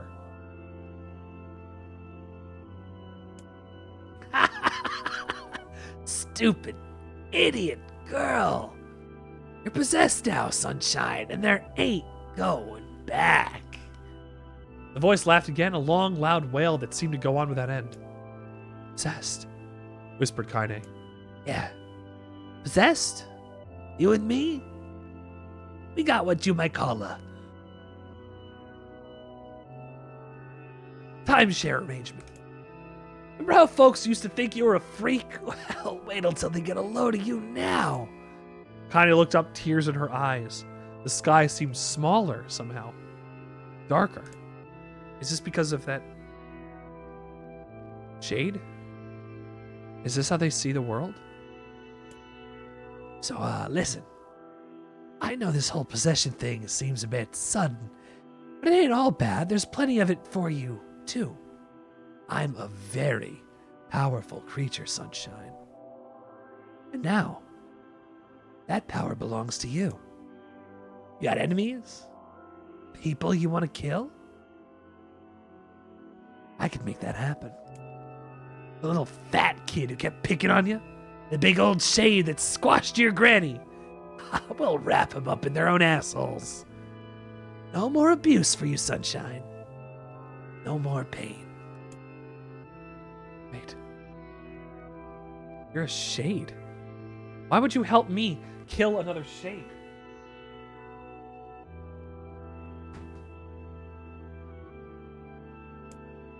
What, do you think I'm some kind of racist?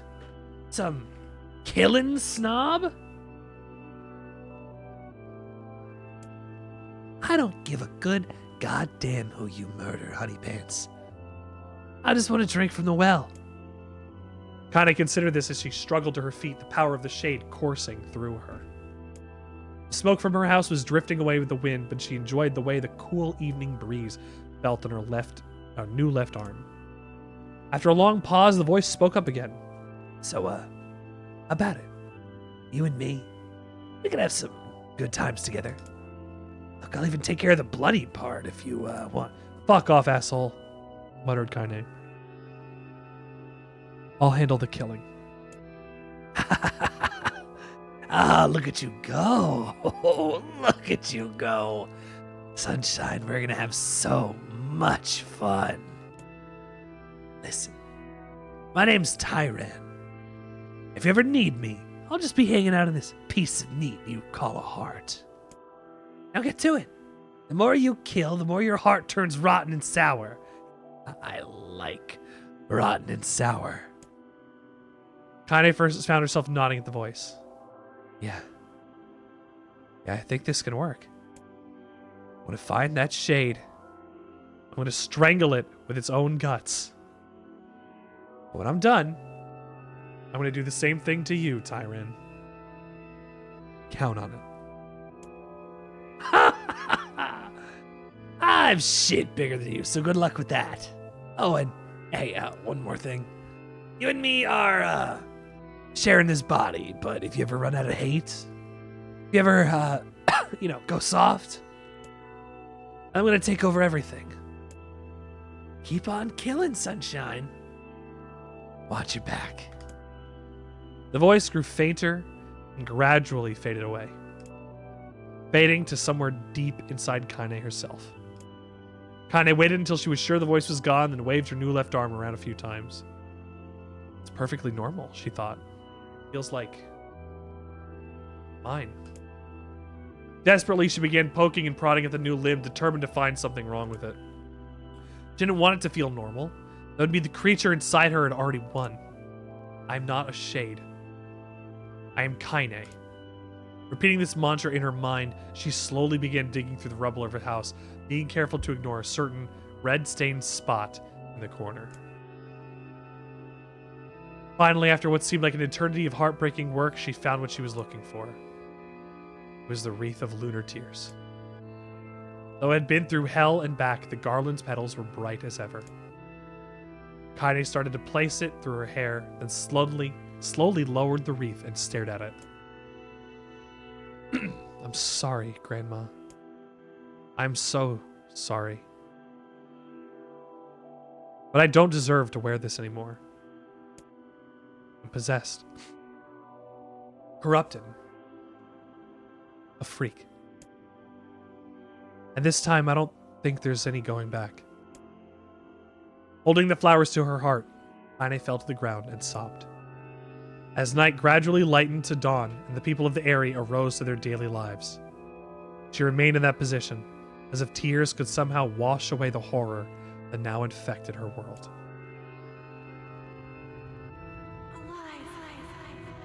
Stay alive.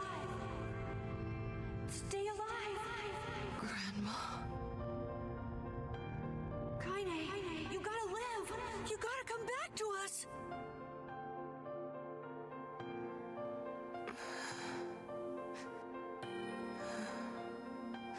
We're back. Oh, hey.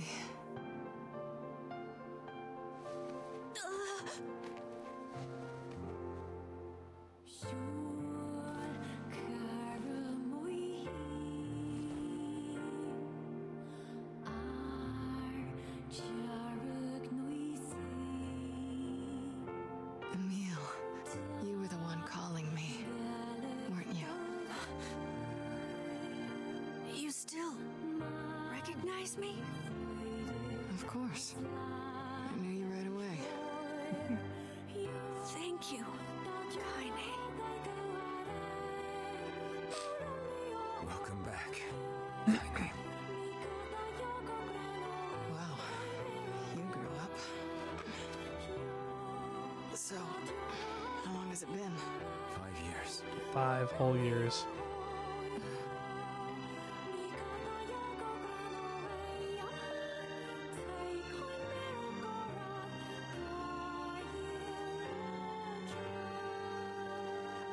Shit.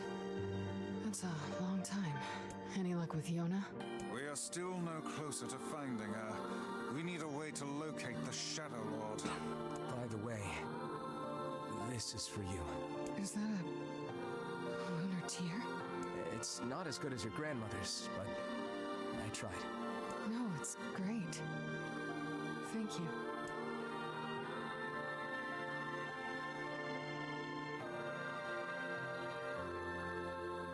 Kaine waking from her long petrified sleep. Emil's unflagging kindness. Our reunion was a happy one, and we let it wash over us like rain. That is, until Devila and Popola had to go and ruin it all.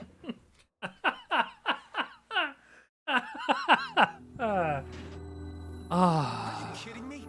You can't be be serious. Devila and Popola have been working against us this whole time. Well, not really against. They've got their own reasons for what they're doing. But they came up with the story of the song.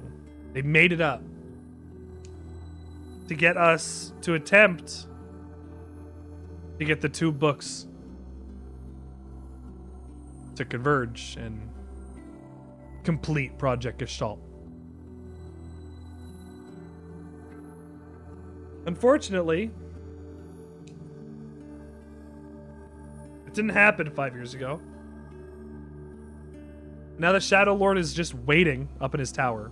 Please try to understand. People are tired and. This is crap, and you know it. It's okay. We can sleep outside. No one's sleeping outside. You and Kaine saved this village, and now they want to run you out? People are afraid of us. And really, I understand. I mean, look at me. As long as you're still with us, I can deal with it. Right, Kaine? I'm used to sleeping outside. But... We'll see you later. Sorry about this.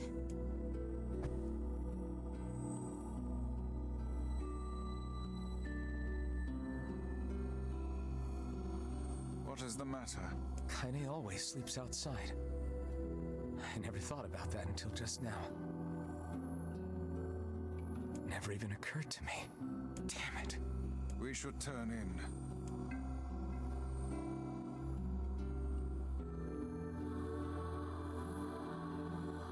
I didn't get much sleep that night.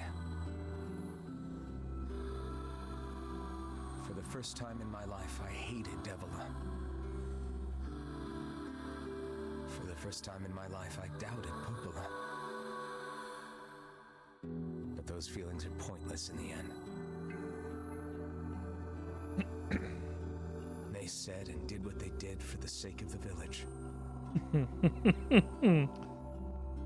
No, they didn't. To protect it from the horror of the Shades. No.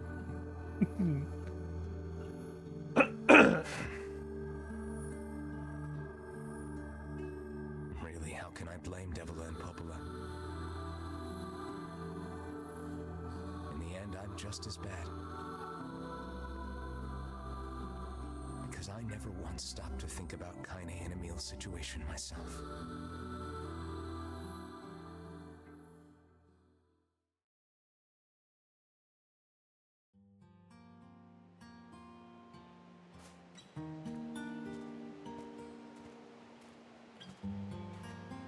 Arguably, you're worse.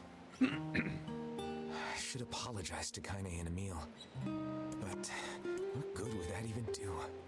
I got a fire going, Kaine. Wait, is that...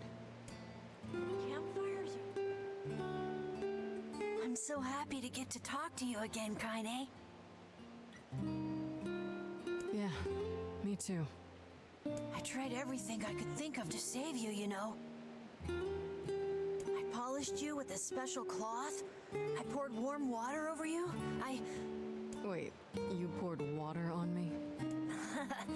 Yeah, but it didn't really do much except make you all shiny. Hey, Emil.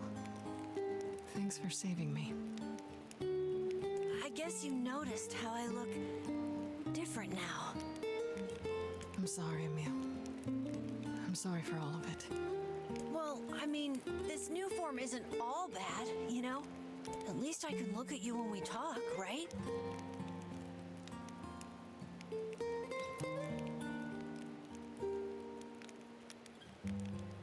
Emil, stop saying crap that makes me cry. Hey, so why don't you tell me something about yourself? I'm not very interesting. Sorry. Come on, I just want to know you better. Please?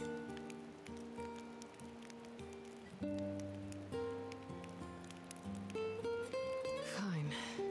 This all happened when I was a kid, before the whole shade possession thing. My body is different. And when the villagers found out about it, they started treating me like a freak.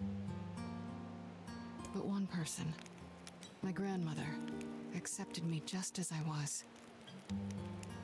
No matter how bad things got, she gave me the strength to keep going.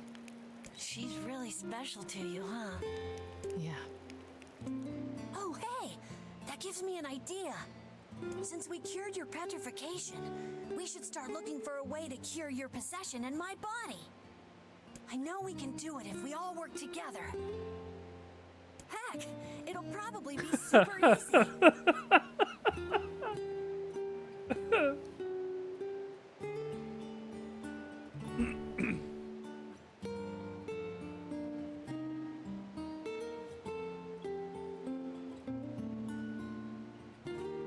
Let me guess. More warm water? Okay, can we just forget I told you about that?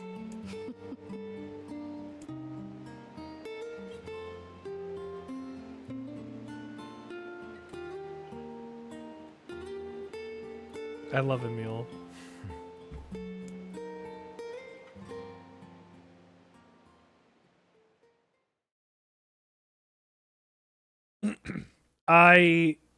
No. You came in at a good time. Sleep well? Sure. And yet your red eyes tell a different tale. Don't be so hard on yourself, lad. I need to go see Devila and Popola. Very well.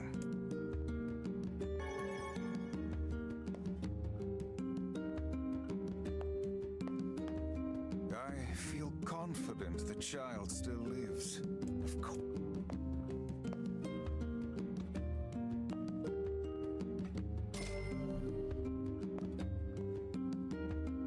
What might that be? What's this? It's Mom's diary. I've not heard you speak much about your mother. She got the Black Scrawl and died when I was little. My apologies for bringing it up. It's all right. I can barely remember her face anymore. This is the only thing I have left of her. Reading it helps remind me of when we were still a family. I see. But the final entries get a little strange. In what way? Well, here, take a look.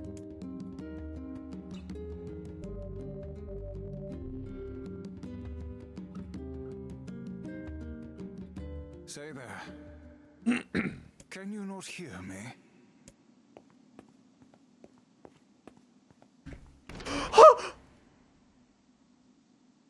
Why are you standing about like a slack-jawed ninny? Sorry. Felt like I was dreaming or something. Sleeping on one's feet is quite the talent indeed. Come now, there's the door. Right. Let's go.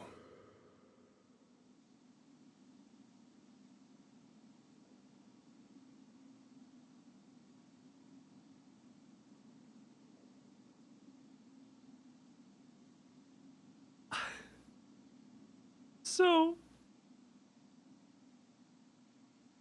this is Papa NieR,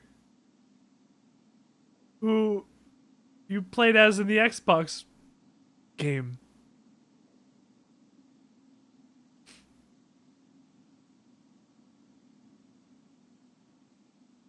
I can't believe it.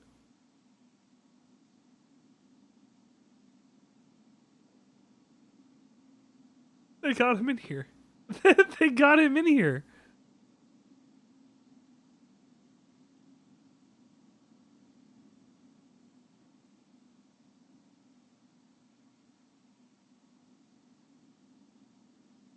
No.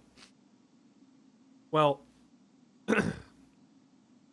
this is Papa NieR, a character that exists in the Xbox version. That is a replacement for Child NieR. The characters go through the same story, but one is an adult and one is a child. I guess he lost his wife rather than his mother.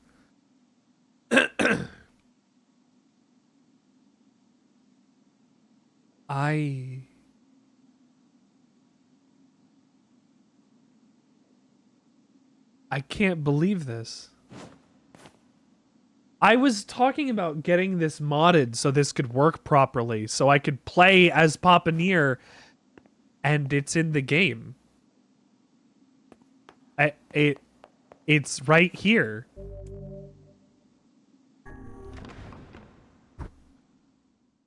Bar and Vicey are always together. Even says that they argue a lot.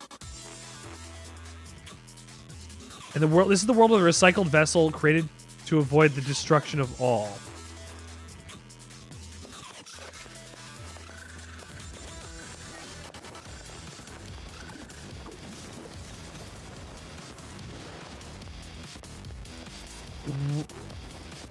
Is this just a bloody tower?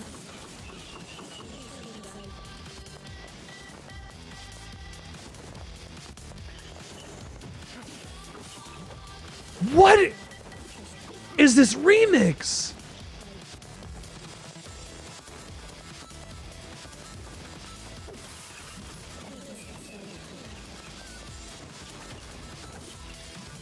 We got a bloody palace a la Devil May Cry to do here.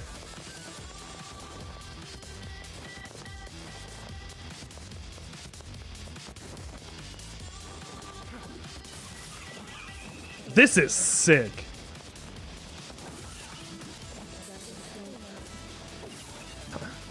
This remix is awesome.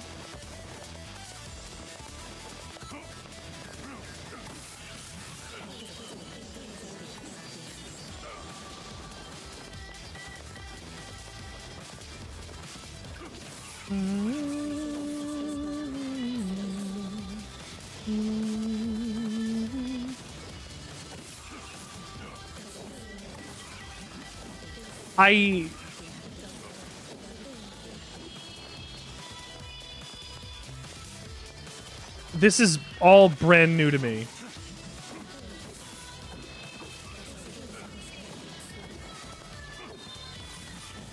I wonder if they put this in so that they could have Papa NieR in some form. Ow. Ow.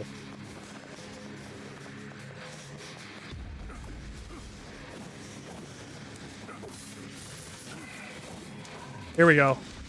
Boss down.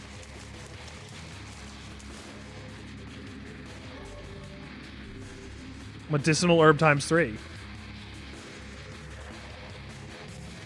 The Black Scrawl, a lost destiny, a white book, a false truth.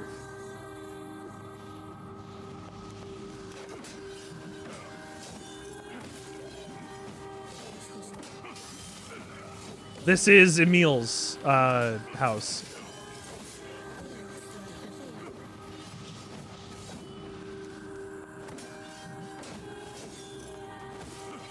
You know, we didn't read any documents that we got about Project Gestalt. We should probably do that at some point.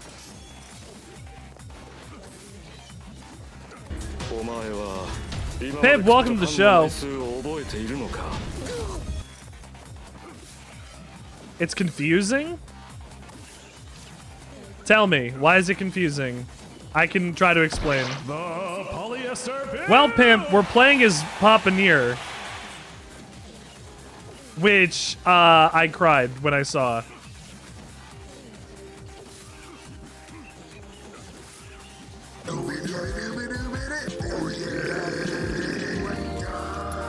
This is the world of the recycled vessel. I mean, Papa NieR is pretty great. Papa Bless is better, you're right. This is the world of the recycled vessel. This is a place that is attached to the diary that their mother was keeping. And these are... How do I describe this? Soldiers of Salt calling for white death. They are Legion who plunge the world into darkness. So the Legion are the ones that we were fighting through the last like 1500 years before the Shades occurred. What is happening right now is an alternate story where the timelines converged and we are fighting a bunch of weak ass enemies. It'll probably get stronger as it goes on.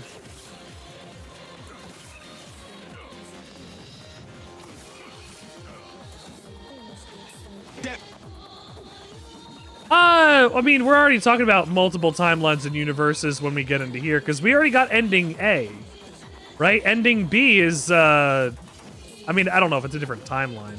I guess stuff is going to happen outside of what we already understand of the story.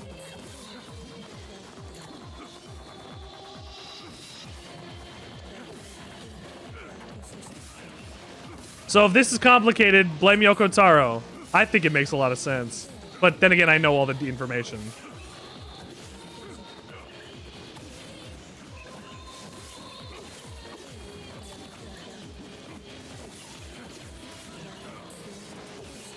Do it. It's Yokotaro at squareenix.com. .jp.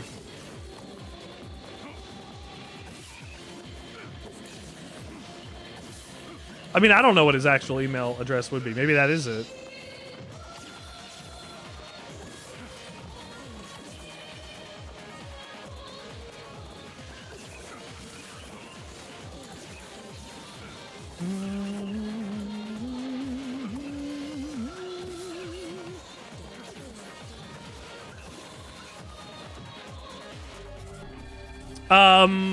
Probably.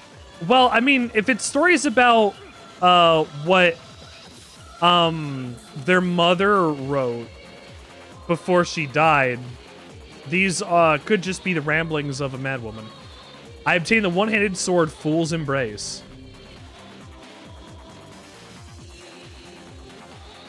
Dragon's corpse brought death to the world, delivering unto it the power of magic.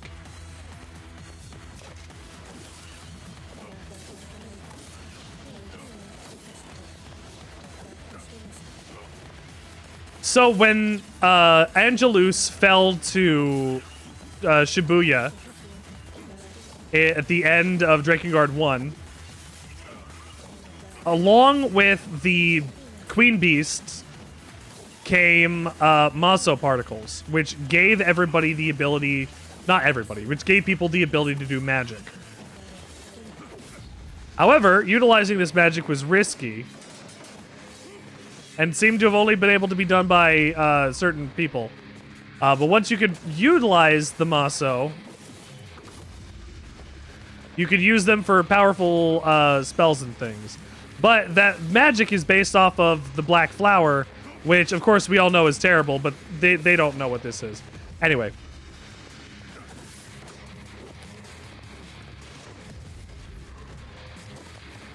The Maso spread through the world and infected every living thing. When it infected every living thing, it forced a pact upon them. If you remember pacts from Drakengard 1 and I guess 2 and 3, it forces a pact on them. Nice.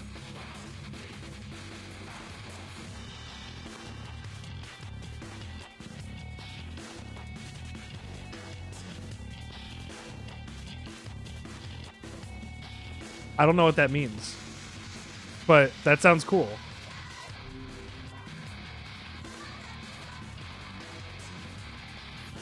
When the Grimoire program was chosen, the black sickness stains the future. The journey they journey to return to soulless vessels.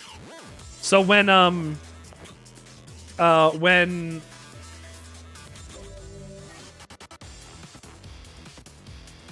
so the Maso that infected the humans made them enter a pact with a otherworldly being, a watcher, a queen beast. And when that happened, they had a choice to accept it or die. And the ones that chose to accept it turned to Legion. Thank you for Aura. The ones that accepted turned into Legion, and the ones that didn't died. Eventually, they took care of the Legion. And the population of Earth was so lessened by that point that they were going to try to restore humanity to a whatever state by removing their souls, placing them in another vessel, and going about it that way.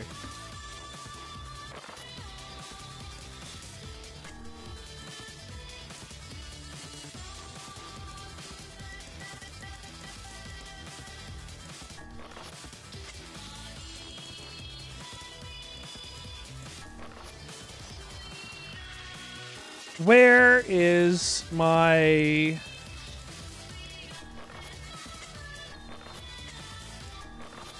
Oh, here we go. Underground research record. Oh, wait, these are Snow White.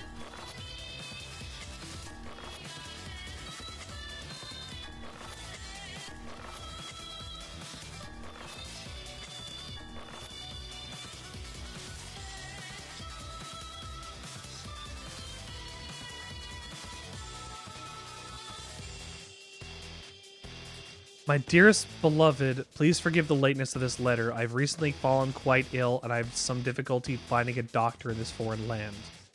The people here, however, have treated me with great kindness, and I now feel my body getting stronger by the day.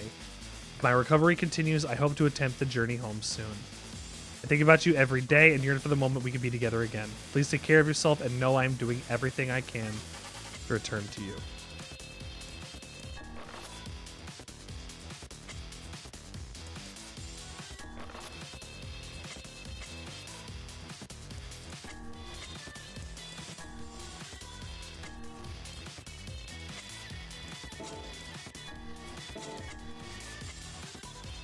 Damn, I can't even look at those documents again until I beat the game. Or damn near beat the game again.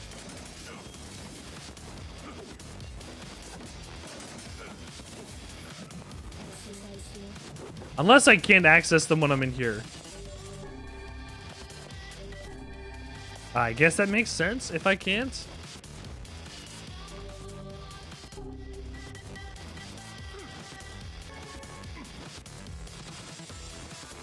Drink, thank you for tuning in tonight. You matter, your experiences are valid, and don't let anyone take that from you. And of course, if they disagree, they can catch these trans rights and trans lefts, am I right? Die.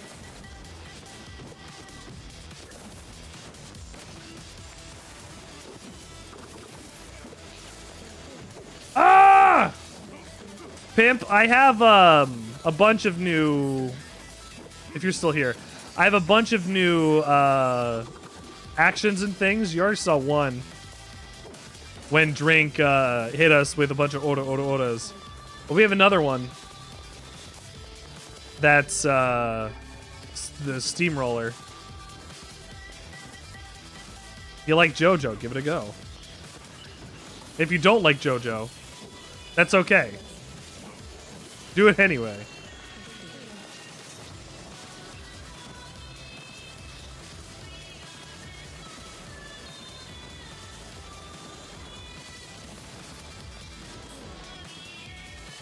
Good, they needed to die.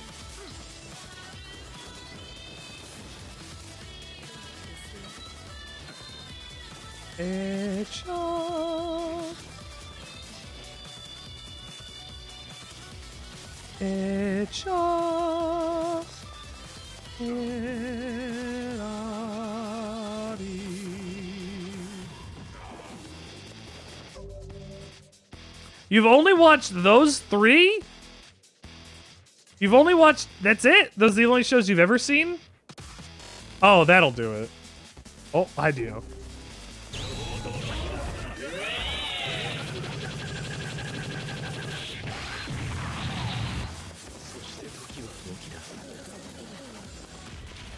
Well, that happened.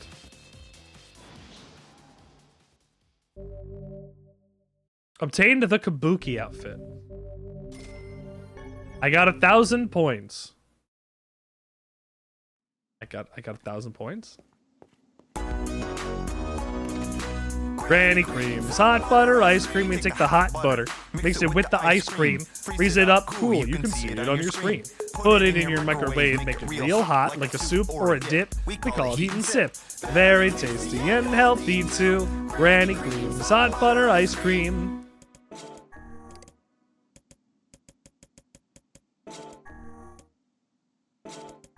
I thought I got a weapon. Oh yeah, right here.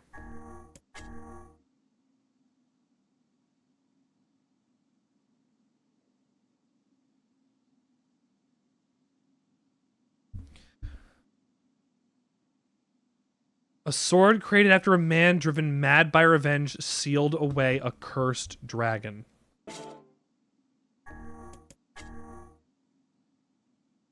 I was saved from despair the day they shackled me. I was free from the state that cursed me. I was pacified from the indignation that plagued me. I was changed by the day I met you.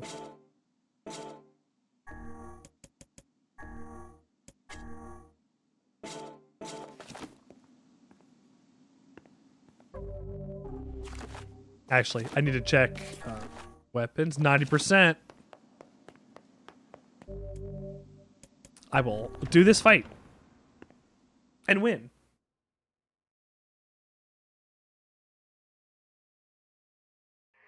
Ugh. Let's go. The apocalypse divided the world in two. One that knows not day and one which has never seen the night.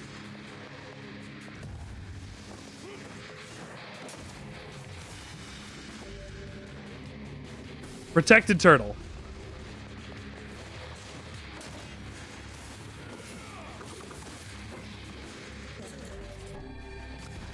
That was close. Five medicinal herbs? Damn. I guess it's expecting me to take way more damage. Black and white, 13 pacts. The vessel's forms waver as they cross time and space.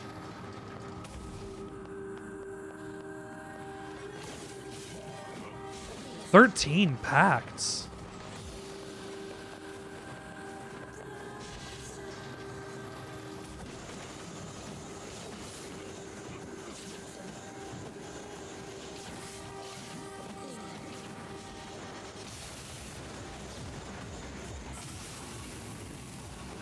Yikes.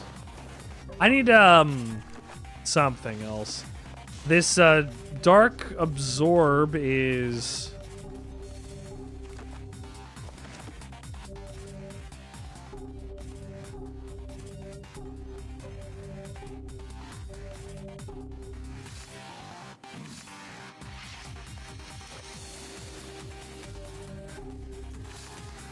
That's what I'm like, 13 of them?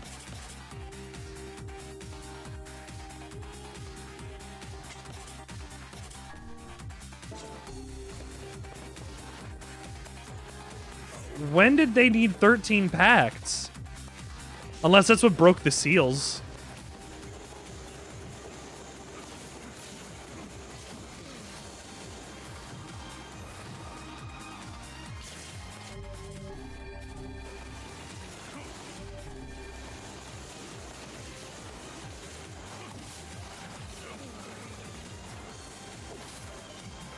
The club remix of the Song of the Ancients.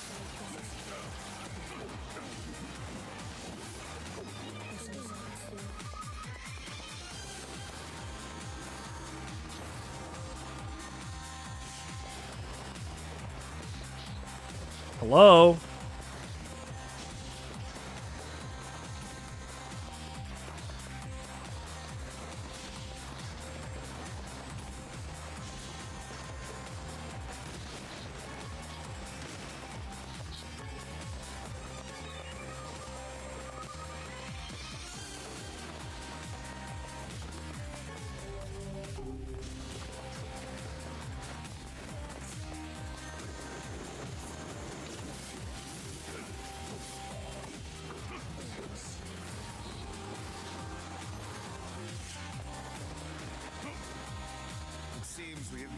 Ah, shit.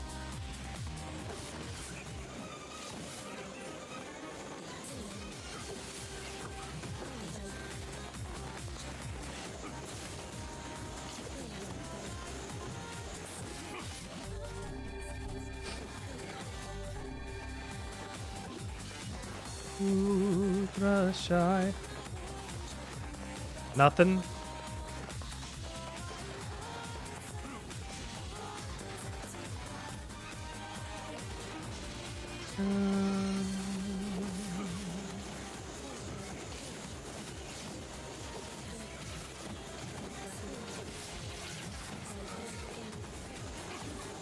Oh, do I not even have to kill these guys?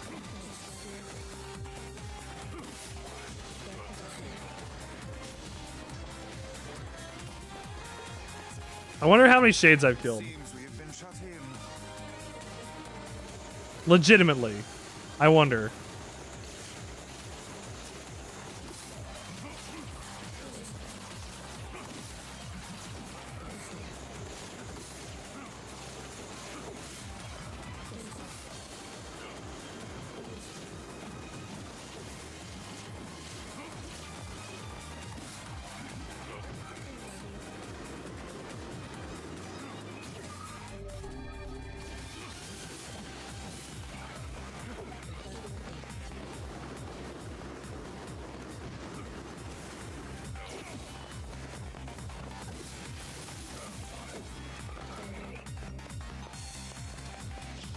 I would like not a higher drop rate.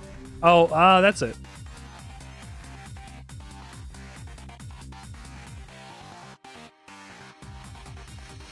The song of man has been drowned out. In its place, the scream of something inhuman.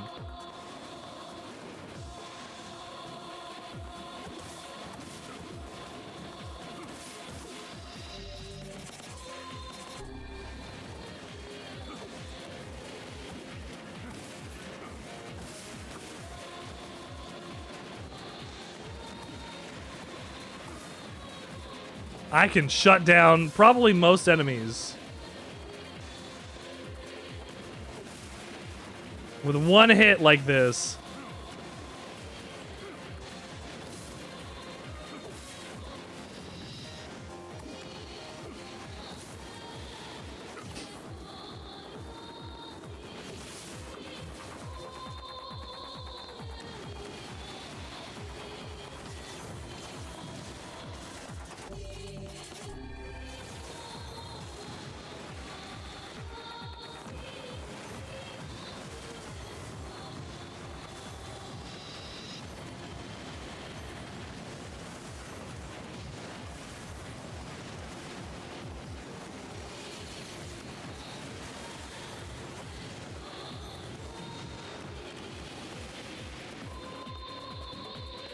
Damn, that was efficient. Fool's Lament.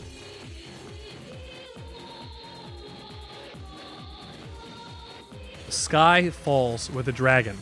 The world ends this day.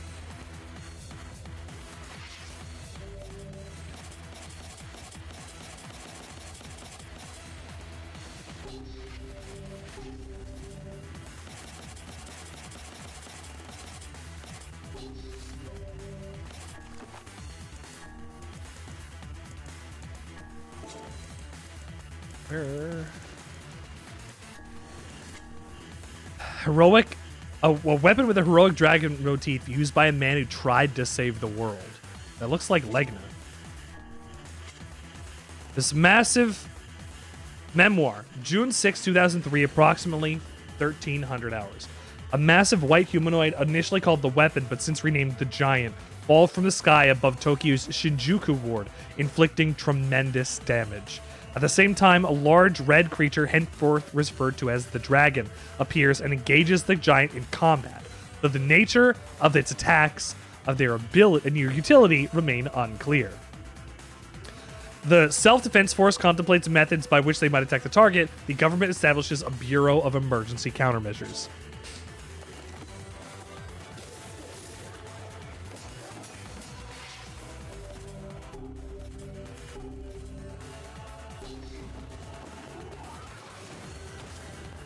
Where is this?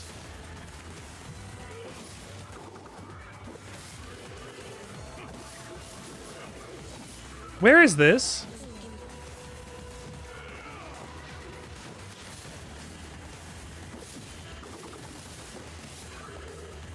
Is this outside the... No, this is a regular basketball court. Where is this?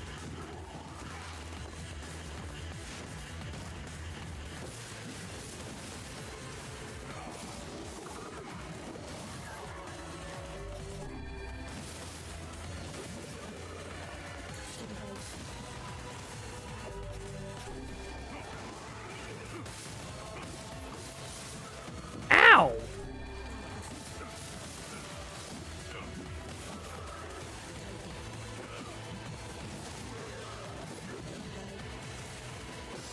At the fall site? I assumed this was like where I started the game, but there's not a pharmacy near here.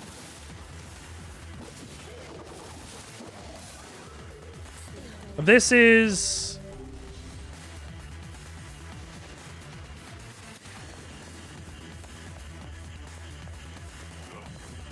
It's possible right where it fell. Ow.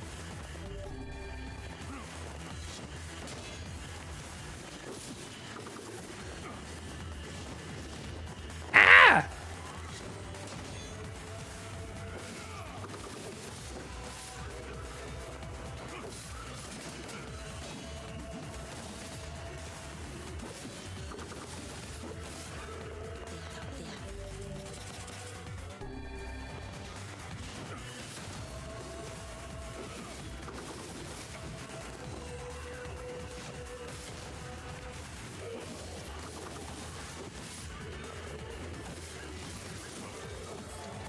Jeez. These guys don't let up.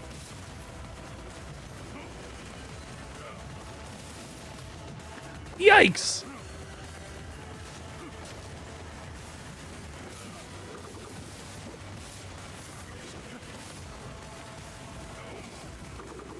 At least I know I can stunlock them with this.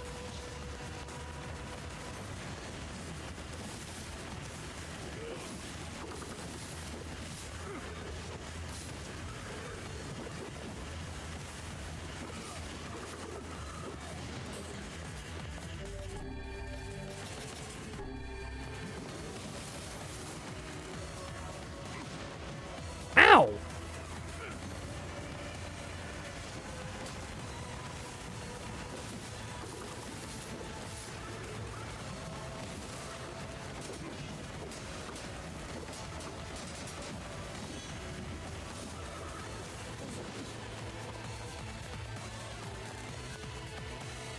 Can I not give myself more attack? The flower wasn't in any of Devilia's books, so she said I could name it after whatever I want. Maybe I'll name it after Far. The puppet priest collects the cursed prayers and polishes the vessel. The puppet priest is Mana. At least that's the only one that makes sense.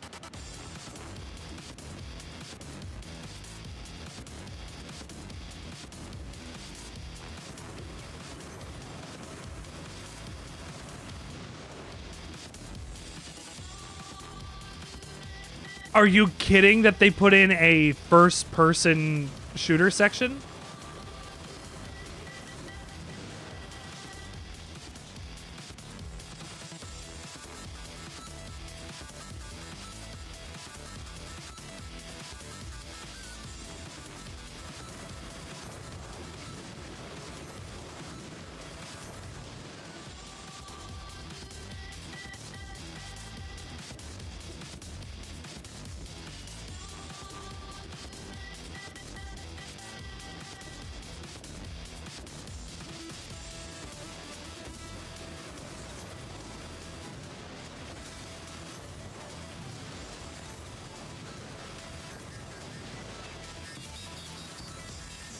Oh, hello. They're just staring here.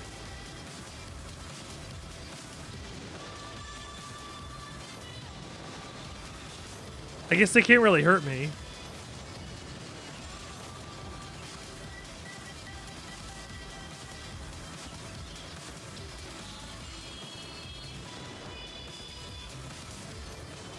I love how the pages flip.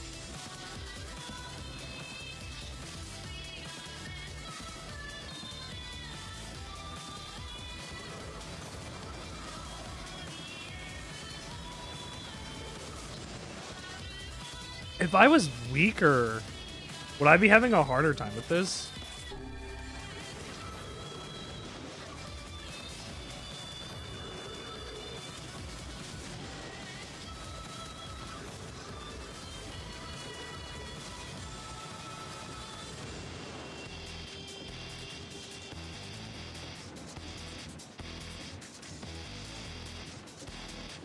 Is that a... What is that?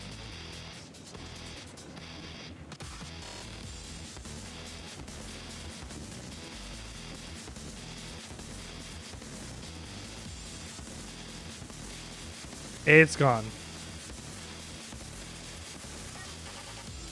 Not gonna show me what it was?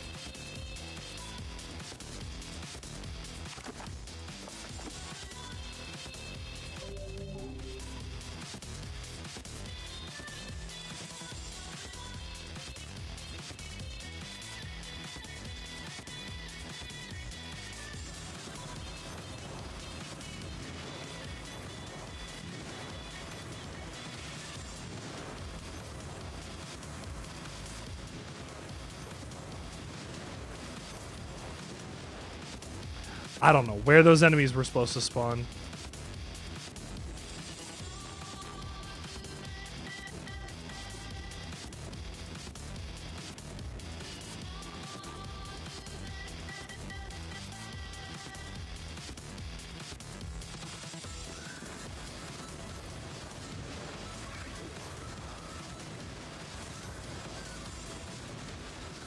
Jeez.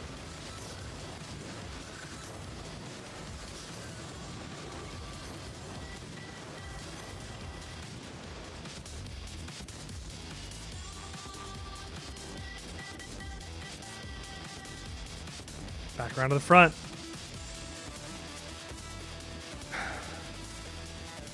Neat little section. I thought that was pretty cool. Am I going to have to do that again? $10,000 gold. And a different outfit. Did it say different outfits could be chosen from a menu?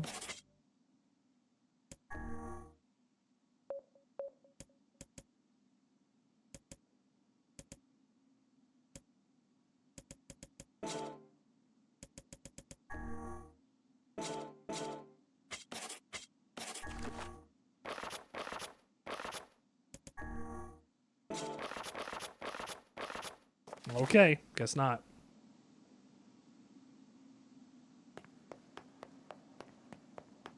Hang on 1 second. I gotta go to the...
I'm back.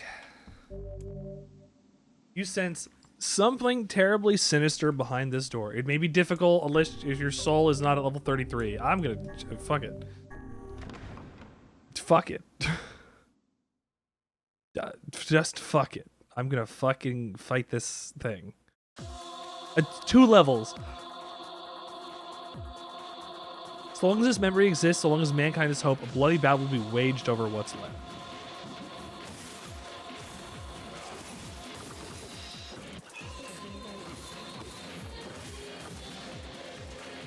Where is this?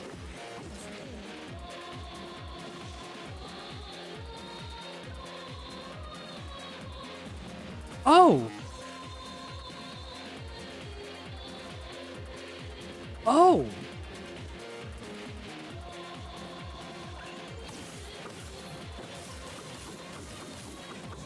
Well then.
Thank you for joining us, as usual, this late on the Sandwichard experience. We're, oh, there.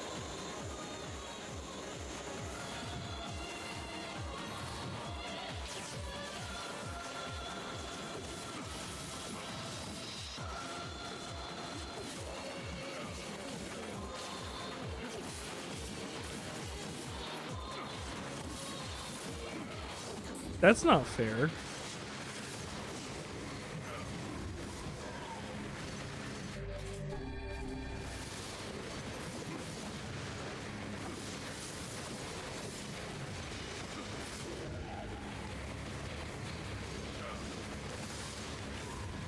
Oh.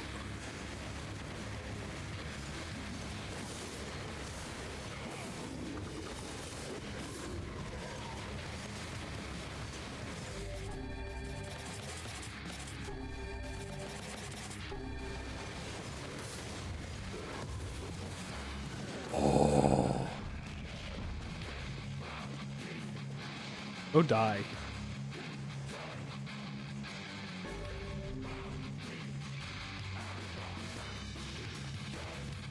Foolish human. Foolish human. Foolish human. Foolish vessel.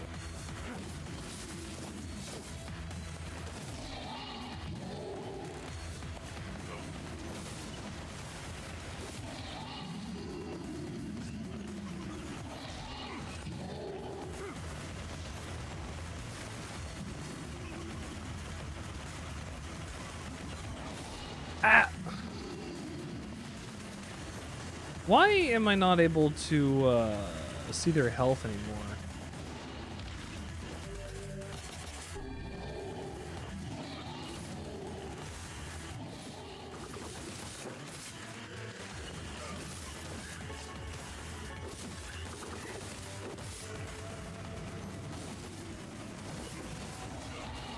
Oh.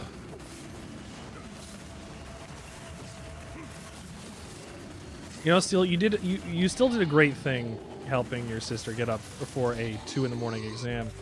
If she can't appreciate it, then that's her own fault. She wouldn't have been able to take it without your help.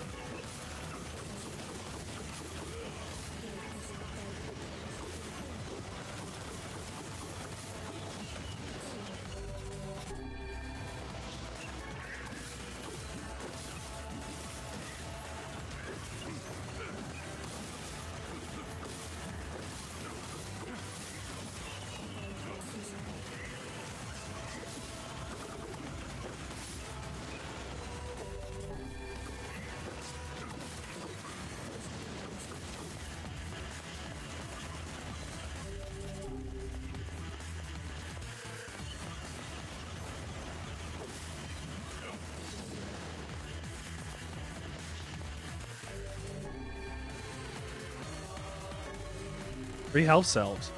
My cough just won't quit today. I bet Far would rub my back if he was here.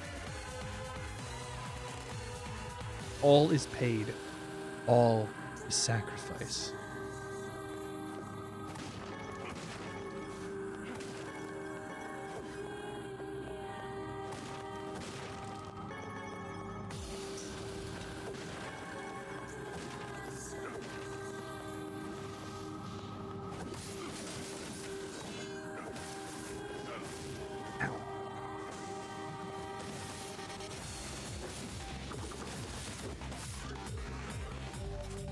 Even if it's only for a really short time, I'm glad we have the ability to play as Papa NieR for even a little bit. This is incredible to me.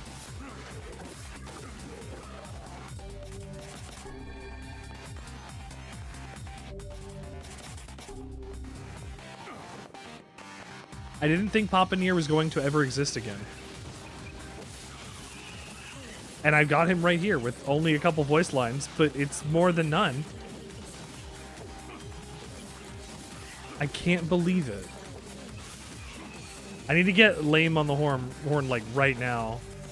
Be like, you didn't tell me!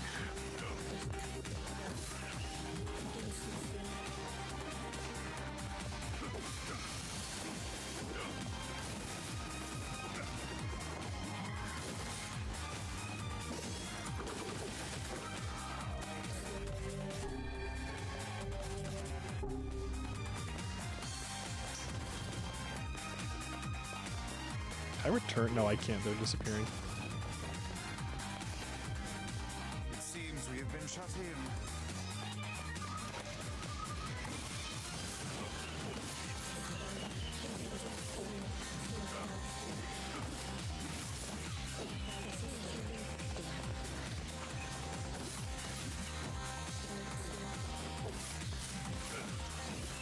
I love how this game is smooth to play in an isometric view as well.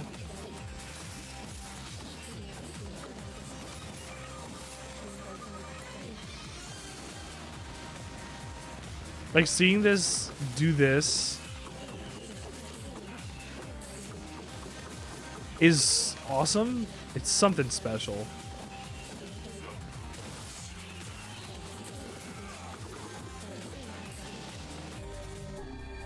Damn it.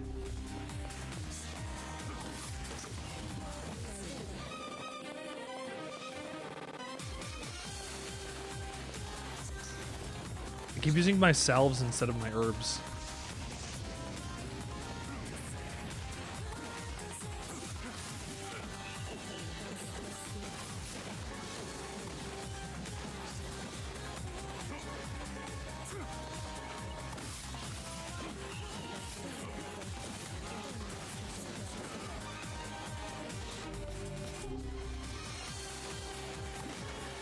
I just tried turning my camera up. Forgetting that this is the point of this area.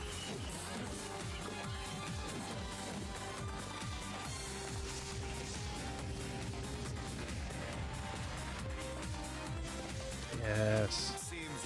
One more.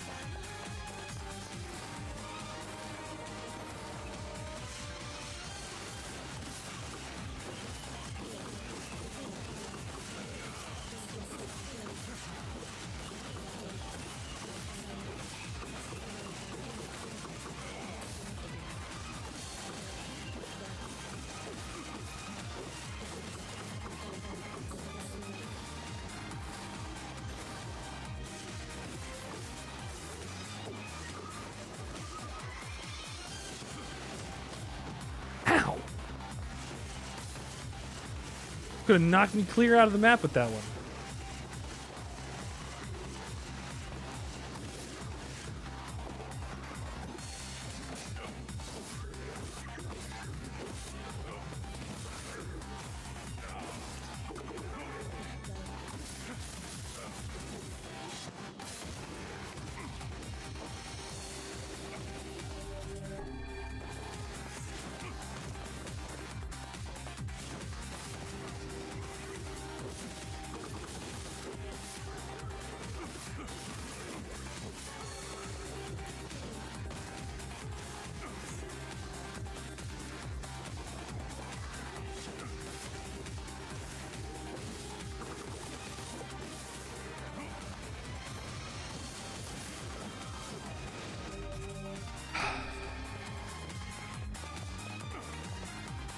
Nice.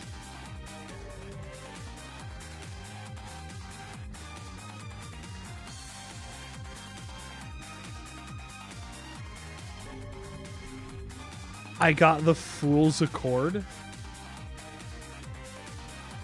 not bring back the light. Do not bring back the vessel. Do not bring back the future. Do not bring it back.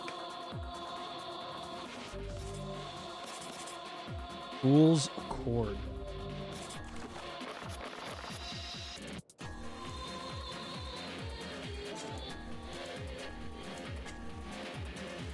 Lance birthed as part of a pact with an ancient red dragon. This is the story of a this is the story of a sorrowful prince, the tale of a kingdom in time long past. Attacked by the forces of darkness, the nation was annihilated in a single night by inhuman soldiers with red eyes and a group of black dragons so numerous they blotted out the sky. Having infiltrated the king's castle, the black dragons visited upon the king and queen a most horrible fate. It said that their stomachs were torn open by the black dragon's mighty claws, and the very floor they stood upon became a sea of blood. The prince and princess, though racked with sorrow, escaped to live another day.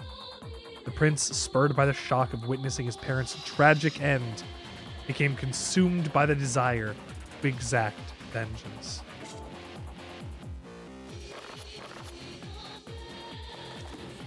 I think I'm missing one weapon.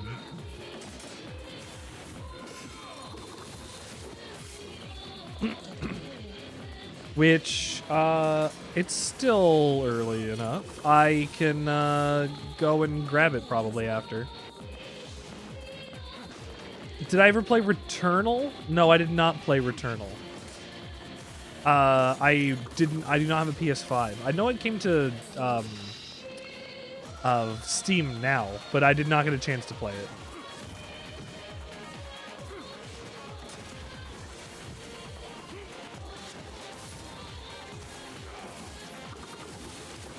Is that a game like this?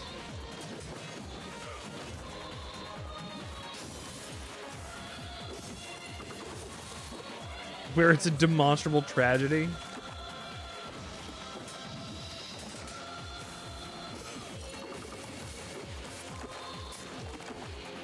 Wrong button.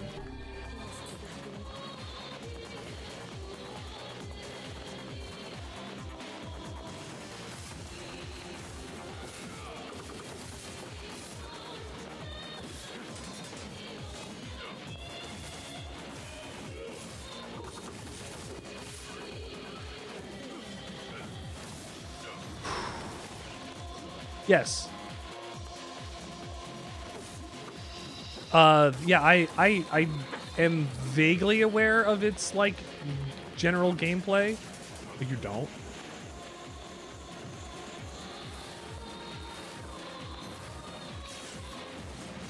I don't know about, the main character's voice acting in Returnal.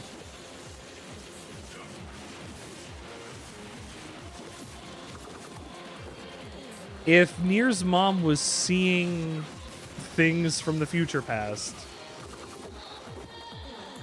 before she died,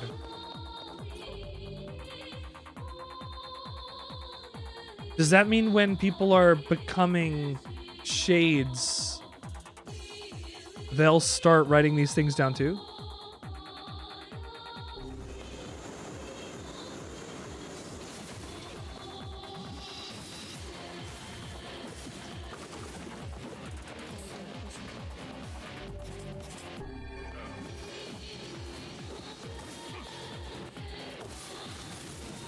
They start seeing the land before, the pact that was made, the information. Like,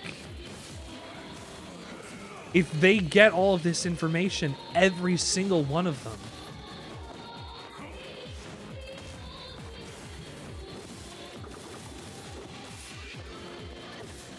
and they get to learn about Drakengard. I guess to them, they're just known as the Black Dragon and whatnot.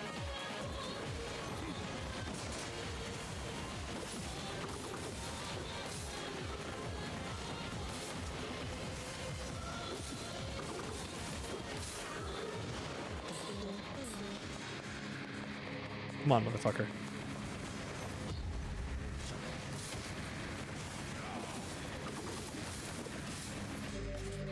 Am I the player?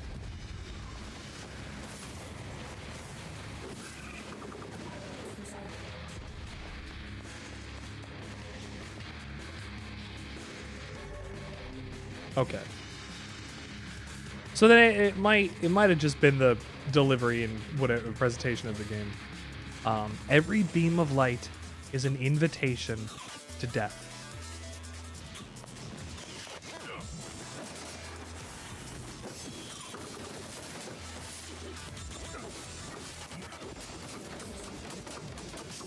Is this in Facade?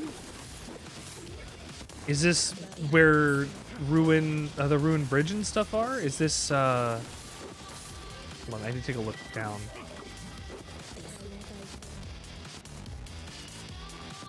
No, this is another not impossible location, but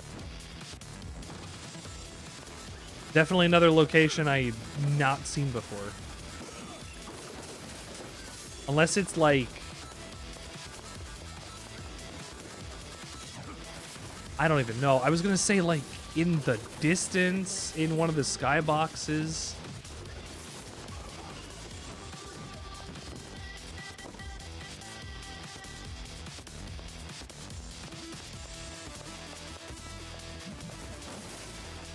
So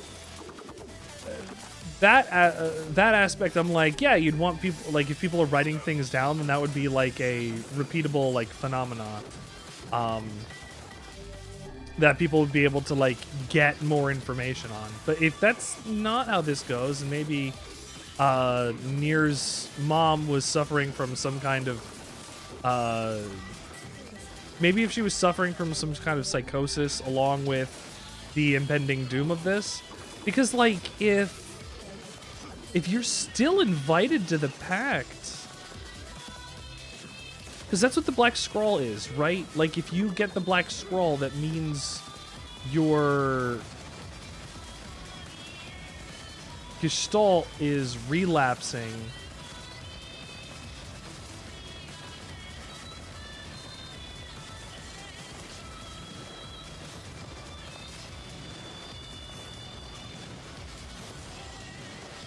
Like, when the body goes bad, the soul goes bad too, and the soul and the body are the same link, right?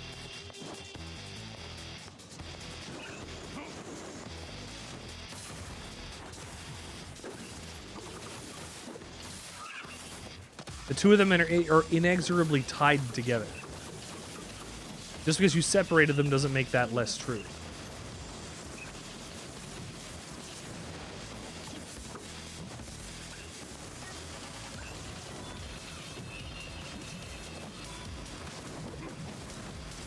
No!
Well, the only reason that NieR's mom was NieR's mom is because when replicants have kids, they go to sleep and have a baby when they wake up.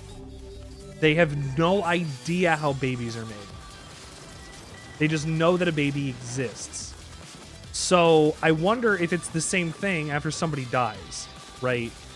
they're like, oh, this person has become a shade. That's fine.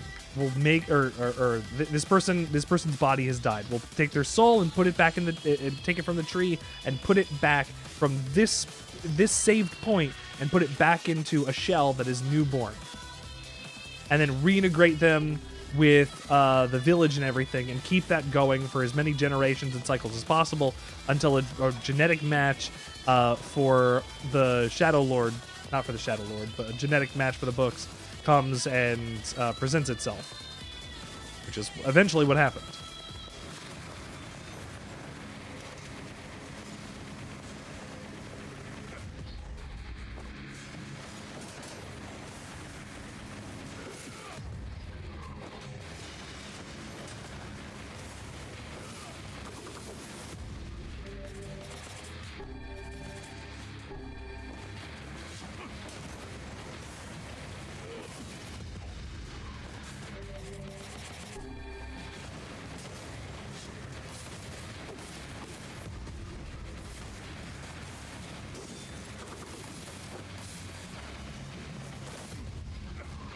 Come on. Hello, Internet! Welcome to Geek! I'm sliding over cars while I shoot. Hate to get up some groove. But bitch, I'm Bobby with that tool. Thank you for helloing the internet.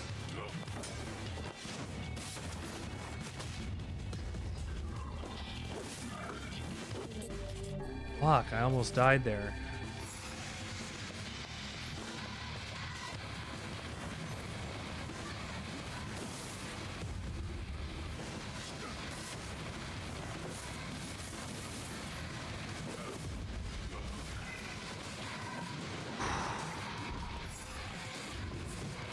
Ow.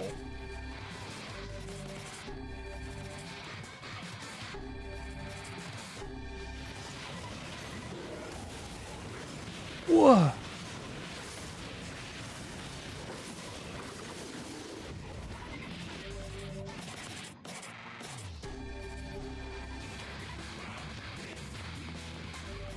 Go take a shower. Thanks for tuning in. This needs to be something else.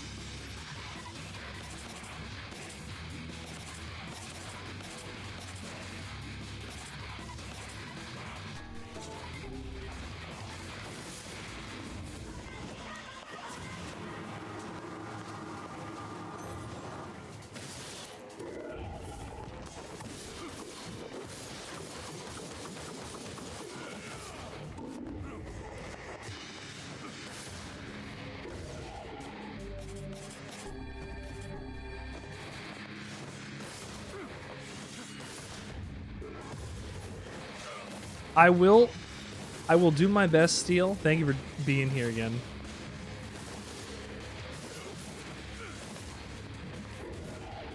That move does so much damage. Jeez.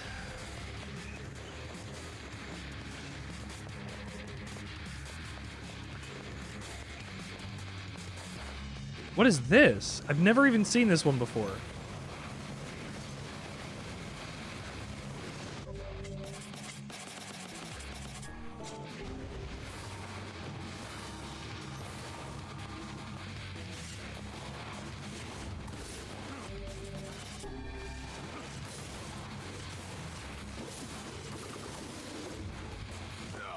Oh, fuck.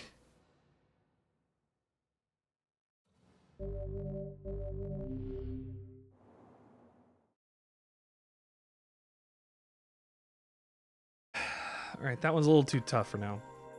My word. Something wrong? I feel as if I've just awoken from a most unpleasant dream. I know what you mean. That happens to me whenever I read it.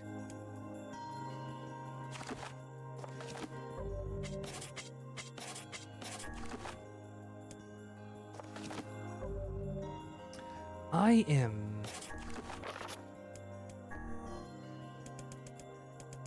Yeah.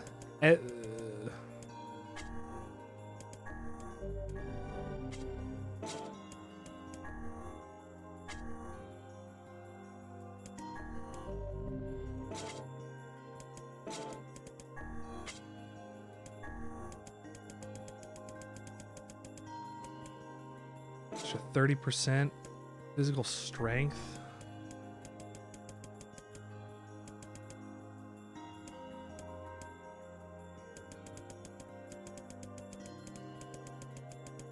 Guard resistance. I wish.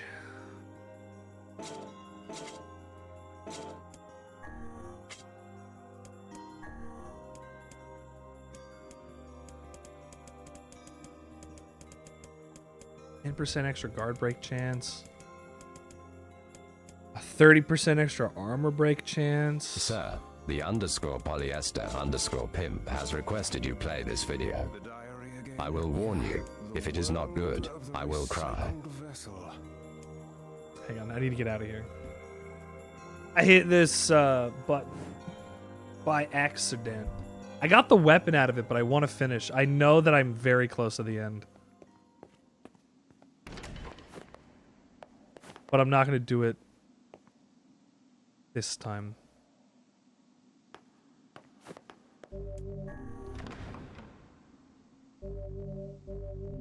World of the Recycled Vessel. Pimp, we'll take a look at this, and then we'll go to bed. Something I feel. I know. Let me go save it. I know technically we just saved it, but I'll save it again.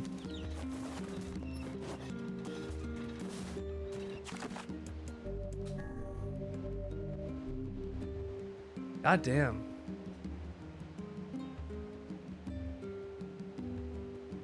God damn.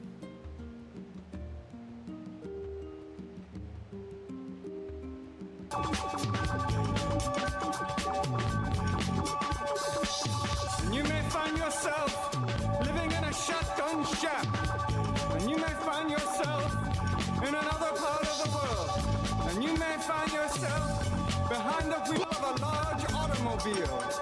And you may find yourself in a beautiful house with a beautiful wife. And you may ask yourself, well, how did I get here?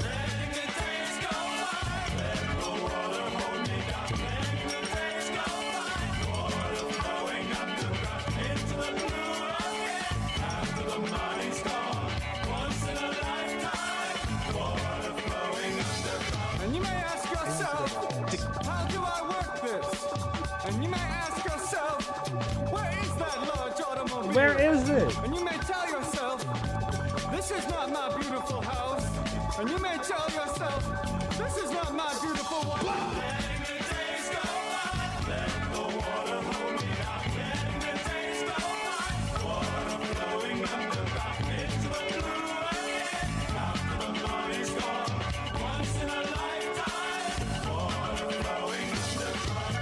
Same as it ever was.